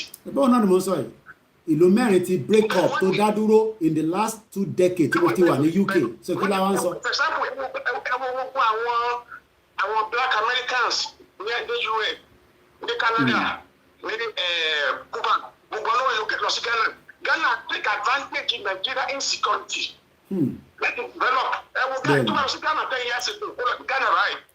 Ghana tó fi Nigeria sílẹ̀. ẹ ṣe gan ni. ìpínlẹ̀ bá a ṣe ni pé ìjọ family ìpínlẹ̀ bá a ṣe ni pé sẹ́ni Nigeria election kò kan àwa. kò sí kan àwa ìyẹn mo ṣe. ẹni tó fẹ́ ṣe election kọ́ lọ sí Abuja. kọ́ lọ sí north sí tó kàn wá nílẹ̀ Yorùbá. election kò ní hó ní ẹ̀yìn òkan àwa. kò kan àwa ilẹ̀ Yorùbá ni. àwọn afẹ́ kúrò ní àwọn afẹ́ kúrò a dẹ̀ máa declare ni ó wà bẹ́ẹ̀ Kosovo declare lára Serbia tó o bá gbọ́ tẹ́lẹ̀ rí ẹ ṣé gan ni sir thank you so much. MP tó wà ládùúgbò mi ní báyìí wọ́n ti lọ sọ́fíìsì ẹ̀ ní ọjọ́ mẹ́ta tí ọ́fíìsì ẹ̀ ní pé God bless you my brother. ẹ ṣé gan ni a sọ̀rọ̀ lẹ́yìn ẹ ṣé gan ni and thank you so much. And every media, that will be the last call. I'm not binu because all the phone's battery is completely dead. We appreciate the time. It's 3 hours that we've been here, and everybody have stick, not going, not because of me. I have searched the past comment. I've posted it right now again. Yawa Fati Grace. Wanted to post it this time around. The account. If not, Ekpemileyi. Wanted to post it. Eje kiwa pin. There's the Ominira one, which is the security one. Ikon takora one. Tiya onitiri, àwọn colony is for security. Ẹgbọ́n mi dáadáa o. Kò tako ti àwọn ti central account. Central account náà ó nípa tó fẹ́ kó. Ikon takora wọn.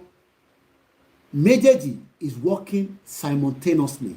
My name is Ola Yomikoiki, and I'm just going to read this part quickly before I go. Let us also remember that not all countries will be pleased when we declare. So we must prepare our mind. So ìlú yóò ní support wa, just don't worry yourself, okay? Eventually, we will manage ourselves until we get where we can discuss with them. Tá America bá ní òun support wa nísìn, ó wà okay. Tó bá yá wa support wa. Okay? So, ní 2020, February ló pé ọdún mẹ́wàá nígbà yẹn ní Kosovo wọ́n declare ara wọn kúrò lára Serbia wọ́n kì í ṣe èdè kan náà ẹ ṣe gan ni ẹ̀gbọ́n mi gbèjàmí Ọlọ́run. I appreciate everyone that have been on the timeline, whether you comment, you're just sitting there kí lè wọ̀ bọ́ ẹ̀ ń sọ jágbàjàgbà ló ń sọ, it doesn't matter. Inú jágbàjàgbà náà òtítọ́ ṣàn jáde nínú ẹ̀yẹn lè máa fẹ́ rí mọ́. Again, the youngest country in the world, on February 17, 2020, Kosovo will celebrate its 10-year ọdún mẹ́wàá 1, 2, 3, 4, 5, 6, 7, 8, 9, 10 10 years as a country, as ìlú. After wọ́n ṣe referendum after declaring yẹn kan tún sọ pé 1.8 million ní àwọn tó wà ní Kosovo. After declaring independent from Serbia in 2008. So nobody has any right to tell us we do not have to declare. We must declare. But Kaloma, prepare mind for the worst case scenario. Rescue mission and backup. Mo kí gbogbo ẹ̀yin Mùsùlùmí pátá ní gbogbo bí tẹ́ wà ní Arab country. Ènìlẹ̀ yìí máa ń gba day off yín àbí time off. Gbogbo àwọn tó ń ṣiṣẹ́ kọ́ lè lọ kí Jímọ̀. Ìjẹ̀sìn kọ́ la gbé dání o. Ìjà òmìnira. Ẹ sọ fún gbogbo àwọn pásítọ̀ tó ti sọ̀rọ̀ sókè. Mo fẹ́ dárúkọ wọn kẹ́ má tún ní ti pásítọ̀ kan ló ń dárúkọ. Ẹ sọ fún wọn tá bá declare tó bá tún lọ ń sọ Nàìjíríà wọ́n waste time ara wọn ni o. Iṣẹ́ máa wà fún gbogbo wa pátápátá. $40 billion ní Turkey, ìlú kan tó ń pè ní Turkey ni wọ́n pa wọlé tourism. Ṣorí gbogbo àwọn omi tó wà àwọn omi ìlàjẹ nǹkan kan àwọn èèyàn á máa swim nínú ẹ̀ but wọ́n ní wá nísìn nígbà tí kò sí ìlú níbẹ̀. Thank you so much, Freedom Force. All hail Biafra. So, but Kosovo isn't the only country to form during the past couple of decades. A handful of other nations, àwọn ìlú míì náà, formed through referendum. Fáwọn ìlú tó gbádùn, lè ṣe referendum Nigeria. Nigeria is not a country, okay?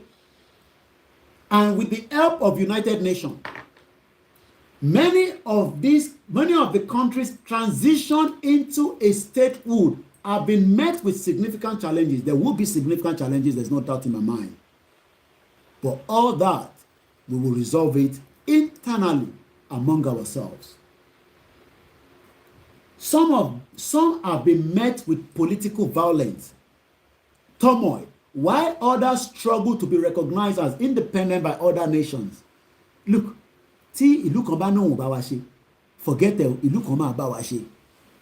Ilẹ̀ Yorùbá ni, ilẹ̀ ọlọ́ràá ni, bí ìlú kan bá náà bá wa ṣe, ìlú kan á bá wa ṣe. Okay? Explore which countries joined Kosovo in the newly gained independence according to the CI world. Let's go to the next. Following the World War II, okay, Papua New Guinea, the year of independence, 1994, population 21,500. Following the World War II, Palau, P-A-L-A-U, you want to check it, became a United Nations Trust Territory of the Pacific administered by the United States according to the CII World Fact Book. The territory gained independence in 1994, but under the Compact of Free Association, the U.S. provided its financial aid. Àwa ní owó, U.S. will need that to provide the financial aid. A ní nǹkan tá lè fi sọ di owó.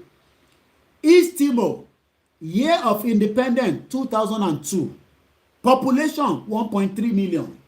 East Timor was one part of Indonesia, had a long journey of statehood. When the public voted for independence from Indonesia in 1999, the referendum was met with violence from an anti-independent militia under the United Nations interfere. Bon UN wa interfere. Boba come interfere. Amayo, thank you so much. Let's go to the next one. Montenegro and Serbia, year of independence, 2006. Population 623,000. Serbia population 7.1 million. Montenegro gained independence from Serbia in 2006. The decision to split the single nation known as the Union of Serbia and Montenegro, which had formed after Yugoslavia collapsed in 1990. And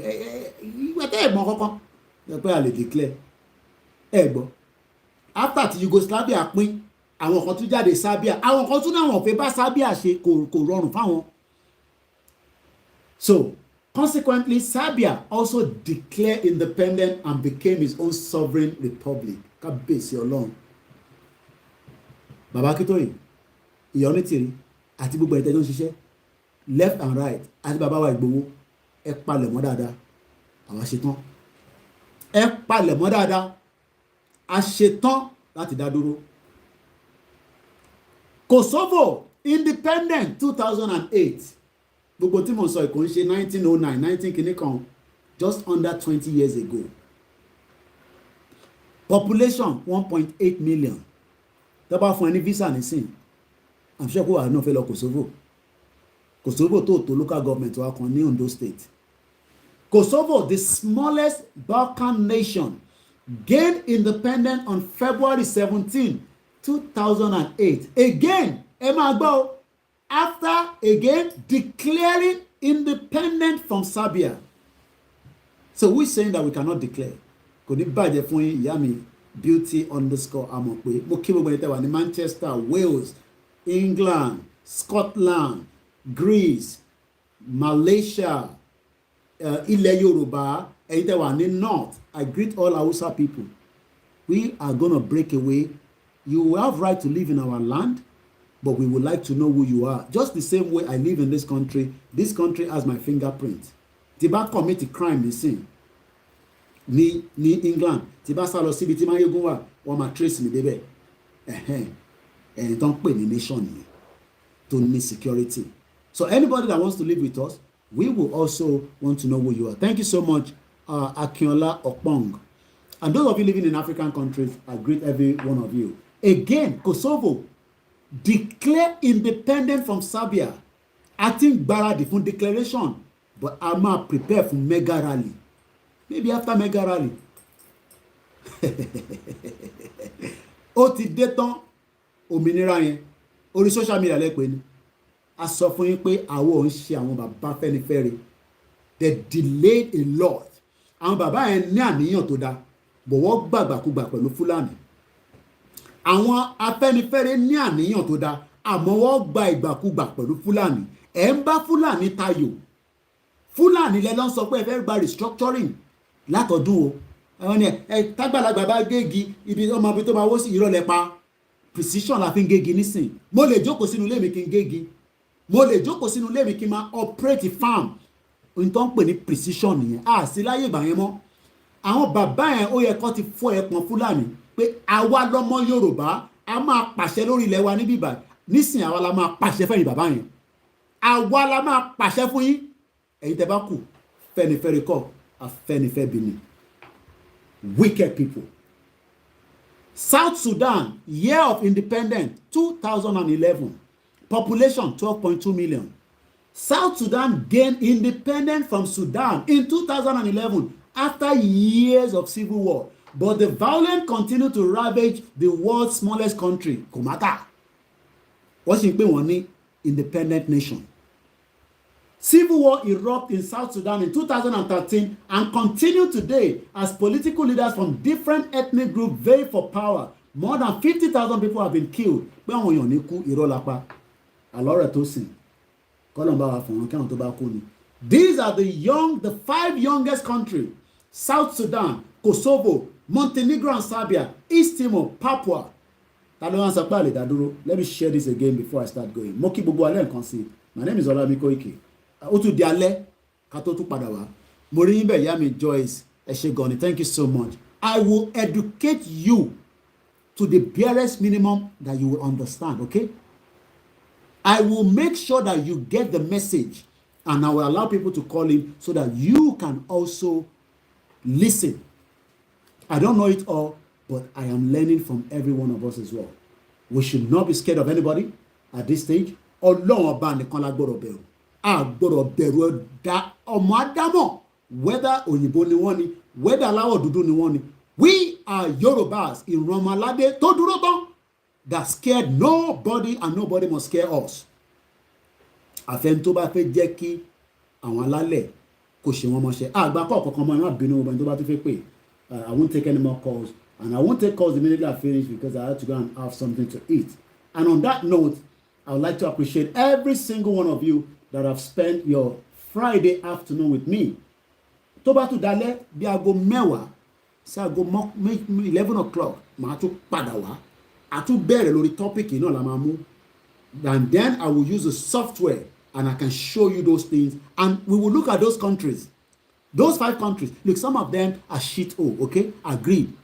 Thank you so much for watching from Scotland. Àwọn ìlú kankan wà nínú ẹ̀tẹ́pẹ́ àmọ́ pé shit-hole ni wọ́n, but they are calling them country. They are not calling them a country that was in the country before. They are not calling them independent. But I know that ilẹ̀ Yorùbá, there will be uncertainty, but we will get the hell out of the shit-hole country coming there. My name is Olami Koiki. Have a very good afternoon. Mo kí gbogbo wa pátápátá níbikíbi tí ẹ ti darapọ̀ mọ́ mi ní ọ̀sán yìí. I love this music so much. Èdè ìdẹ̀ ni màá fi parí ẹ̀. Nàìjíríà ó ti kú tipátipá láti 2014 àti tó pé 2014 láti pé 100 years Yorùbá nation àti tó lọ. Ẹ wo gbogbo tẹ́lẹ̀ Yorùbá mi sí ni gbogbo ẹni tó sọ bẹ́ẹ̀ bá mi nà wọ́n lẹ́gbàá. President ló sọ bẹ́ẹ̀ bẹ́ẹ̀ Yorùbá ò ní sí mi bá mi nà wọ́n lẹ́gbàá. Mo bá jáwọ́ sílẹ̀ lónìí lẹ́ Yorùbá ò ní sí mi. Ó tún dalẹ́ lágbára Ọlọ́run tó bá ti sí breaking news or emergency news. Bá mi nà wọ́n lẹ́gbàá. A kí gbogbo àwọn Yorùbá Central Office gbogbo yín pátápátá là ń kí YSDM.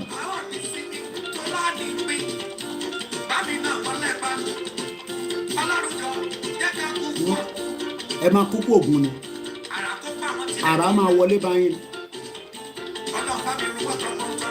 Thank you so much once again, Bolaji Rafiu, Mr. Latif, Mr. K Felix on Instagram, Dami One, Yaju Soba, Aditemoba, Amosa, gbogbo àwọn tó bá ń gbàbọ̀dé fún wa. O run wọn tilétilé kó pa wọn tọmọtọmọ. Never knew 71, thank you so much. Ẹ ṣe gan ni ìyá mi beauty àmọ̀ pé. Yay! Apariwo. Àwa ọmọ Mr. Fọlábí Stephen, thank you so much. Ó tún dalẹ̀. Kébì náà lọ jẹun, kéde lọ sùn. Àwọn gógó ń jẹ. A ní ká máa lọ. Ẹ ń gbàbọ̀dé fún wa. Ẹ ń bá wọn sùn. Mr. Kazim Favour, thank you so much.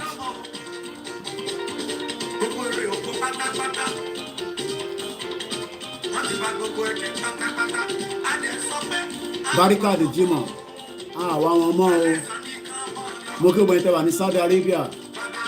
Amayo, mo kí wọ́n tẹ́wà ní Russia. Èyí tẹ̀ ní wá lára. Nílẹ̀ Yorùbá, a náà fẹ́ pín. A fẹ́ ní orílẹ̀-èdè tiwa. Yorùbá nation, òun la fẹ́. Ìbá pariwo. Mr. Julius, ẹ ṣé gan ni. Mo dúpẹ́ lọ́wọ́ gbogbo ẹni tẹ́ bá dá sétò náà. Have a very good afternoon and bye for now. Ó tún dalẹ̀ lágbára Elédùmarè.